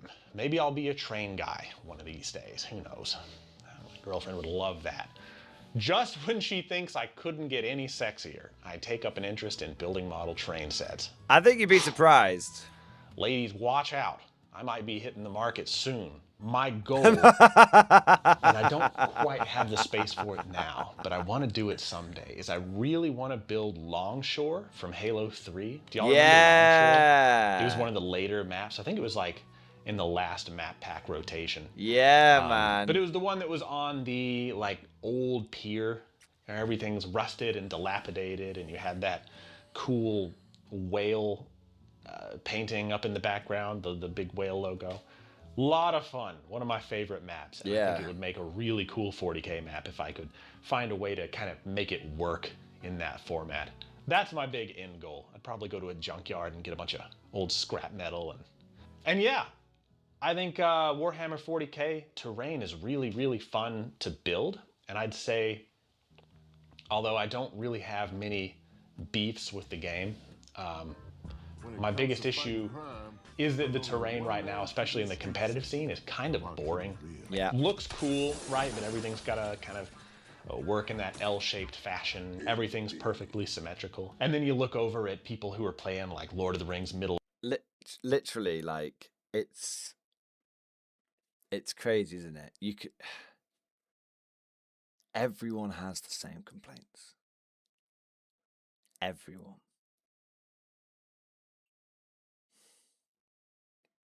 And it doesn't matter where you go, doesn't matter who you talk to, everyone has the same issues with the game. Earth. They've just got these super cool terrain pieces. Yeah. It just looks a lot more fun. I think that 40K could maybe use a little bit more of that. Maybe keep the super hardcore competitive terrain for that environment, but have more rules for like forests and stuff. And I know 40K has rules for like forests and even craters where your guys but you can, never like, use go and them. lie down in. There's rules for that in the books. They're just not used in the competitive scene. I think that they should be more in the competitive scene. Maybe we'll see more with 11th edition. Either way, I'm rambling now. I just like terrain. And if you're brand new and you're thinking about all this money that you're gonna have to spend on terrain, maybe just get some popsicle sticks and put something fun together, something that speaks to you and is uniquely yours. Doesn't have to be a huge song and dance. Like I said, I've seen some really Did he mean amazing simplistic stuff that 10.5? works very, very well and weighs next to nothing, costs next to nothing. I think that we need, as adults, as many excuses as we can get to work with our hands on little tiny things. And I think that's just a part of life that is easily neglected. You know, you got your job, you got your friends and your family, you got your fitness, you got your outdoor exploration, you got all the things that make up life, and you want to sprinkle them together. It can be so easy to overlook that last ingredient, which is just some time to yourself to make art. And this is art, you know? It's silly, but it's also art. It's fun. But tell me what you all think. That was a good video. Yeah, that was a good video. Pretty good vibes. I'll put a link to it down in chat.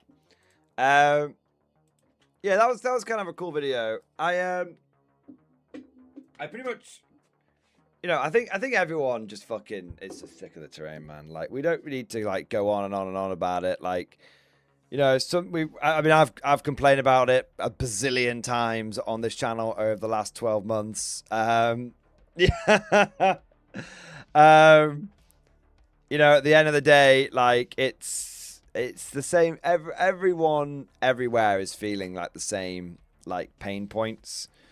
And it's one of those things where, like, I think hype can. So how come? Because obviously, right? These issues have existed since like day one of 10th edition. And in fact, all of these issues really existed before 10th edition, because L-shaped terrain basically came in as a standardized terrain set in 9th edition. 9th edition and 10th edition is when things like the UKTC really exploded onto the scene, and things like standardized L-shaped terrain really exploded onto the scene. So, you know, it happened with WTC as well, and it happened with... I've been playing on L-shaped boards for 2 editions, L-shaped terrain for 2 editions now. So I think basically what kind of happens is, at first there's just like the hype around the new edition, and you don't really worry so much about the terrain because you're just like, oh, well, you know, you appreciate its functionality, especially if you're becoming more and more competitive and everything. And then you sort of, basically, we've just been in this like L-shaped terrain era for basically 5 or 6 years now. And I think this era has just come to an end. Like, I think that's as simple as it's like, what's changed? We're just sick. We're just bored of it. Like, you know, the all of the practical benefits of it no longer really seem to outweigh people's feelings towards it. Like, it's, You know, people are willing to put a lot to the back of their minds, whilst they're just enjoying like the hype. Like you can you know that the terrain's a bit dog shit, but hey, it's the new edition, and hey, what's happened here, and hey, what's happened there, and all this kind of stuff. And yeah, basically like that's for the over the course of 9th and 10th edition, as this L-shaped terrain has proliferated across basically every aspect of the game now. I think we've basically got to the point where I was like, okay, well, like, L-shaped terrain. It's like, player place terrain.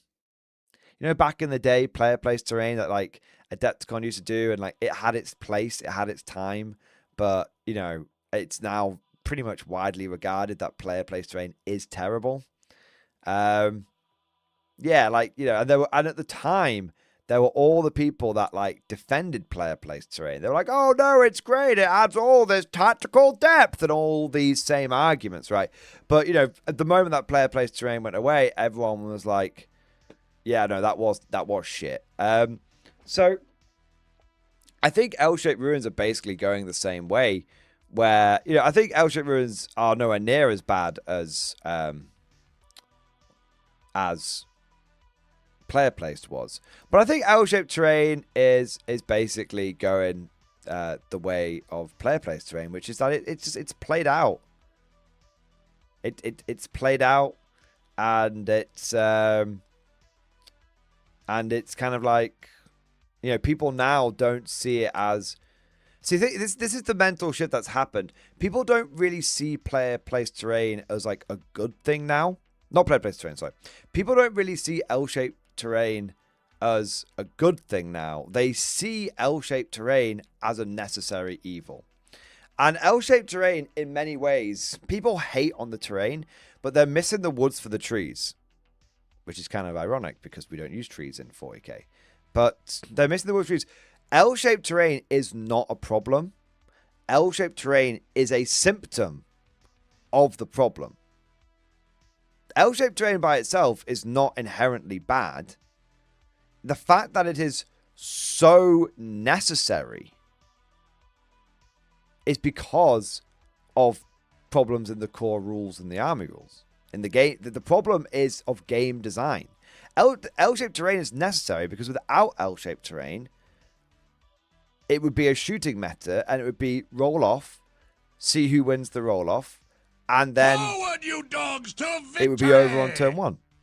I could so easily, if I knew, using 10th edition rules now, if I knew that, okay, we're going to be playing on very open boards here, like 10th edition rules on 4th edition boards, I could build a list that would basically flatten my opponent in one turn of shooting.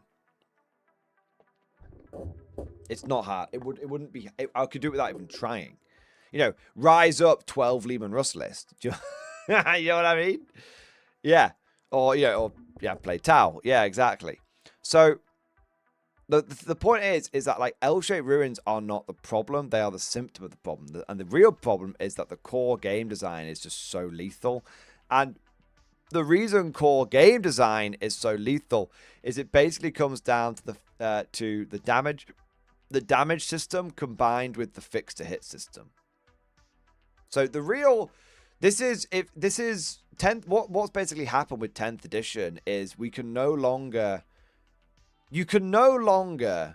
defend fix to hit values, no initiative, and the damage system.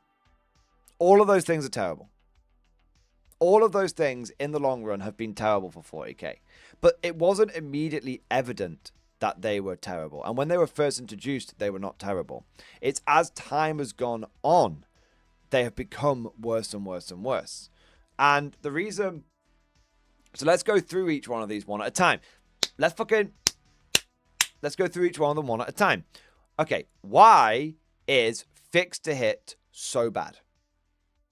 Why is my Space Marine always hits on a 3+ in melee, your Guardsman always hits on a 4+ in shooting? Why is that bad? The reason it's bad is because this is where all the complaints of, oh, it's the limitation of the D6 system. Isn't it weird how there are hundreds of other game systems out there who use D6 dice, and yet they don't have a problem with the limitations of the D6 system? That's because it's not the D6 which is the problem. That's the symptom. The problem is the fact that you've got to fix the hit value, because when a Space Marine always hits on a 3+, there is no ability for you to, within the realm of the D6, to then start representing different skill levels between warriors. So, you know, a Space Marine would not always hit on a 3+ against a Guardsman. He might even hit on a 2+ against a Guardsman, but he's only going to hit maybe on like a 5+ against an Eldar. So that's the limitation of the D6 system. So it's not like, and that's where the reroll problem comes from. The reroll problem is because you start adding rerolls on, because that's how you differentiate between someone who is like an Intercessor and an Assault Marine. Because the Intercessor, you know, the Assault Marine needs to get rerolls to clear that enemy unit off an objective to differentiate its melee prowess. If you can't just make it hit on a 2+, because now it's hitting like a Custodes. Right. So that's the limitations of that's the problem with the fixed to hit values. It basically the symptoms of too many rerolls and the symptoms of the limitation of the D6 system, actually they're not the problem. The problem is the core game design. Then we go over to damage. Damage is a real problem. Have you not seen how stats and attack Sandari's an attack blow as well? Exactly. How have we gone in the space of only a couple of editions? Literally, we're talking 9th and 10th edition. We have gone from a Space Marine getting 1 attack to a Space Marine getting 3 attacks. A basic Space Marine. Like, that's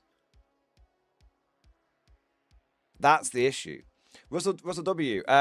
We did Cosmic Drew, and in a current edition of the game, the D6 is a detriment because there isn't enough spread from a Space Marine and Imperial Guardsman. A D10 or D2 will fix it. But Russell W, adding bigger dice into the game isn't actually fixing the core problem. It's just papering over the core problem. Yeah. It's just papering over it. Yeah. So that's the issue. And then basically the damage system's fucked because, you know, basically, you know, you've gone from Hive Tyrants with 6 wounds, feeling unbelievably tanky because they only ever took 1 wound off like a lance cannon, to Hive Tyrants with 12 wounds and a 4th invulnerable save, feeling like a waste of time. Yeah. Oh, Russell B, so advocating get rid of fixed hits and like advocating for. Yeah, fair enough, mate. Sorry, man. But yeah. So the damage system basically has led to stat line bloat. Because, suddenly if you make this weapon damage 2, then everyone else feels like their weapons should be damaged 2. So now we need to make everyone wounds 2, but now basically blah, blah, blah, blah, blah, blah, blah, blah, blah, blah. Like, you know, it's the same thing. And so that's why, you know, so the D6 system isn't the problem. The fixed to hit value is basically what's causing things like rerolls to constantly pop up. Damage system is what is causing stat lines to massively like bloat. Yeah. And then I can't remember what the third thing was, but basically all of these things basically lean into lethality. All of these things basically just lead into this endless creep of like lethality. And so what happens is that's why L-shaped terrain is necessary. Because if you don't have L-shaped terrain, people just die. Yeah, like the problem is that the game is just, it's just bloating. Cosmic, broken record about when you broken record. Thank you for super chat, mate. No, I mean, Cosmic, we were talking about, I mean, Cosmic, you've just come in here. You haven't seen the video we've been talking about. Like, I'm banning Cosmic. That's it. He comes in here like, oh, broken record, blah, blah, blah, blah, blah. You're banned. That's it, Cosmic. You're banned. Get out of here. Fucking get out of here. There you go. Like, the point is that all of these issues of terrain of rerolls, of too many dice, of stat line bloat. All of this, none of those issues can be resolved until you fix the core game design, which is why 8th, 9th, and 10th edition have all ended the same way. It's like the Matrix. You know, where the architect is like explaining to Neo, it's like, we have done this 5 times before and we have become exceedingly efficient at it. It's like that. Yeah.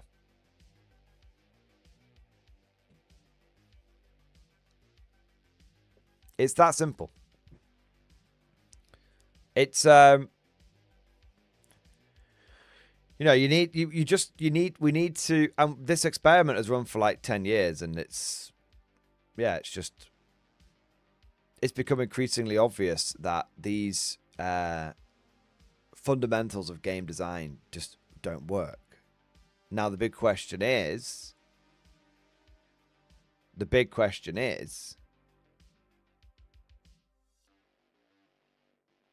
will Games Workshop double down? Free Banana Man. I mean, Cosmic Lord of Drew. Don't worry, he was literally only banned for like 1 minute. He'll be back in a second. Don't worry. Hey, Benny, thank you for support. Don't worry, he's not really been banned. It literally was like literally a 1 minute ban. Yeah. But yeah, the point is like the main point of all of this is not to repeat the points that I've made, but rather to ask this question, which is, will Games Workshop admit that this fixed to hit value is a flawed system? And will they change it? Or will they double down? And will their pride stop them? Because think about it, this fixed to hit values that they have is not doing them any favors in the 2 games that have it. It doesn't work in AOS. People don't like it in AOS. Like, you know, it's a big barrier to getting people interested. You know, we talk about the double turn. It's a huge barrier to getting people interested into AOS. Oh, yeah, your goblin, your night goblin always wounds on a 6. What? Yeah, no, whether it's a bloodthirster or whether it's another goblin, he always wounds on a 6. And it's just like, why? Why? So both game systems that GW basically has this fixed to hit bollocks in are made worse because of it. And it literally, that's what it comes down to. All of this stat creep, dice creep, all of this came down. All of it started. You mean you think power creep? You know, you guys think like, oh, you hear about power creep back in the day. I mean, it was nothing, guys. It was nothing. You know, back in the day, there was a dreadnought called the Rifleman Dread for Grey Knights. This was an old school boxy dreadnought that had 2 twin-linked autocannons, which meant that it fired 4 strength 7 by, you know, AP by today's standards, AP -1 shots. That's all it did. And that was considered broke. And you could only take 3 of them in an army. That was considered broken. So when people say, oh, power creep was bad back in the day, it really wasn't anything like until you get into things like some of the Tau formations and Eldar formations, it really wasn't. The power creep was bad back in the day, again, came down to core game design. Yeah. So it's one of those where, like, ever since they moved to the fixed to hit system, you know, I heard a joke in at the beginning of 10th edition, it took Games Workshop 30 years to break 40k the first time. It only took them 6 to break it the second time. That was the joke that was said at the end of 9th edition. Or was it the end of 8th? It's the fix to hit values, man. We've got to get rid of them. You've got to get rid of them. And if you don't, we will be here looking down the barrel of 11th. We're looking down the end of 11th edition, going into 12th edition, and it'll be the same conversations. Too many rerolls, too many attacks being made. The terrain is still is too dense. It'll be exactly the same. Until some elements of the core, until GW swallows its pride and some of the elements of the core game design change, you'll just see the same cycle happen every single edition. Yeah. Yeah.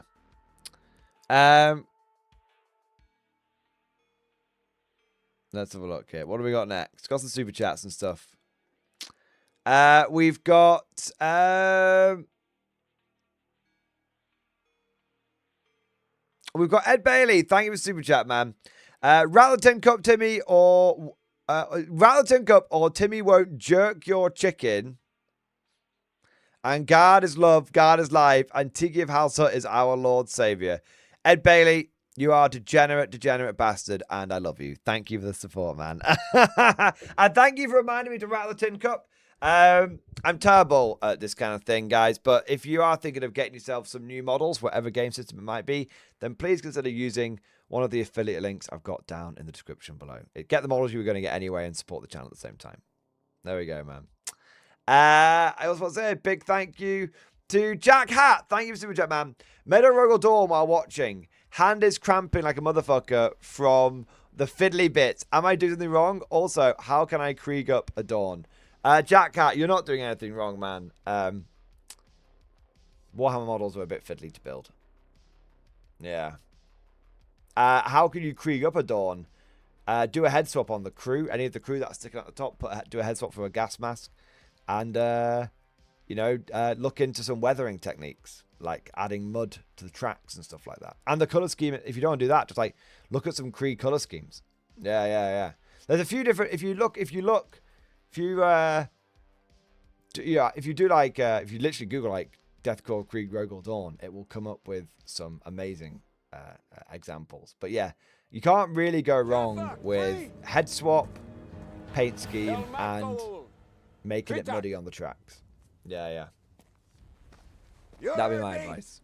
And transfers and stowage, all that stuff. Yeah.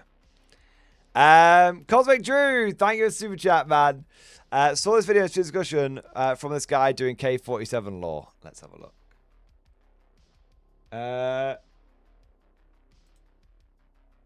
What's this? So you've seen... It's called Feel No Paint. Okay. Let's have a look.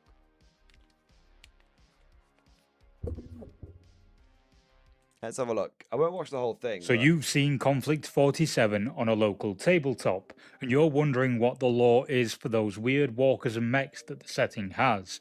Well, in this video, we'll look at the lore for the Scorpion Walkers of Japan before moving on from one of the smallest walkers to some of the largest, with the Thor and Zeus of...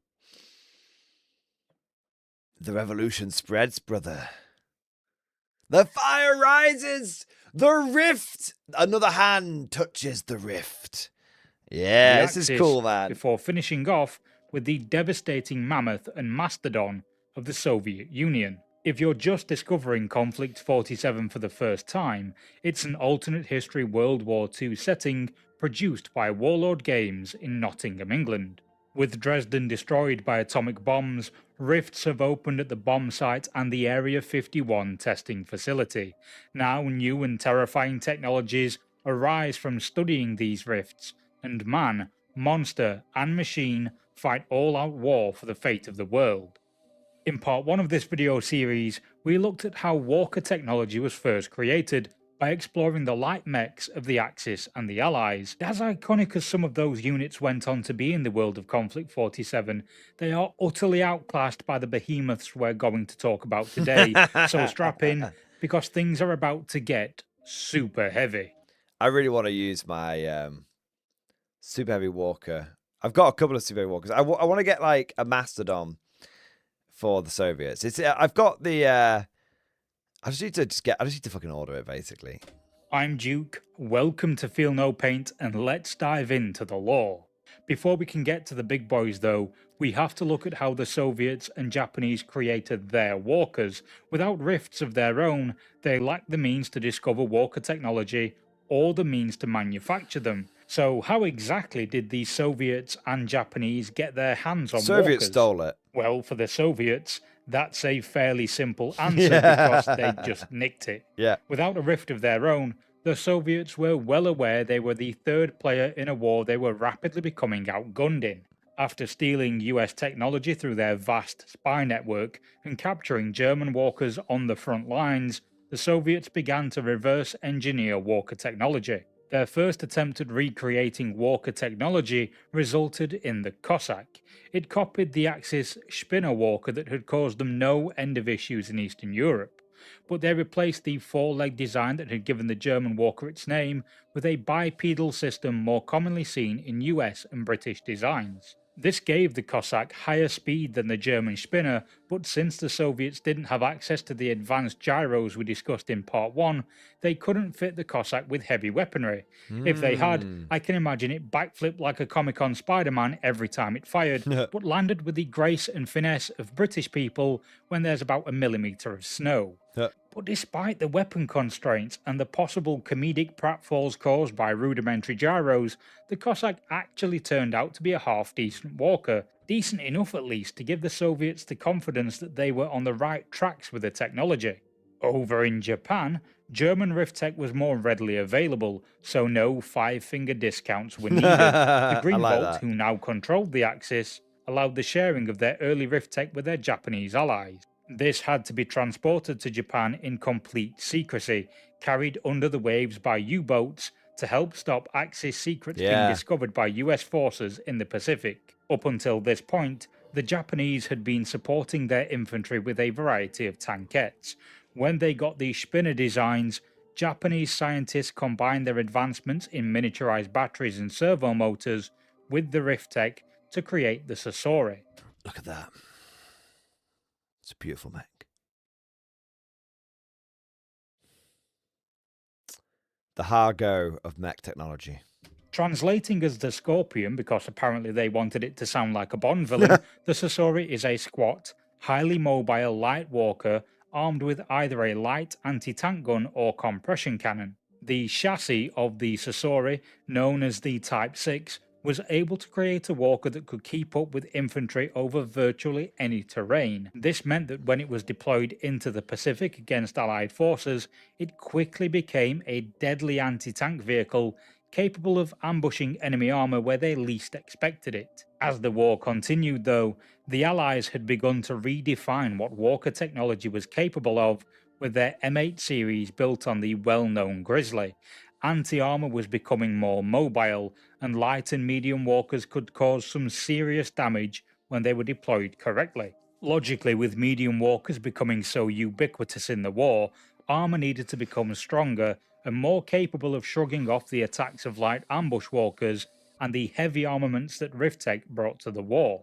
As the armor got heavier, the walkers got larger, and the first true heavy walkers were about to enter the warfront. The Axis were the first to begin refining the idea, as their high command... It's kind of cool. I never really appreciated that the light walkers came first. Like, I suppose because when we enter the, when we play the game and we enter the game, we kind of just have all of the bits available to us. But the idea that if you were going to do like an early Rift War game, that you would be limited to like Cossacks and Spinners and stuff like that, it's kind of cool. Was demanding ever larger armoured vehicles to destroy their enemies.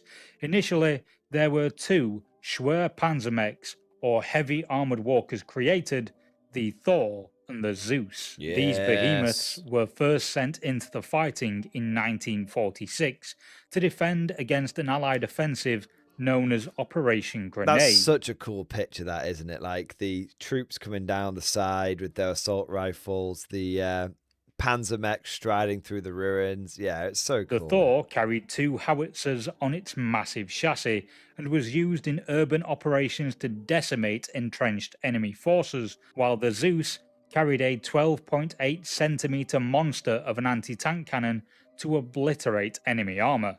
Now, since these were such heavy vehicles, in order to handle their massive size, the German scientists needed to redesign their locomotion systems and developed a 6-leg design.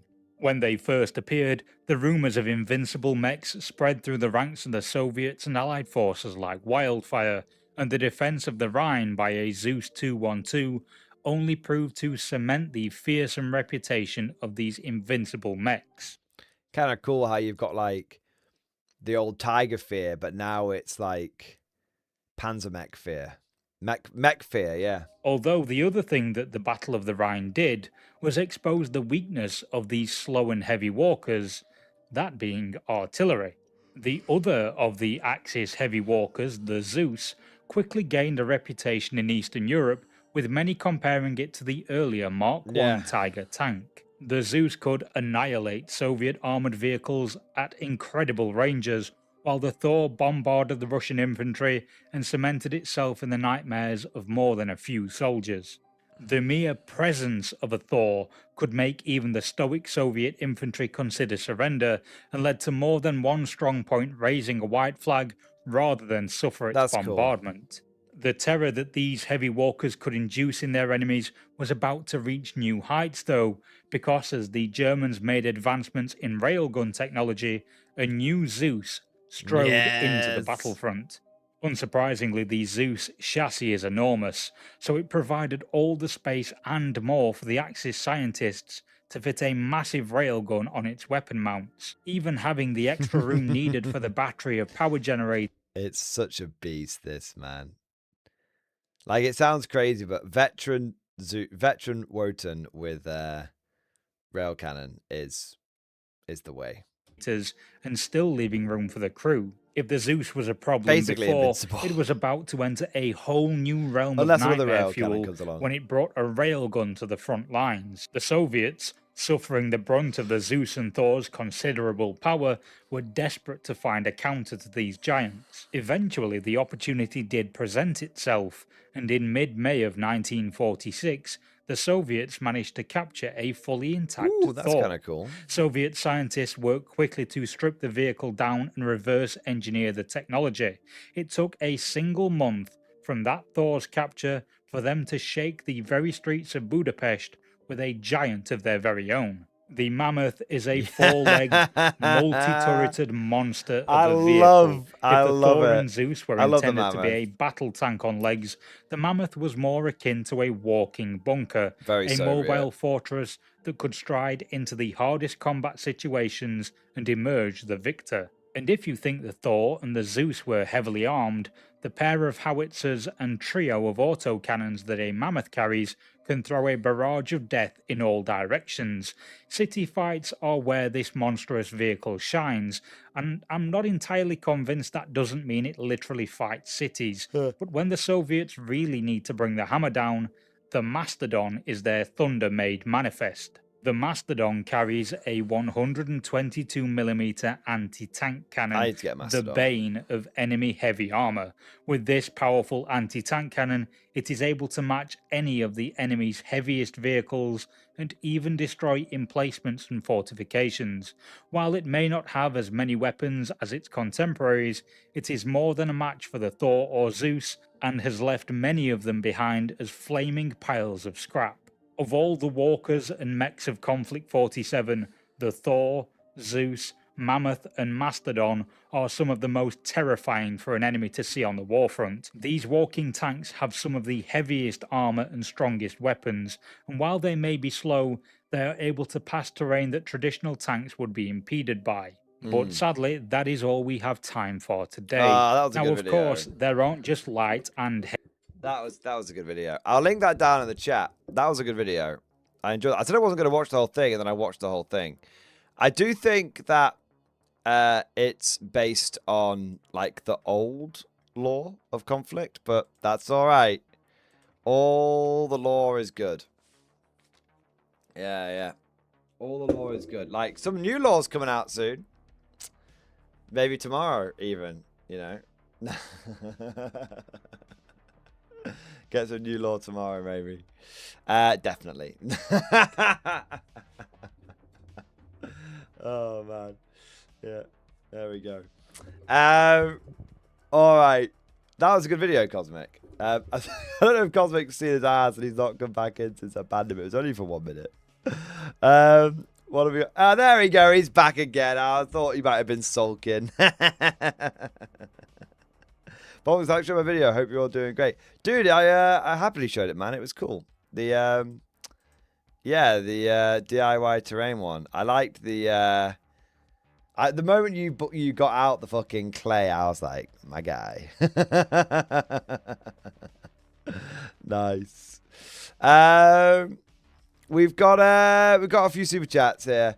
I want to say a big thank you to It's-A-Me, Marco. Marco, thank you for super chat, bro. Hey, where are the likes? Like the stream, you bastards. 07 Marco. And don't do it for me. Do it for Marco. We've got Eat My Sandwich. Thank you for super chat, man. Invasion of Iraq was called Cobra 2. They publicly called it, planned to call it Operation Iraqi Liberation Propaganda to remove the regime. They renamed to Iraqi Freedom when they realized that the acronym was OIL. Operation Iraqi Liberation.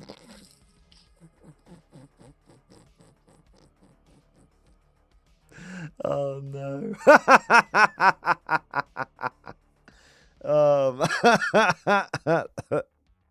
Well, it's probably a good thing that they changed the name. Stuart Newman, thank you for becoming a channel member, man. And Ed Bailey, thank you for super chat. I'm a degenerate, but I'm your degenerate to me. That's true. That is true. You are not only a degenerate, you are my degenerate. Yeah. Wouldn't have you any other way, mate. All right. I need to grab a quick drink. I need to grab a little quick drinky poo. And then we'll be back for a little bit more of the old streaming. But talk amongst yourselves for a couple of minutes.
Backbone of the guard, ready to serve.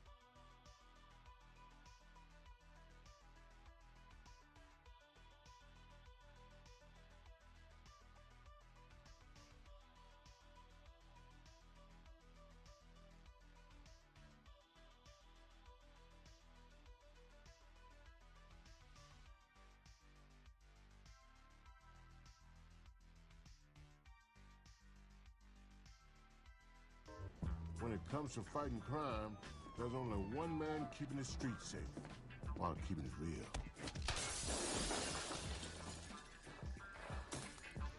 Indeed.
Let's have a look.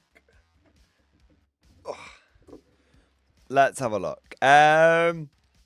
Snowpiece T, thank you for renewing your channel membership, man. Thank you for continuing to do your part, sir. Amazing. And we've got Chicken Detonator. Tragedy strikes in stream discussion. It's a sad day for the force of the cloister. The back reference photos below. Also pictured is the wounding of Chicken Detonator. Oh my god, no, what happened? What happened, man? Let's have a look. I see some forces. Some vile dwarf. Well, you see, he's already lost because A, he's got his little bitch boys on round bases, and then B, he's not even got them painted. So you automatically win. So it was just semantics at that point. Oh no, the cannon's gone. I mean, look at that. How can you tell me you're lost? How can you tell me you're lost, son? You're winning at life. Oh no, he's been attacked by a dwarf. Oh. That's pretty cool, though, seeing the 2 units of infantry fighting against the big unit of dwarf hammerers, I would guess. Maybe Longbeards? Yeah. That's kind of cool, getting on top of the building. I mean, it looks all right. It's all right. Oh no, it seems to be going badly. It seems to be going badly. Oh dearie me. Hold the line! Hold the line! Deus Clock, hold the line! Oh man. Hold, you bastards, hold! I mean, that seems alright. He looks like a lone dwarf on his own. Let's have a look. What's the Tragedy Strikes document? Alright. I set this account to parchment not to glorify myself, but to still the noise of memory that will not leave me. I am Glenn Lee, and I was there at the Battle of Barak-Var Pass when faith was tested against stone and iron. The forward elements of the cloister were advancing along the old Silk Road, the dust rising in long veils beneath our boots as the sun climbed towards its height. Near midday we sighted the dwarves of Barak-Var, their banners already planted, their ranks immovable as the mountains themselves.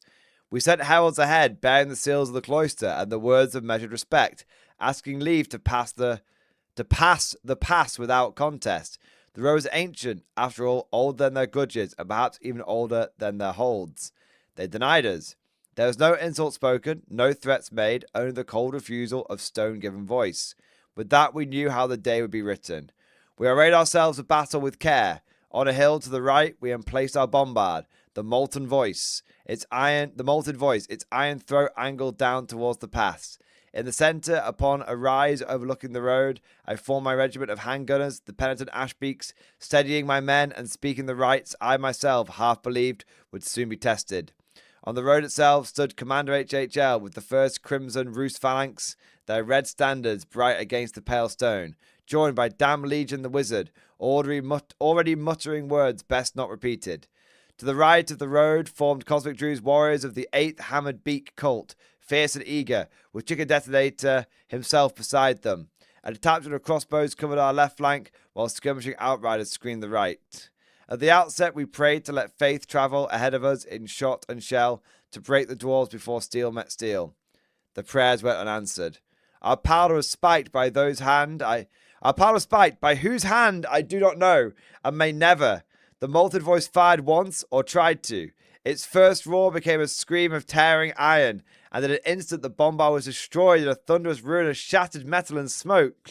I remember the silence afterwards, more than the sound itself. Men stared, some crossed themselves, others simply clenched their jaws. We were dismayed, but not swayed. Oh no. The cannon blew up turn 1. Oh no. The Crimson Roost and the Hammered Beak marched down the centre of the road, banners forward, trusting in numbers and faith to see them through the day. On the flanks, our crossbowmen traded fire with the dwarven quarrelers. Bolts flew and struck stone and shield in equal measure. The exchange grinding on with little effect, and fewer casualties at either side would later claim. Then the Longbeards advanced. They moved down the road with dreadful purpose. Axes low, shields locked, hatred in every step. Trusting in faith and steel, the hammered beak and the crimson roost charged directly into their front. The clash rang like a forge struck by gods. In that first engagement, disaster came swiftly. Commander HHL was struck down by a dwarven axe, wounded grievously, and dragged from the field by his guard. Chicken Deathnator crossed blades with their thane and was wounded in the exchange, though not before he returned blood for blood. The dwarves, full of particular hatred for Damn Legion, broke through to him amid the press and struck him down as well. Only by desperate effort was he evacuated alive. The Crimson Roost fell back in good order, disciplined even in pain. The Hammered Beak cult did not. They broke in the face of the Longbeards and ran, only to be caught and scattered by the relentless dwarves. Cosmic, why did your men break? I told you that octopus-obsessed heretic was going to get you all killed. I warned you again and again. I said he is not a chicken. He is an octopus. They were too far from water. They can only ever fight on battlefields with at least one pond or water feature, apparently. There we go. It was all a part. He's an octo-heretic, bringing down the cloister from within. Let's have a look. I will not write excuses for them. Fear does not care for doctrine. Seeing the centre buckle, I advanced my regiment and seized an adjacent tower overlooking the road. From its broken windows and parapets, the pennant ashbeaks poured disciplined fire into the flanks of the Longbeards. Shot after shot found mail and flesh. Several dwarven assaults were thrown back beneath our guns, and for a moment, only a moment, I believed we might yet turn the day. It was not enough. The hammered beak cult was scattered. Cosmic Drew dragged a wounded chicken detonator from the field. Our bombard lay ruined and silent. The bloody remains of the Crimson Roost stood alone upon the road, reduced to a single rank, holding fast only long enough to cover the retreat of the cloister's forces. We withdrew, beaten but not destroyed. The visions of that failure haunt my dreams. The broken gun, the falling banners, the sounds of axe on armour. Yet even as we wait for our officers and friends to recover, the cloister gathers its strength anew. Another detachment will advance. The pass will be contested again. I pray that my regiment and I will be there when that day comes. There's a dreadful debt owed by the dwarves to the cloister, and I intend to claim what is mine. That's cool, man. Let's have a look at those pictures again. Let's have a look. Let's have a look here. I love the... it makes such a difference.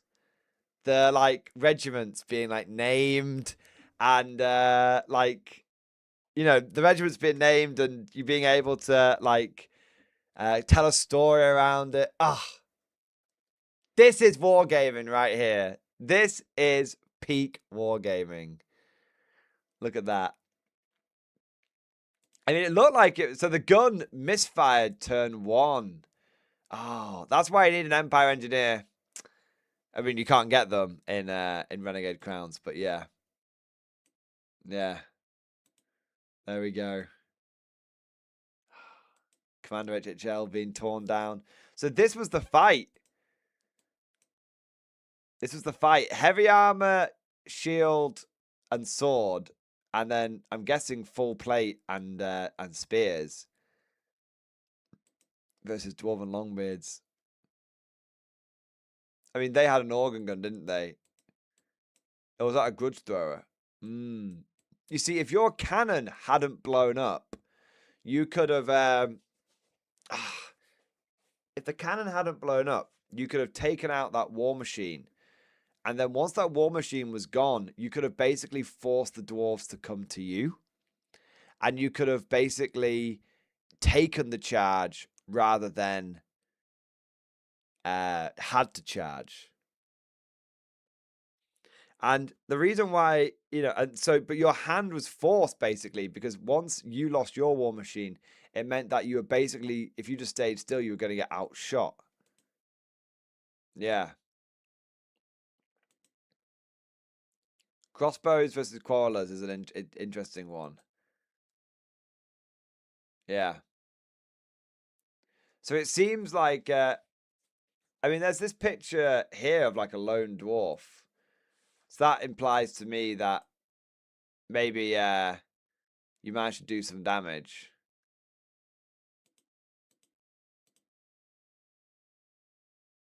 I mean, you did all right. You held the bastards long enough. Yeah. Yeah. I love this. Cosmic Druid. The fucking chicken in the rain.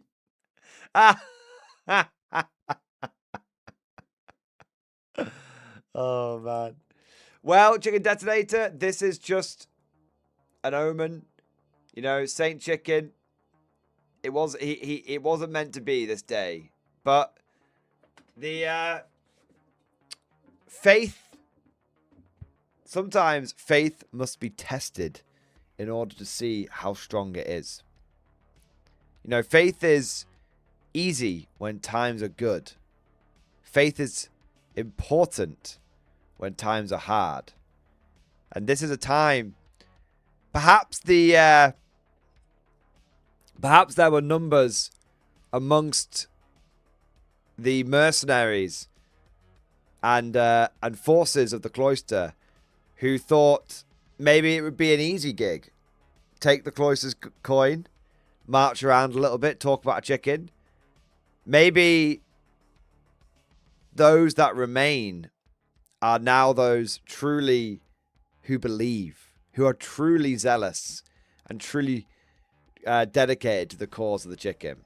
Yeah. I have another game next week with the same chap, though he's bringing his high elves next week. Fair. That should be good, though. You'll have to come up with a story to explain, like, why the, why the elves are there this time. I'm assuming it's going to be like a different map, so it'll be curious to see, like, is this going to be the elves attacking you whilst you're weak? Is this going to be, you have an idea already? Oh, man, awesome. Awesome. Yeah. Well, I'm looking forward to it, Chicken Detonator. I really am. I do love those sort of, narrative campaigns that kind of form off themselves based on the games that, like, you play. So this is one of the things that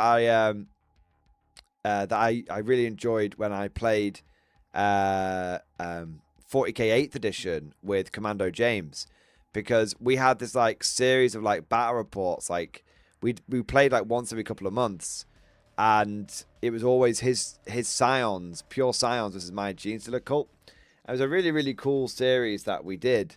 And we didn't like ever write a story about it. We just sort of played the games and let the story come out of the games. And yeah, I really like that. And I want to find that kind of vibe again with I want to find that vibe again with 40k for sure.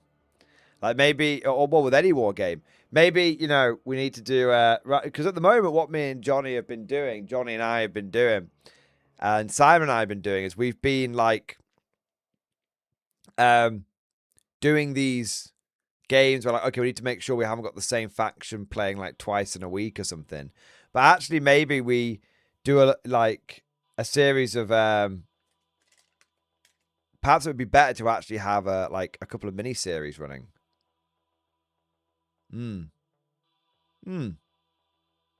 Yeah, I think that would be kind of cool. Like because we've tried all the different factions out in Conflict now. It would be cool to maybe Morty Bro and I, he picks a faction, I pick a faction, and we try and do like a mini series of games. Like we started that one with the Brits and the Japanese, didn't we? Yeah. Might be interesting to see to continue that somewhat. Yeah. I'll talk. Well, I'll talk to him. I'll talk to him, and I'll talk to Simon and see if we can do a couple of things. Because I'd love to do some more Old World with Simon. Yeah. We do need to do a bit more Old World for sure. Not played Old World this year, man. It's crazy. Definitely need to get on it for sure. Yeah, Chicken Detonator. I love that kind of stuff. You've inspired me, sir. You have inspired me, genuinely.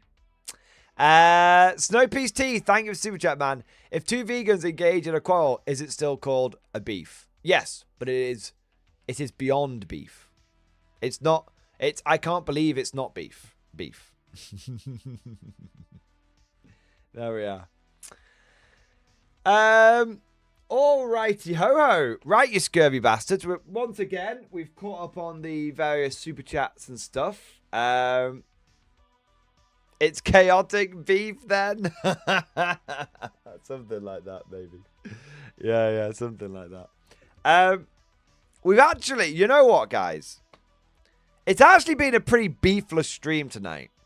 We've had like a couple of, I had a little moan about the fucking core mechanics and problems of like new hammer, blah, blah, blah, blah, blah. But that was like a 10-minute, 15-minute, like, like little sidebar.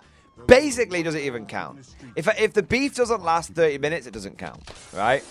So it's been a beefless stream. And I will say this. We've not finished, by the way. We've still got a little bit longer to go. But, Cosmic Drew, chicken is sad. Show him your worm. Here you go, Chicken Detonator. Maybe you need, like, because the early bird catches the worm. Maybe you could incorporate a worm subsect into the cloister of the chicken. Maybe the profit of the worm or something. I don't know. If you don't like the idea, don't do anything with it. I'll leave it with you. But yeah, Cosmic said I had to show you my worm to make you feel better. There you are. All right. But no, I'll tell you what, guys. I'll tell you what.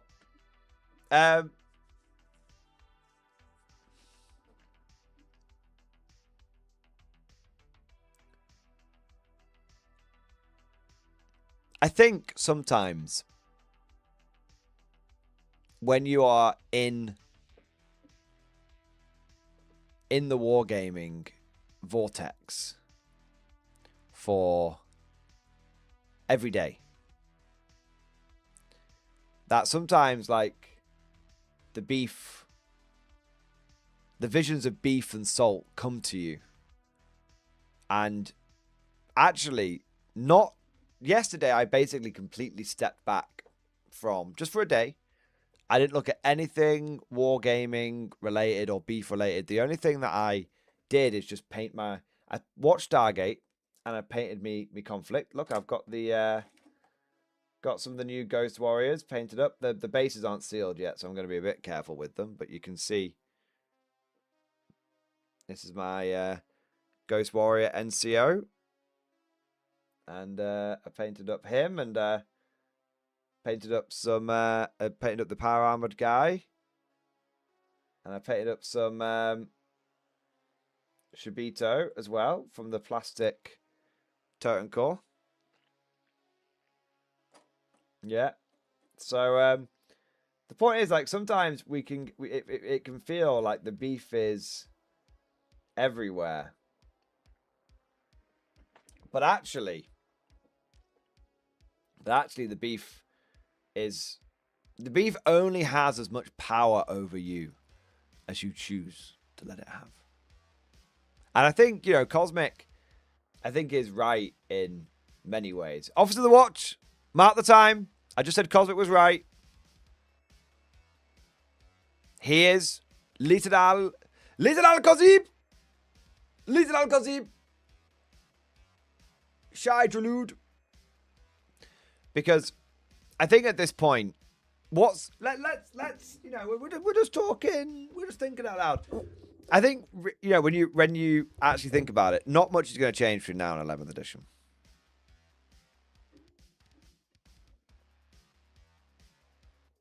Like, so the same complaints that exist now are going to continue to exist into 11th edition, but there's nothing new. There's not going to be any new complaints unless there's like a balance patch which fucks everything. And there's not going to be, and none of the complaints are going to be resolved until 11th edition, if any of them get resolved with 11th edition. So I think, you know, in many ways, Cosmic is correct when he's like, you know, we're repeating ourselves a little bit. I think we've basically covered everything at this point. In terms of 40k positives and negatives, like for the first 2 years, we covered 40k basically relentlessly positively. And then for sort of the last year, it's been a case of like, okay, we can no longer just hype our way past the cracks in the game. Like, there are legitimate problems that it would be great if some of these were fixed, but they're not. Basically, very few of them really got fixed. So we're basically waiting till kind of like, we are waiting till 11th edition in many ways. We are waiting for 11th edition, and that's fine. Yeah, that's fine. But I think, yeah, there's nothing new under the sun. Exactly. There's no new beef, but there's no new hype. Yeah.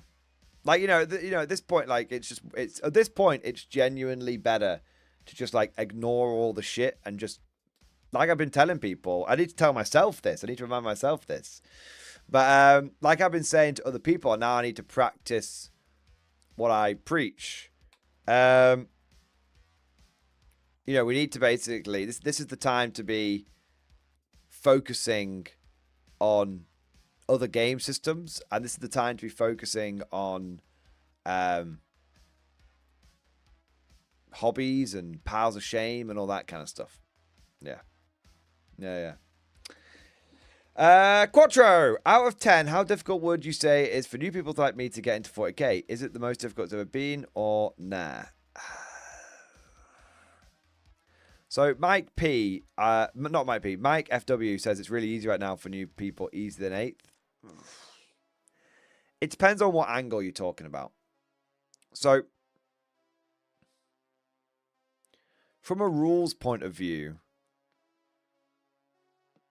10th edition 40k is not like, I mean, it's not super easy to get into from a rules point of view because there's a lot of FAQs, there's a lot of erratas. There's a lot of basically, like, you've got, like, if you bought your codex, for example, most of the rules and stuff in there would actually be incorrect because of how, you know, basically many FAQs and stuff there have been. And even the main rule book, that like the FAQ for the rule book now is as long as the rule book itself. So from a rules point of view, it can be a little impenetrable. But you'll pick up the bait. But thing is, you will, at the same time, you will pick up the basic concepts like rolling a d6 to hit, rolling a d6 to wound, that kind of thing. So it's, you know, it's a little messy at the moment, but you'll still be able to pick up the basic concepts. The big barrier for new players is the cost now. Like, GW has consistently been putting the prices up, so the big barrier is cost. But there's lots of third-party alternatives out there, and like 3D printing and stuff like that. So I'll be honest, I have to disagree with Mike. I think it's quite difficult to get into Warhammer these days if you try and do it via the official routes. My strong advice would be, and I'm saying, look, I'm saying this completely honestly and unbiasedly. My advice would be wait until the new edition comes out. Which the teaser for that is only going to be we're going to get the reveal trailer next month, and then we'll all have a much better idea of what to expect from the new edition. And then the new edition should be released. So we're going to get like the trailer next month, and we're going to get the new edition released in like 4 months. It's going to come out in like June, July time. So, truth be told, Quattro, I think if I was getting into if I was a new player looking at 40k right now, I would be looking, if in terms of like gameplay and learning the rules, I just wouldn't worry about that because the new edition is going to come along and it is going to basically like rewrite a lot of stuff. And if you are looking for models, you want to like try your hand like building and painting like models and stuff, I'd recommend, either getting some like secondhand stuff off like eBay or something, or just buying like one box. Buy like one box, see if you like the pick the faction you want, buy one of the boxes for that faction, and see if you like it. Yeah, see if you like it, because there's you might be like, oh, I'm kind of interested in getting into 40k, but that you don't want to go in there and drop what could be hundreds and hundreds, if not $1,000 on an army, and then find out that you don't even like building and painting it or anything like that. Yeah. So my advice would be patience. I would preach patience, to be honest. I would preach patience, sensibleness, and patience and sensibleness and restraint in many ways. And then the moment the new edition comes, and we know what, because every time 40k gets new edition, tends to be a big shake-up. Sometimes they rewrite the entire game. It's kind of crazy. So, and it happens every 3 years.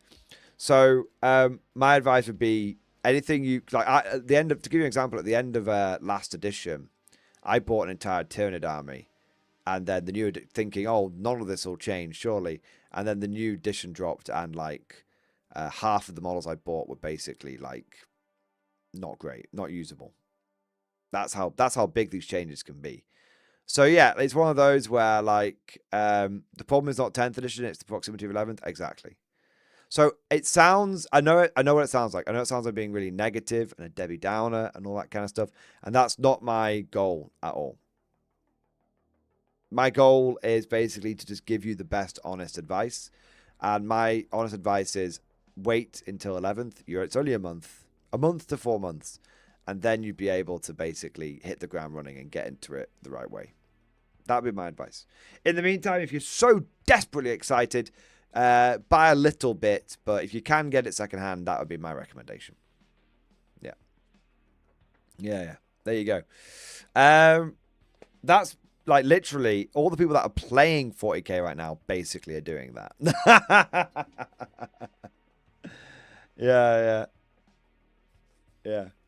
And if you're interested in playing Imperial Guard, do not buy the Imperial Guard Combat Patrol. The one with the horses in it, don't get that one. If you've already got it, fine. It's fine. But there are better places to start than that. Yeah. Squiggo to Sean, thank you for Super Chat, man. What date/time are you rift bustulating the Festung Europa juice? So I'll probably start at about 11. Gives people an hour to join in the stream. And then 1 minute past midnight, I'll be revealing stuff on screen. That's my plan. I'm just going to double check. I'm not going to miss anything. Oh, sorry, SnowBC. I'll come back to you in a second. I'll check my emails to make sure I've not got the dates and times mixed up.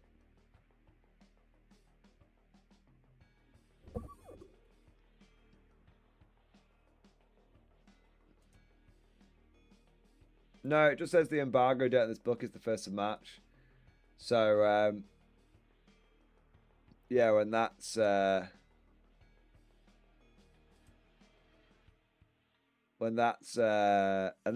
so that's literally 1 minute after midnight. Yeah. So yeah, it'll literally be 1 minute after midnight. And then we'll be in Festung Europa.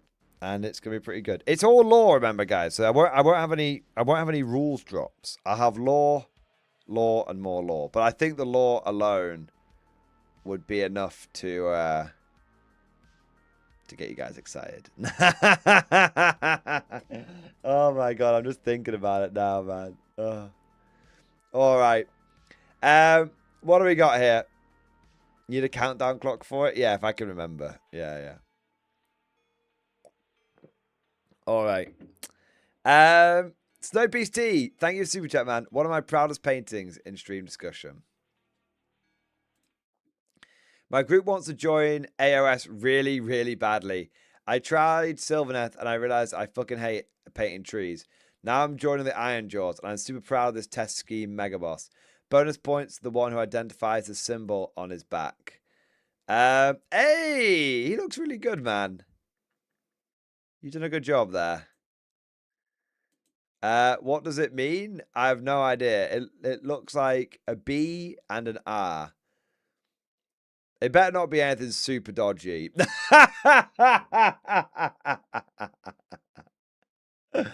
Oh, man. Yeah. It looks good, though. Nah, it's fine. Cool. Is it from Warcraft? Ask Jenny. Maybe a horde symbol? It's from Cyberpunk Edgerunners. Ah, fair enough. You have done a good job. I like the way you've done the scar over his eye there. And the gold tooth. That's cool.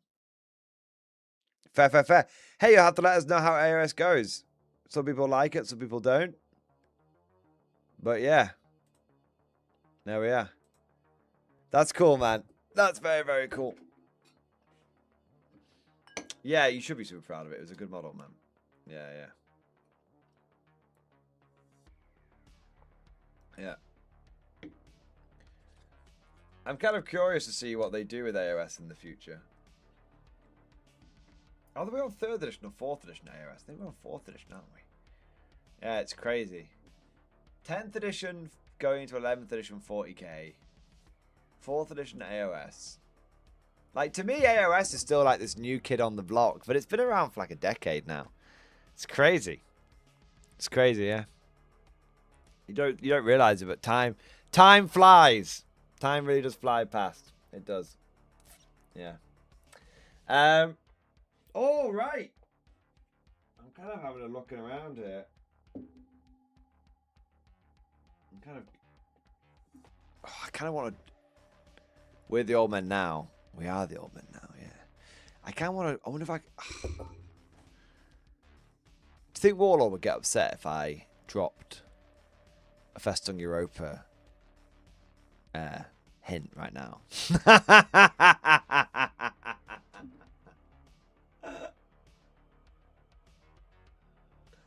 I kind of just want to. Yeah. AOS end times and the whole universe explodes again and merges with 40k, creating Age of the Emperor. I mean, no, they wouldn't be mad. They said so. Let me have a look. Please just wait a few hours. It's not that long away. I'll ask. Let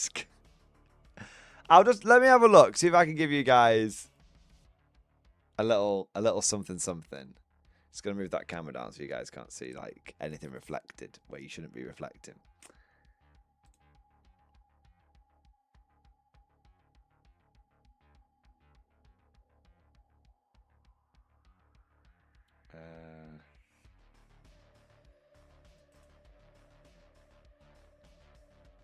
Show us the index? I don't know if I can.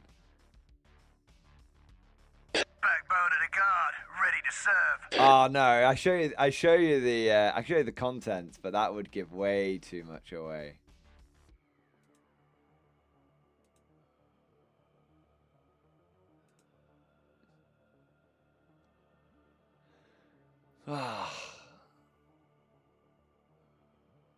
There's so much good. I need to reread this. I wonder if the index has got anything in it. I can't show you the last page. Oh my god, no. I cannot show you the last page. That's too big, the last page. Out of context picture.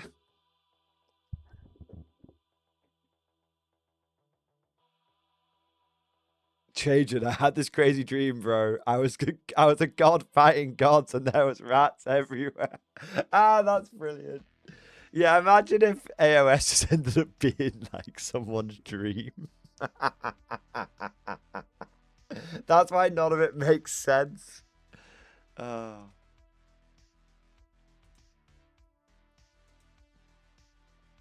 right, I'm going to read you.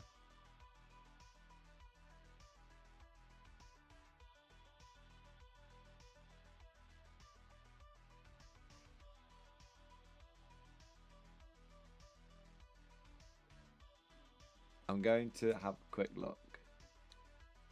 Oh, I don't know if I can give that away, actually. I mean, what difference does 24 hours make? What difference, chat?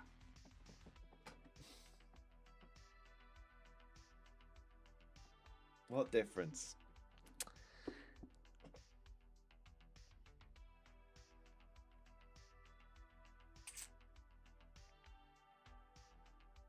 The first...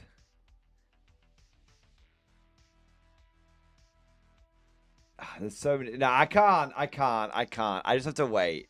Literally, this time tomorrow, we will be balls deep in the rift. We will be balls deep in the rift. McCann, out of curiosity, is the US Marine Corps involved at all? I don't think so. This is all based in Europe. The Marines are based in the Pacific. Yeah. Do they talk about Rift aircraft? They talk about the effect the Rift has on aircraft. That's not quite the same thing, though. Not quite the same thing, though. Yeah. All right. Keep promising a good Saturday. Oh, it won't be bad. When you guys see... This is one piece of artwork. When you guys see it, it's gonna fucking make you guys shit yourselves. Oh, I might be able to give one thing to you. This isn't really giving anything away.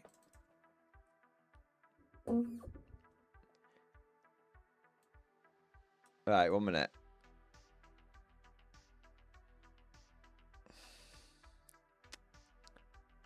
Give me a second. I'm just going to find it. Come on, you bastard. Well, it's just being stupid. Where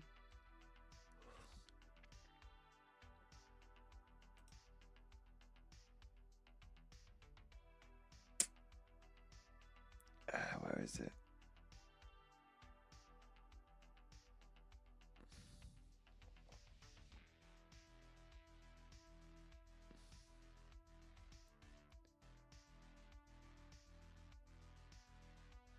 Oh, I can't find it. 1 second.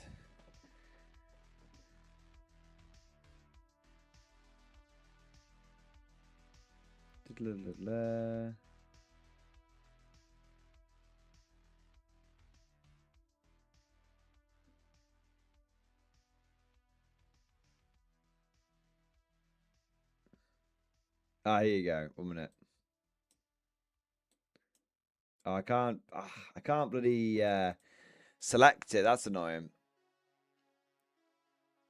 Oh, 1 minute. I'm gonna have to do I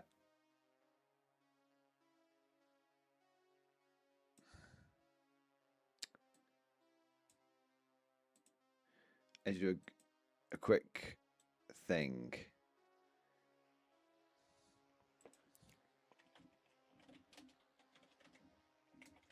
Well, that camera's wobbling, isn't it?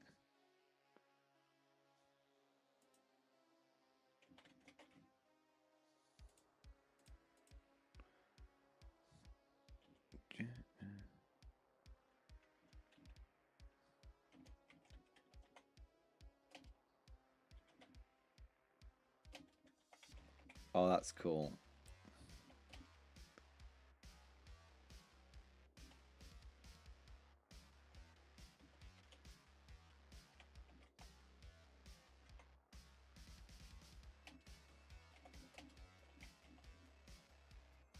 Ah, that's cool. So I can give you guys the so I didn't know what this was when I first read it. But apparently the Style Trooper have got like a chant. They've got like a war cry that they sort of chant as they're like going into battle. And it translates. They say it in German in the book. And when you in one of the stories, and when you translate what the saying is. The chant of the Star Troopers. So this is the little tidbit I'll give you. All right. I heard the new Xenon Show shirt, but got lost because all the maps upside down. Lol. Mordian, crazy thought, but don't butt sex your NDA less than 25 miles away. I don't think this is really giving anything away. There you go. Fine. The Star Troopers have a chant which they say in German. Fine. I was gonna give you all a little tidbit for tomorrow, but you know, Mad Larkin says that I'm not allowed. So boo that man. Boo that man.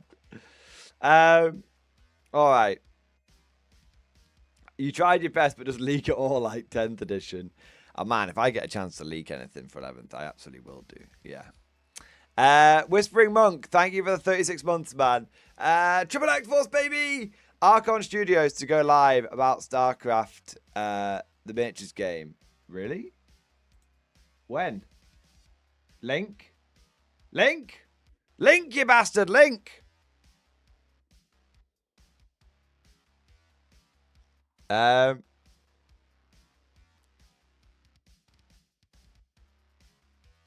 He's not Mad Larkin. You're massively overdramatic. I appreciate it, but you like legal action. Nah.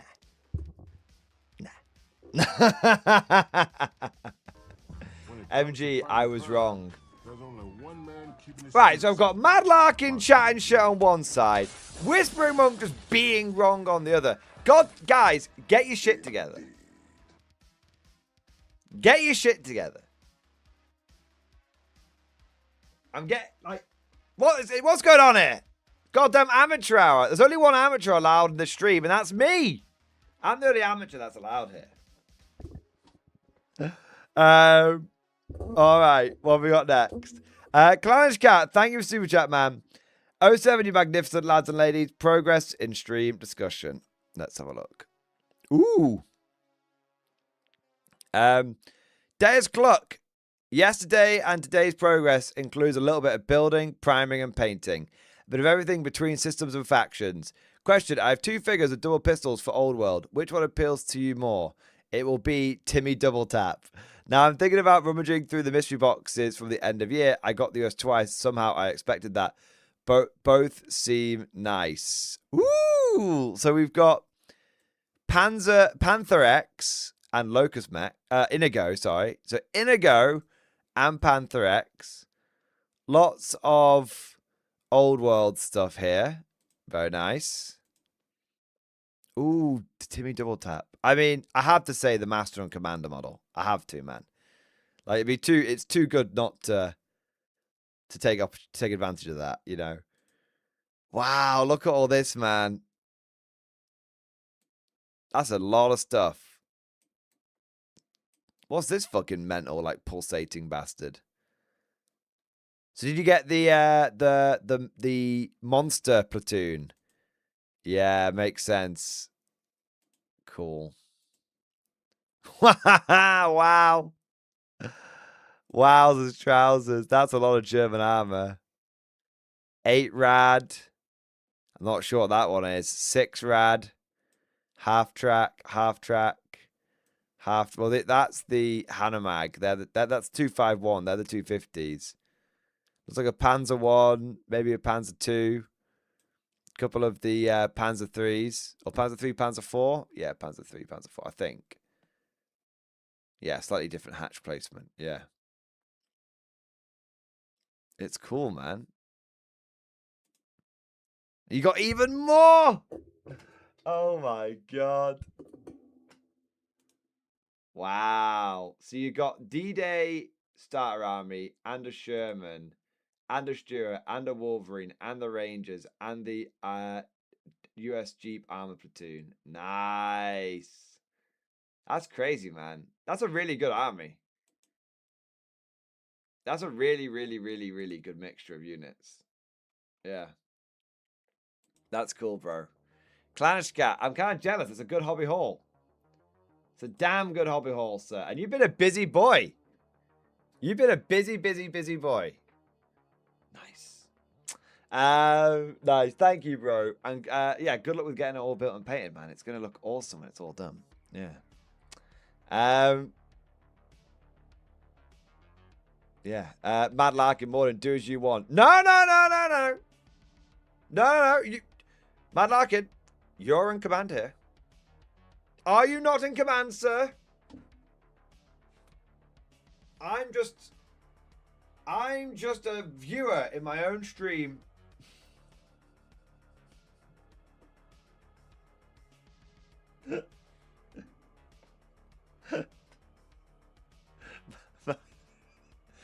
Hashtag I'm in command here.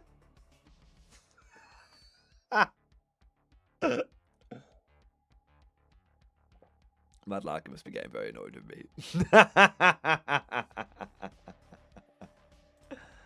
Oh man. Well, we wouldn't have it any other way. But I wouldn't anyway. He might have it done quite differently. Yeah. I'm always in command. I'm just suggesting things. An officer does not suggest. An officer orders. There's no covering your ass in this stream. You just got to go for it. Let's have a look here. Chicken Detonator. Thank you for super chat, bro. The next attachment list in stream discussion. The Forces of Revenge for next week's game, 1,000 points. Renegade Captain, Mark Talibot Land, Hand Weapon, Lance, Full Plate Armor, Shield, General. The Renegade Knight with Noble Disdain on a Barded Warhorse, and the Levitating Shield. I don't even know what the Levitating Shield does, but it sounds cool. Cool German Dude, Renegade Captain, Hand Weapon, Full Plate Armor, Shield, Brace Pistols, The Wandering Daestro, Feint and Dodge, Biting Blade.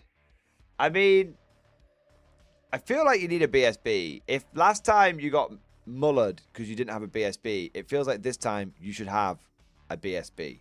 Yeah. 24 Veteran Sellswords, Warden of the Sacred Yoke, Great Weapons, Full Plate Armor, Drilled. 10 Sellsword Infantry, Handguns, Heavy Armor, Shields. 12 Sellsword Infantry, Handguns, Light Armor, Standard Bearer. 5 Veteran Free Blades. Lances, Full Plate Armor, Shields. Lance Formation, Noble Disdain. And Border Prince's Mortar. I mean, I would not give up on the cannon. On the bombard. Unless you are like saying... Unless you are saying that because it's been destroyed, it's not good. It's like out of action for the next battle. But like... I'm worried you're never going to get down this fucking road, bro.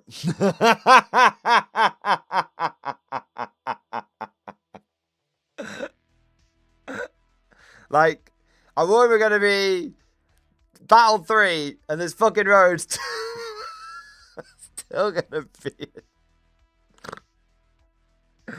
Still going to be blocked.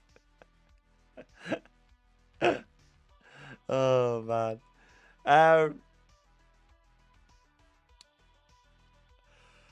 Yeah. So my only concern really is the I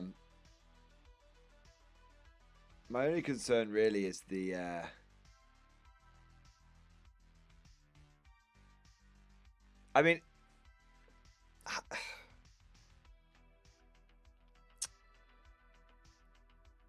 my only concern is that I'm not sure you kind of need high elves like infantry.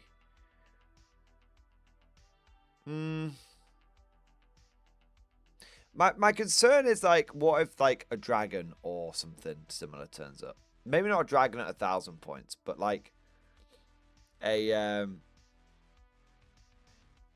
dude running around on one of those hippogriffs or griffins could be a bit annoying. Whatever the bird bitch is that Simon runs around with sometimes. Yeah. So I suppose that's my only concern. Is what would you do if something big like that turned up? I mean, you might be able to shoot it to death with your handguns and your 2 handgun squads, to be fair. You might be able to.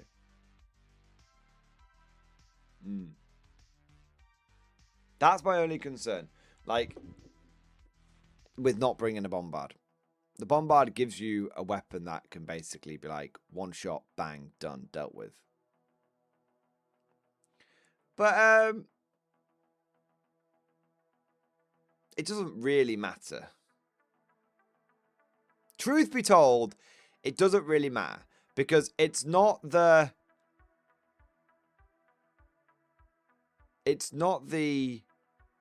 battles that matter. It's not the victories that matter. It's the story that matters. So if you lose every fucking game with the sacred chicken, that doesn't matter. We just weave it into the story. Yeah. I don't necessarily think you will lose. High elves are very overcosted. At 1,000 points, they're going to struggle to get what they need. Yeah. It's about the dice you rolled along the way. Exactly. And hey, high elves love infantry. You take that mortar, you land a direct hit, you fucking slime half a unit of high elves. Who knows? Maybe the tide will turn. Maybe you'll be all right. Yeah. Not even like that's all you need, man. Just one good mortar hit. Yeah, yeah. By the strength of our wings and the sweat of our beaks. Exactly. Exactly. So I would have, you know what, man? Like, looks like a good list. I like it's going to play a bit differently to the old one because the other one was very much like infantry, like marching up the board, whereas this one is like you've got like one brick of veteran cell swords, but the big punch is actually going to come probably from those knights. Yeah. I want to bring Glenn's unit that performed well today and some new models. Yeah, yeah, exactly. Exactly.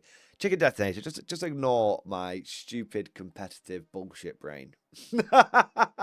Just ignore my brain. It's a bag of shit. It's a bag of shit. Yeah, ignore my brain.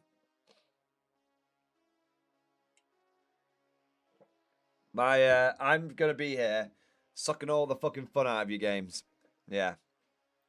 Like, if you know, who knows? Maybe this is, you know, not, you know, like this is a great pilgrimage of the cloister. But, you know, like with the Crusades, not every one of them ended in success.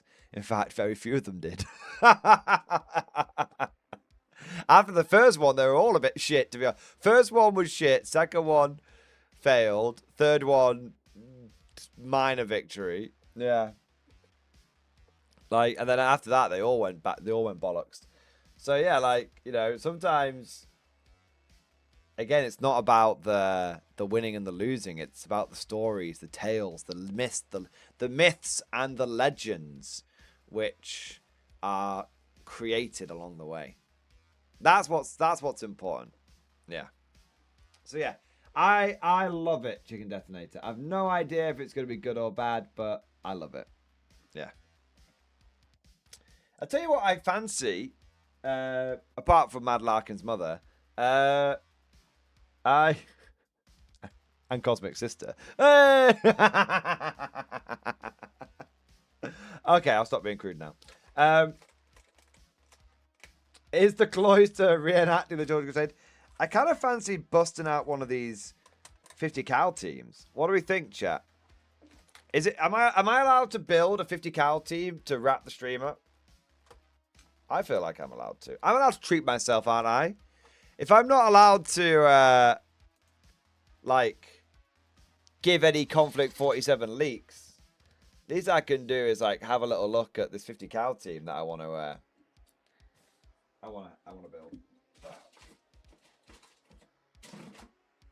So, like, the one I'm really interested in is this Warlord Resin one. So I'm just gonna have a quick look. I've just got this idea where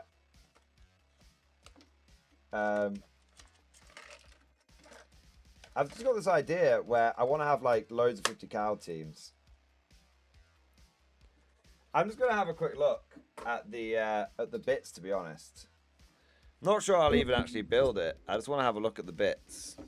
So we've got a base. The gun is literally just the tripod and the 50 cal. And then he's got binoculars. Ammo. And then is he the firer? Ah, he's the firer. Okay. I mean, I can't imagine this is going to take very long to put together. I'm kind of curious to see how this one goes next to one of the metal ones, you know. Oh, wow, that came off super easy. I might just sort the paint cam out so it's not like constantly trying to autofocus.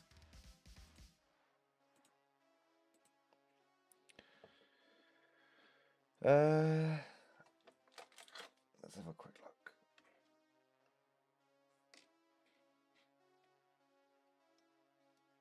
Yeah, I've been running a lot of really rift heavy stuff in my games of conflict, and I'm getting, you know, but I'm a guard player at heart, right? So it's all well and good running all this rifty shit, but I actually kind of want to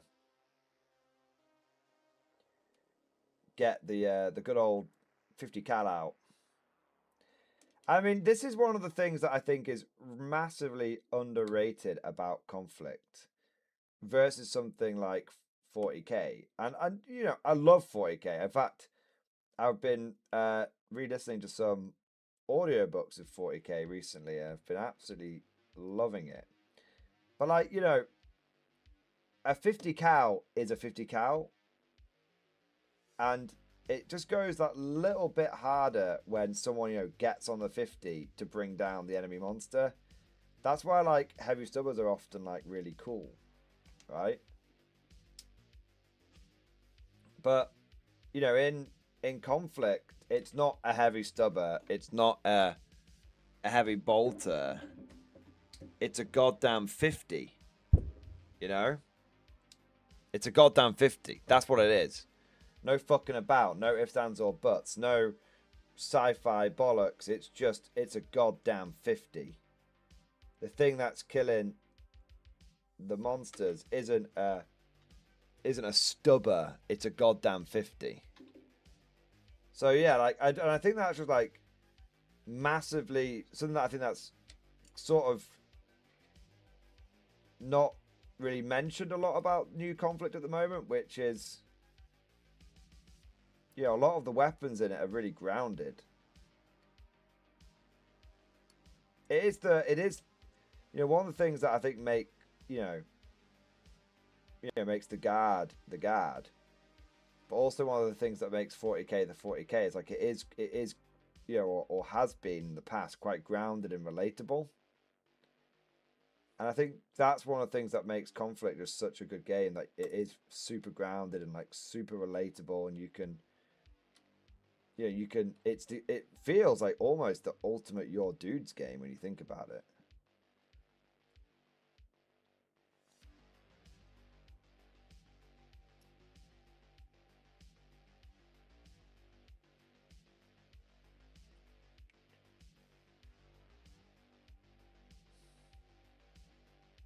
Another glorious day in the Corps. Day in the Marine Corps is like a day on the farm. Every meal's a banquet. Every paycheck a fortune. Every formation a parade. I love the Corps.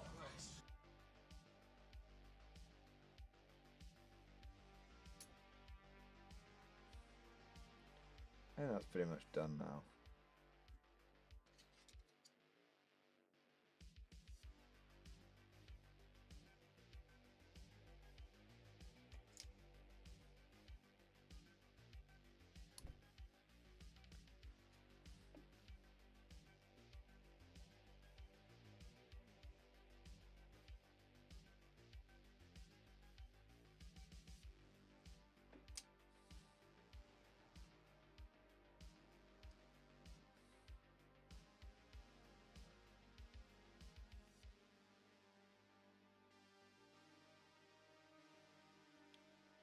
So I feel like,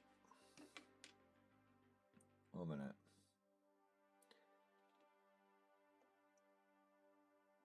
Americans of chat. This might sound like a stupid question, but the 50 cal, the one prong at the front is the front, isn't it? And the two at the back. It doesn't go like that. It goes like that, right? Yeah, cool. I thought so. Thank you very much. Appreciate it.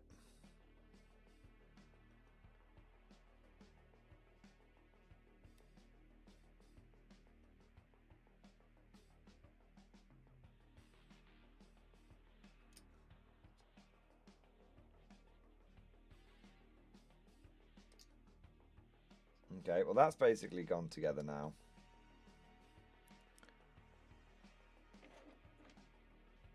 I have it upside down? Do I? Your feet go on the back legs.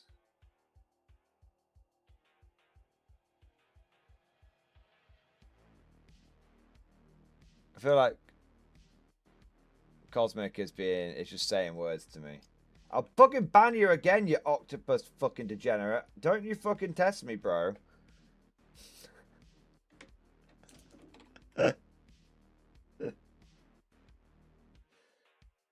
I'll get that octopus back in its cage.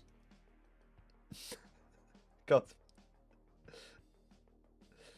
Mordia was never the same after that dentist appointment. Oh, guys, I haven't even told you what happened at that appointment, man. I haven't fucking told you. It was awful. And, like, this is not going to sound like a big deal to, like, Americans, but I couldn't even get it done on the National Health Service, so I had to get it done privately. So I had to pay for the horrific experience. It was fucking awful, man. Yeah. Yeah. There were 2 moments when I thought I need to just basically get out. Yeah. That's how bad I was like, this is fucking bollocks. This is. Yeah. I don't know if I want to tell you. I honestly don't know if I even want to tell the story. That's how bad it was. Basically, I had to get a root canal done. Well, the deep lore of my teeth is they've always been really bad. So when I was a kid, I had a lot of teeth growing out on top of each other. So you think my teeth look kind of crooked now. At least I don't look like a snaggletooth shark, which is what I used to look like when I was a kid, right? So all of that stuff I've basically always had stuff wrong with my teeth. So I'm very fortunate that, you know, in the UK, I was able to get pretty much all of this done on the NHS. Pretty much all this on the NHS. So, but obviously, when you grow up, you basically can't get stuff on the NHS anymore until you become really old, and then you can get stuff on the NHS again. Basically, there's one moment when I don't know what it was, but the lady doing it. I mean, there were 2 moments. There was one moment when I'm lying back and they're doing a lot of like work, and one of the some of the liquid basically goes to like the back of my throat, and like I start choking, and I'm like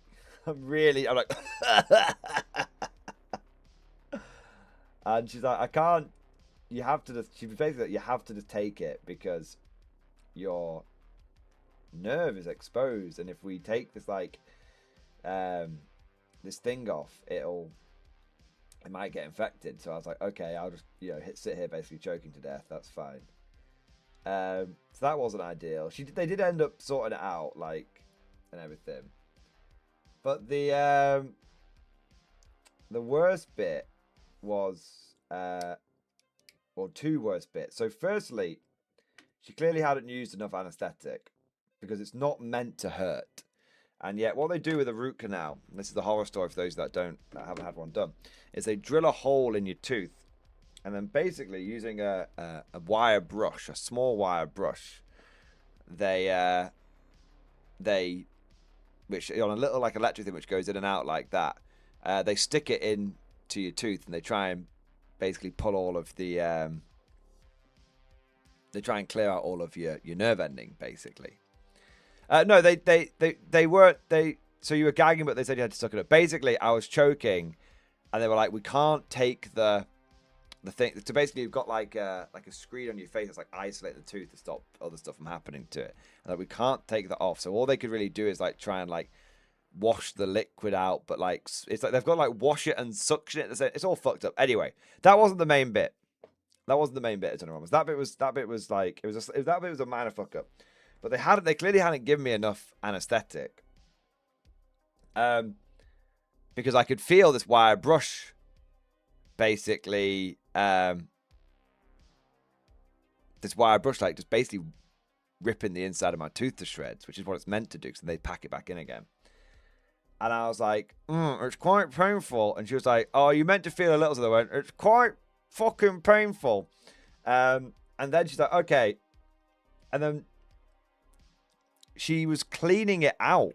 And what they clean it out with is they actually use hydrochloric acid to clean out the inside tooth. They've got to like basically stop it from getting infected. There's never enough anesthetic for root canal. That's true, Zeb Taylor. Yeah. I mean, you meant to feel it a bit, but this was like... And some of the hydrochloric acid, now it's meant to only go in the tooth. And then they suction it out. Put it in, suction out. Put it in, suction out. Put it in, suction it out, basically. But I don't know if she, like, missed with the syringe. She said, oh, it might have been, like, seepage that happened. But she said it was very unlikely because it was on the bottom tooth, not on the top teeth. And so suddenly I feel this, and I kid you not, pain scale 10 burning. And it goes like round the bottom of my... So I think she just missed with the fucking syringe. Pain scales and burning round all of the inside of like my mouth. And I'm just like, oh! And she's like, what? I went, oh, burn, oh! And she's like, oh no.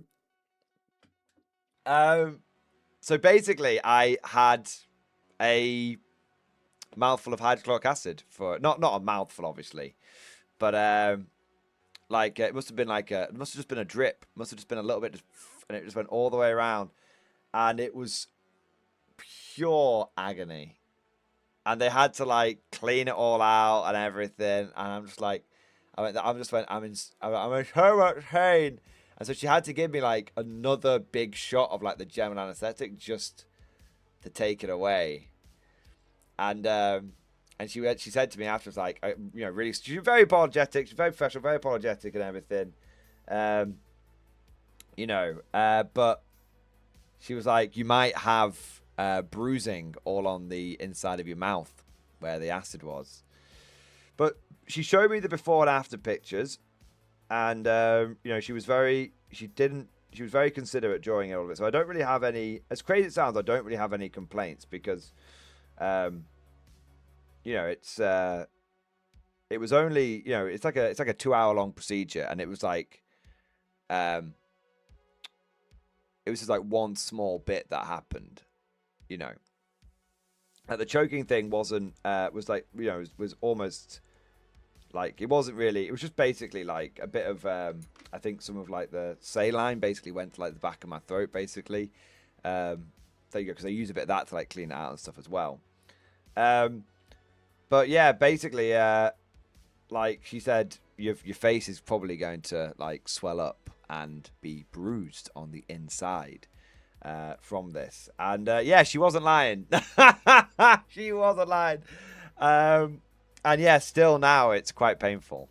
Yeah, and I've been basically on fairly strong painkillers since. So yeah.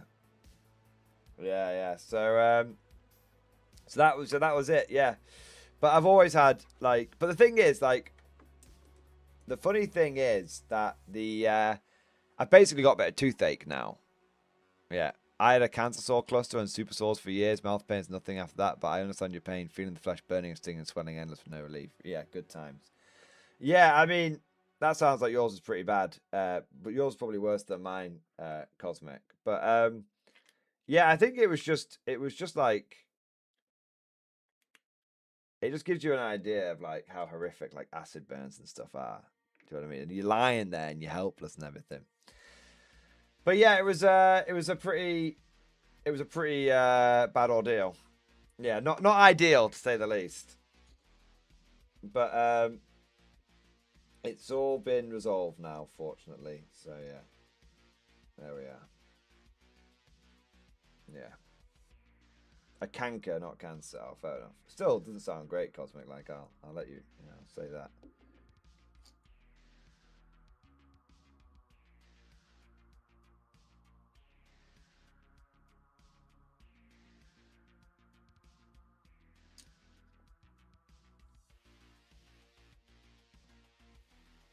Cool, sick.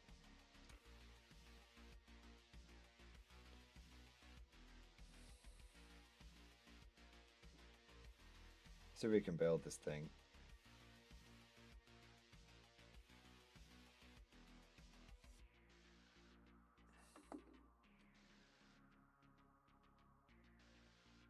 So the 50 cal teams are on 60 mil bases, for those that are curious.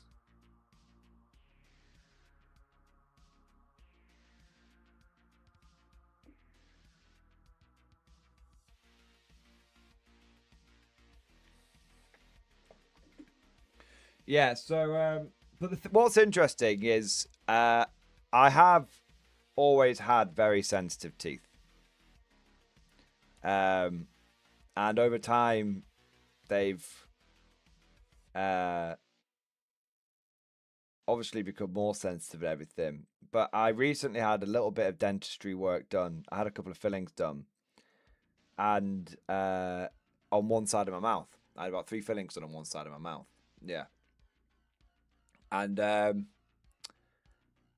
the difference was what actually convinced me to get the root canal done, because I was a bit hesitant on it. But because it wasn't like it needed to be done, like it wasn't infected yet, but the enamel was getting very thin. I clean my teeth twice a day and all that kind of stuff, because I know I've got bad teeth. So I clean my teeth, I floss, I use the mouthwash, use the whole, use an electric toothbrush, the whole 9 yards. But after I got the work done on one side of my mouth, I was like, for the first time in as long as I could remember, I actually didn't have pain whilst eating. So imagine like every day for like 10 years, whenever you eat anything, it's just quite painful. And you just sort of manage it, because like you're like, oh, I'll eat, you don't even realize you're doing it. You're like eating on one side of your mouth, then the other side of the mouth, all that kind of stuff. You can't drink anything with ice, because the ice will feel like it's gonna, it's so cold it's gonna snap your teeth off. Oh, that's how bad it was. And I used Sensodyne toothpaste. I use that. I've been taking care of my teeth for so long. But I got these fillings done because my dentist was like, we recommend them, that you get them done. And honestly, it was like night and day. I was like, holy shit, like on this one side of my mouth, I can actually just eat. And it's like totally fat. And I was doing all this, I didn't realize I was doing all these like weird habits, like how I was like drinking. Like I was drinking like this, like try and get the liquid to the back of my throat so it didn't touch my teeth and all this kind of stuff. And I just ate, like, I got this work done like a month ago. And I just ate for the first time in like, must have been like 10 years. And I was like, God, that didn't hurt on that one side, like nothing at all. And that convinced me I needed to get this stuff done. So now I've got this done. And it's painful right now. It's just the swelling and stuff that's going down. But I'm looking forward to being able to eat food and drink food for the first time, probably in, well, like I said, probably a decade, without having to worry about it. Yeah. Without having to, without pain. Yeah, so it does make a big difference, and I'm very glad that I got it done. And it's not been cheap. And it's not been painless, but it has been worth it. Yeah.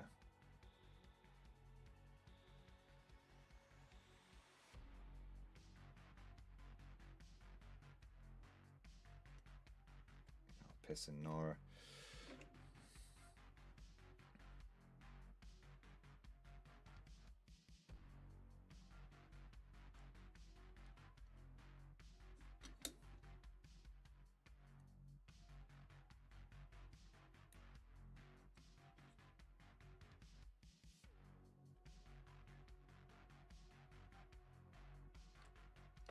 Stop being a fucking bellend.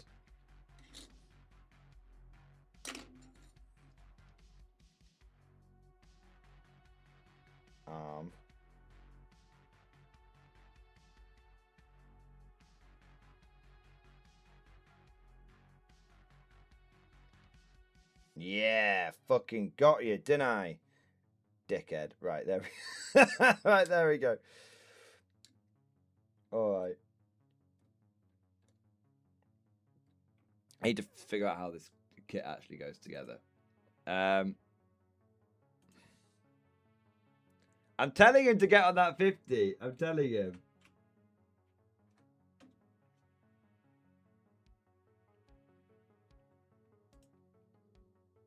Okay, cool. I'm just going to build it as per the picture recommends. Don't you get that fucking super glue on me, you bastard.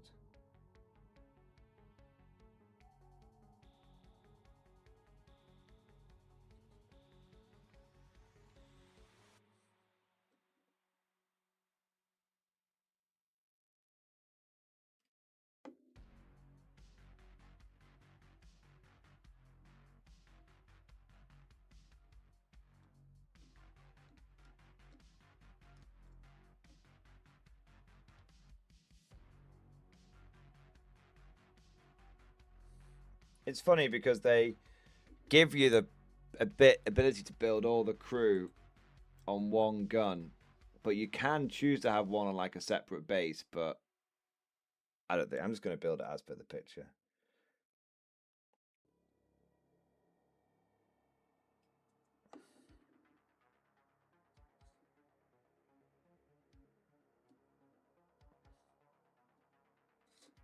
There we go. There you go. Cool little 50 cal team. There you are. Couple of ammo carriers and all that. So that one was really easy to build. I'm not going to lie. Get on that 50. Yeah. That one was really easy to build.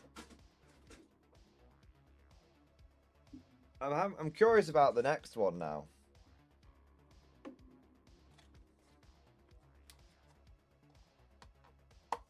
Because the next one is all metal. I don't think it'll make a big difference though.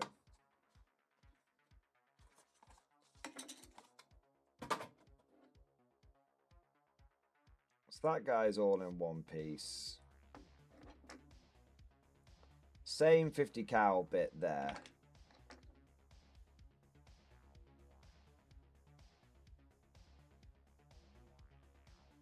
So no one's lying down with this one. Interesting. So it must be... So this guy's lying down with the crew.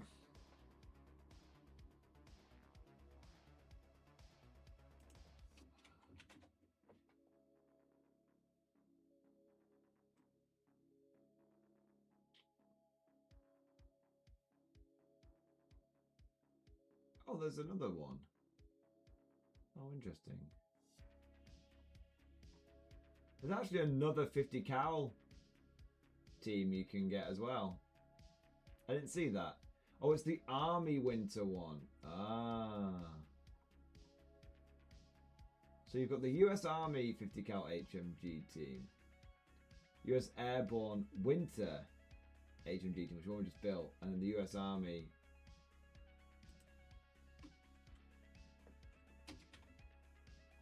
So I'm just curious.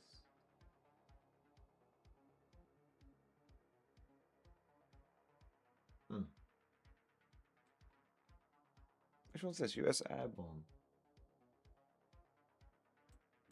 US Airborne 50. Oh, weird. I can't find it now. Maybe I got the last one. Maybe I got the last one. Yeah. I probably won't build this one now, though. I was more just curious about it. Yeah. I won't build that one now.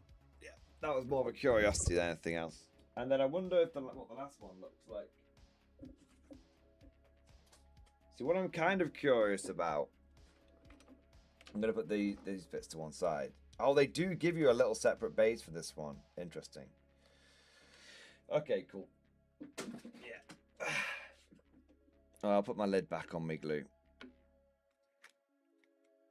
Yeah, I literally just wanted to have a go at building that team. That was a pleasure to build. It was a piece of piss. I definitely recommend the US Airborne Winter HMG team. I definitely recommend that. All right. I do kind of want to get... Do I need a 4th heavy machine gun team, chat? Do I need it? Technically, do I need it? I don't feel like technically I need it. I'm never going to use 4 of them. At that point, I'm just collecting them. I'm literally just, at that point, I'm just collecting 50 cal HMG teams. If you believe in freedom.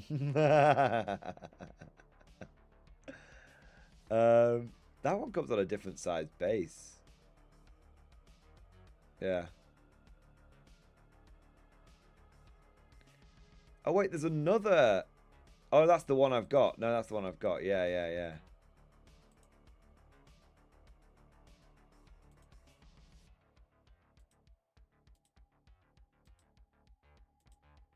Yeah, so it would be...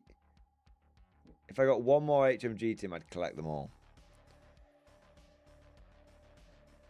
4 MG teams, 1 for each season. Why not a quad 50 on a half track? 4, why not 8? Well, technically, if I was to collect all of the HMG teams, I would need to get the 4 American variants and the 1 Belgium variant.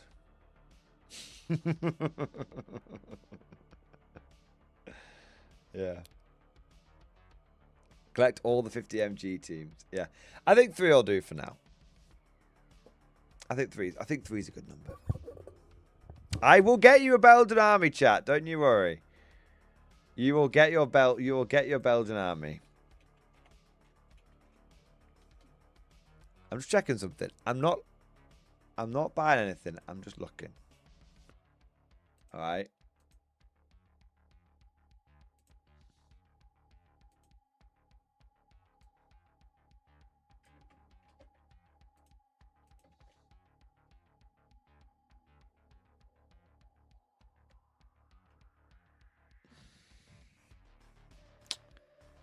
Ah, shame. Which one of you mad bastards bought all the HMG teams off Wayland Games? I know it was one of you. I know it's one of you bastards. Yeah.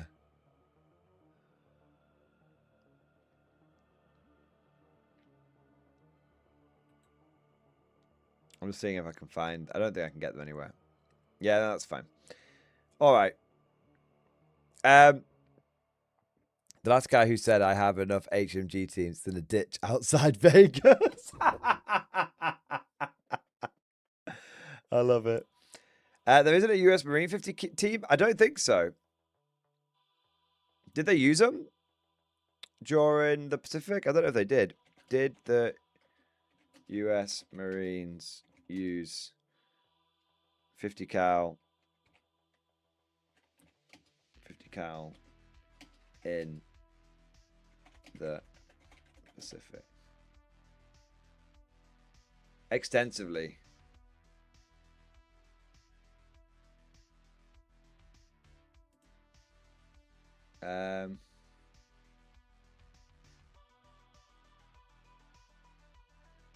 Extensively. Yeah. I was only checking, Mad Larkin. Fucking hell, calm your tits. Jesus Christ. You're in a sensitive mood today, my boy. You're sensitive mood. We mount 50s to everything. Yeah, but you also sent the Marines into battle with the 1903, didn't you? So, like, fuck me, man, for thinking maybe you continued to send them a bag of shit equipment until eventually, you know... I mean, I'm pretty certain you were sending water-cooled machine guns and shit over there to them. They got all the World War I cast-offs. You know it. I know it. There you go. And then they got given lots of good equipment. But I was wondering if they used it straight away.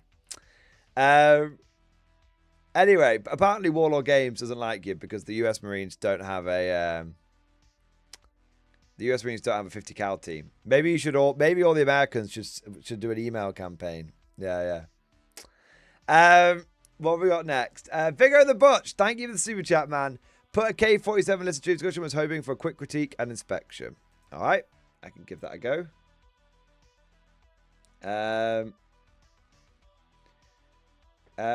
Looking for a quick critique, was planning to take this to my first K-47 tournament. I was hoping to bring a versatile list because I'm not sure what I'll face. Any glaring issues? British Commonwealth, regular platoon commander with a point of guts. That's good. Mark II heavy automated infantry. 3 with one with heavy automatic cannon. Cerberus squad. Rifle squad. Some with rifle grenades. Some with an infantry flamethrower. Sniper team with anti-tank rifle, heavy weapons platoon, point of guts on the officer, lancer. That's good. The lancers are a good choice. Yeah. Cruiser tank, Comet. Ooh, nice. M10 Wolverine and Guardian Light Walker. Okay, so I do think it's a shame you're not running any Mark 1 robots.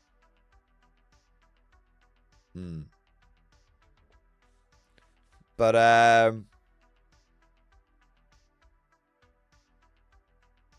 it's not the end of the world because you've got the Lancers.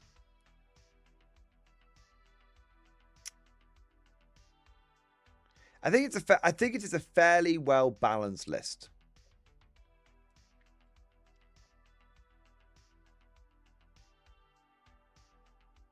Yeah, I think it's a fairly well-balanced list.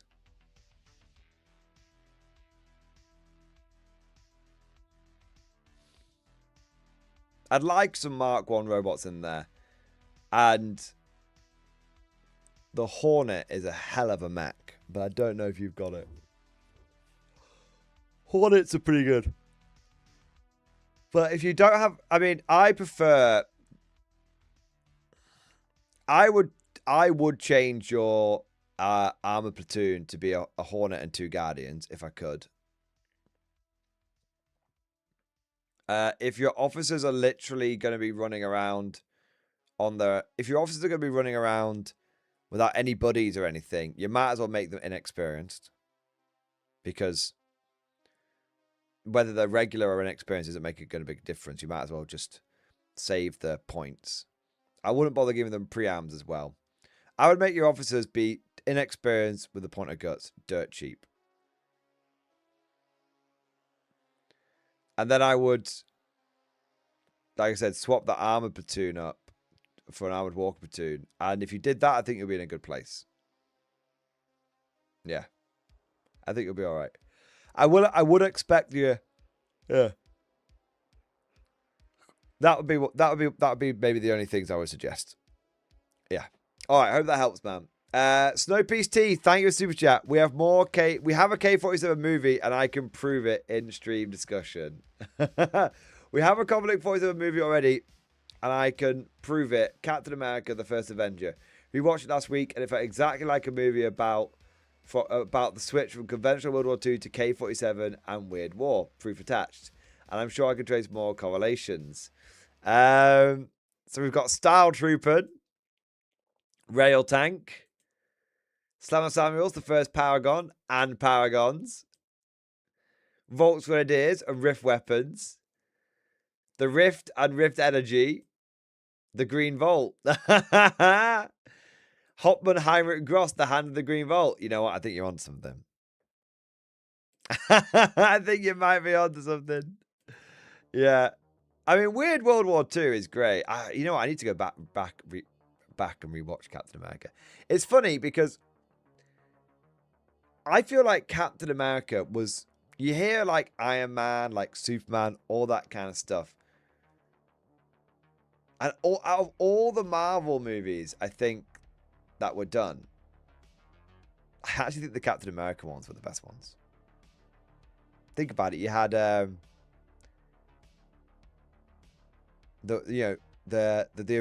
first one was just good. The first one was just such a solid movie. Yeah.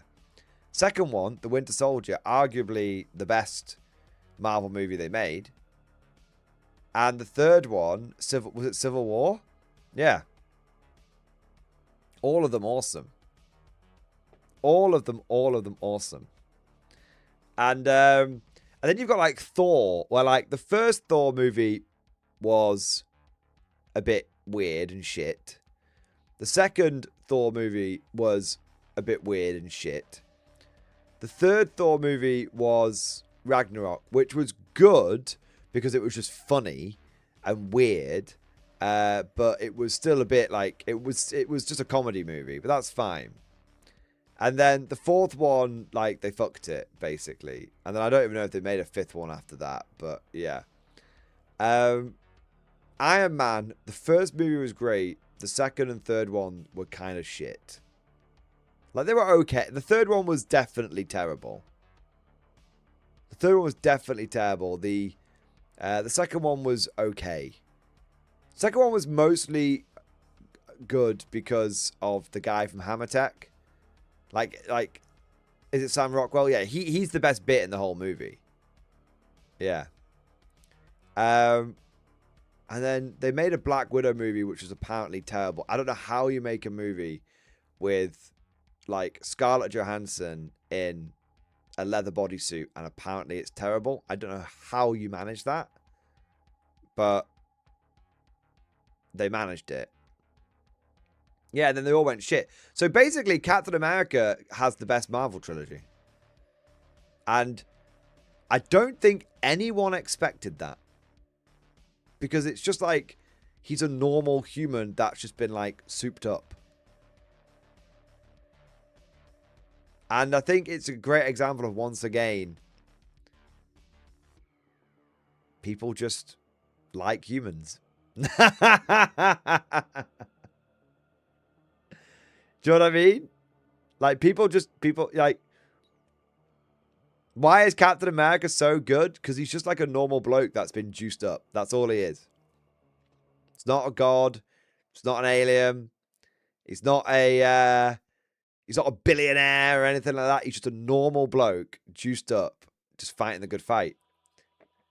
That's all that matters. That's what that is the best bit of, like, every... That's the best bit of, like, any sci-fi franchise, is the normal humans. Yeah. Yeah. Like, what's the... Like, this is why I think the Americans are gonna... Like, when you guys read about some of the stuff in Festung Europa, this is why I think the Americans are gonna, like, become one of the most popular factions in the game. Because the Americans are basically the Humanity First faction in this. I'm not giving too much away right now. But they're basically like they're anti, like, the Americans are just about humans, God, and guns. Like, that's the whole thing. Rock, flag, and eagle. That's what they're all about, man. That's what they're all about. And so, what the fuck is a kettle?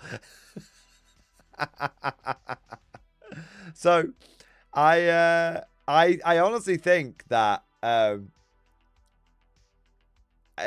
the faction and for the game in general, I think the faction is going to become really, really popular. Just because they're just normal humans. They're basically the only normal human faction in the game. The Japanese are a bit, but then the Japanese have gotten dead. Yeah. Yeah, the Japanese, they're the only normal human faction in the game. Yeah,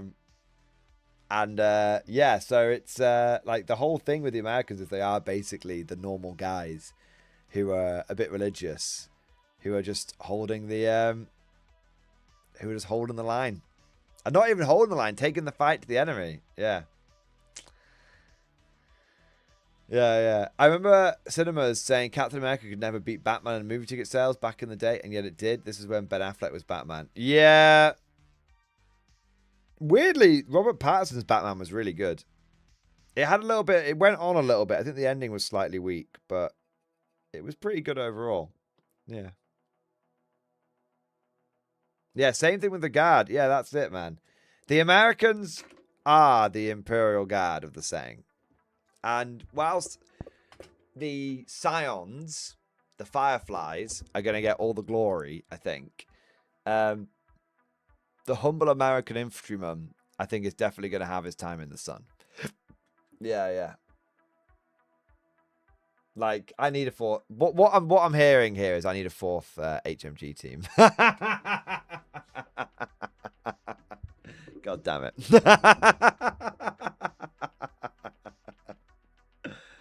Oh man. I need to see what the well, 1 minute.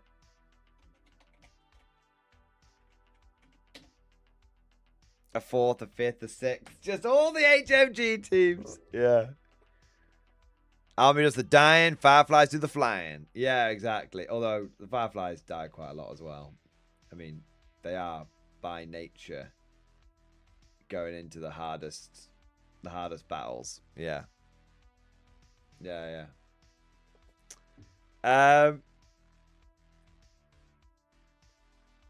But yeah, I'm going to be... My next US Army is going to be all about the basic bod.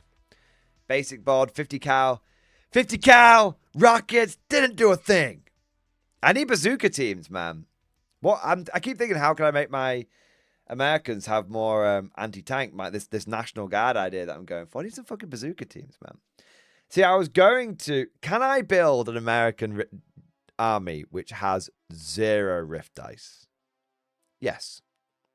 Should I? I guess we'll find out.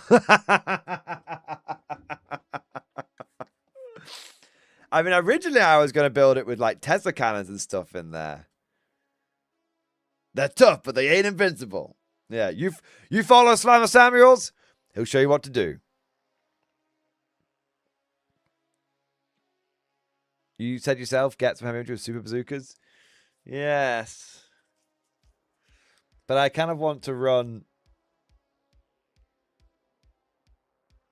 Yeah. When it comes to fighting crime, we need... Cosmic Drew, thank you for the super chat, man.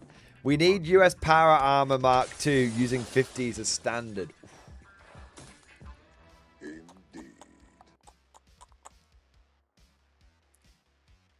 That would be cool. The American doctrine at the moment, though, Cosmic... I mean, I was told that everyone will eventually get Mark II armor. Eventually. I was told, though, that... I mean, the Americans, if you read the lore on them, are like... They don't really use power armor en masse. They use power armor in, like, small teams. So, yeah. For 6 guys holding 50 cals as standard rifles. That would be good. Yeah. Yeah, just have the Mark II power armor with a 50 cal. Yeah, no. From LMG straight up to 50 cal. Yeah. When it comes to fighting crime, It's a cool idea. there's only one man keeping Do you know how the you can streets best safe. represent that? By playing the British and using the Mark 1 robots. All right. Right, one last super chat here from Florida Eccentric, and then got to wrap it up. We've got Florida Eccentric, thank you for super chat, man. Secret to my list in Discord DMs.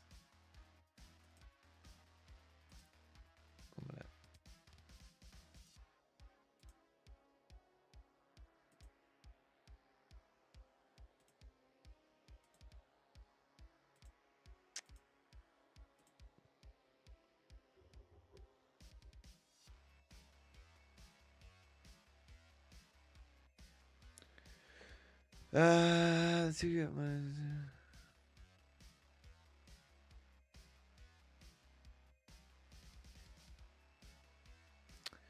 Florida Eccentric, are you trying to ask me, can you shoot the tanks 3 times in one turn via a combination of Guts and Hopman Gross's relentless ability? The answer is yes, you can do that. You just obviously need to have the, if you're thinking about like using like grav weapons, you've got to take into account that by the time you get to the 3rd firing, you will be out of juice on the grav guns. So, or the rail cannon, whatever it might be. But yes, technically it can be done. Yeah, technically. Yeah. Yeah. Technically, it can be done. All right. Cosmic coming in with the very last super chat, man.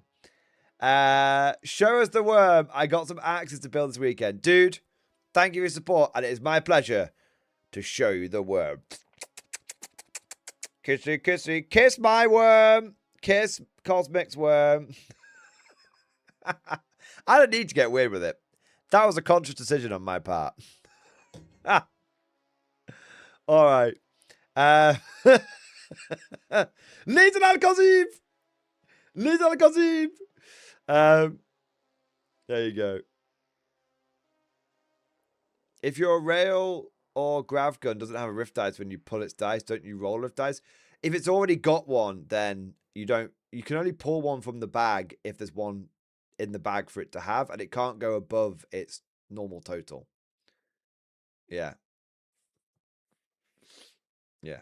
So not quite. Not quite Mad Larkin. What you'd have to do is Hopman Gross would have to like give out rift dice to those units, but then when he does that, he can't relentless as much as he wants to, so it doesn't quite work. Yeah. So yeah, whilst you technically can do it, I think the best way is basically use Guts first and then use Guts first and then Relentless second. Or use him with conventional weapons. I mean, at the end of the day, you could... I think the best... Ooh, it just occurred to me. Ooh. A great way of using it would be with mortars. Because it would give you 3 chances to dial in one turn. And you could do it on... you could do it on a couple of units. But the thing is, you've got to remember that Hopman Gross can only use Guts when he activates. So actually what ends up happening is you can fire one thing 3 times and one thing twice. Because Gross can basically go Guts, activate, Guts. Or maybe he can do 2 Guts points. I'm not sure. Yeah. Heavy howitzers. Yeah. I honestly think the best way to use him is to just use his Guts up first and then use his Relentless second. I think the Relentless is probably best used to lead an offensive across the board with like Shrek Wolf and stuff like that. Yeah, something like that. I think. Oh. Right, you scurvy bastards. I'm going to bed. I love you all. But I am absolutely shattered. I mean, I was it's been strange. I've actually been, I think you get quite tired even when you dull the pain with painkillers, you get quite tired when you're in pain. So I've actually been basically knackered since the start of the stream. But I'll get lots of sleep tonight, boys, and then we'll have a good stream tomorrow. I am really, really, really excited for tomorrow's stream. I think it's going to be an absolute fucking blast. Tomorrow, Festung Europa will be revealed. But tonight,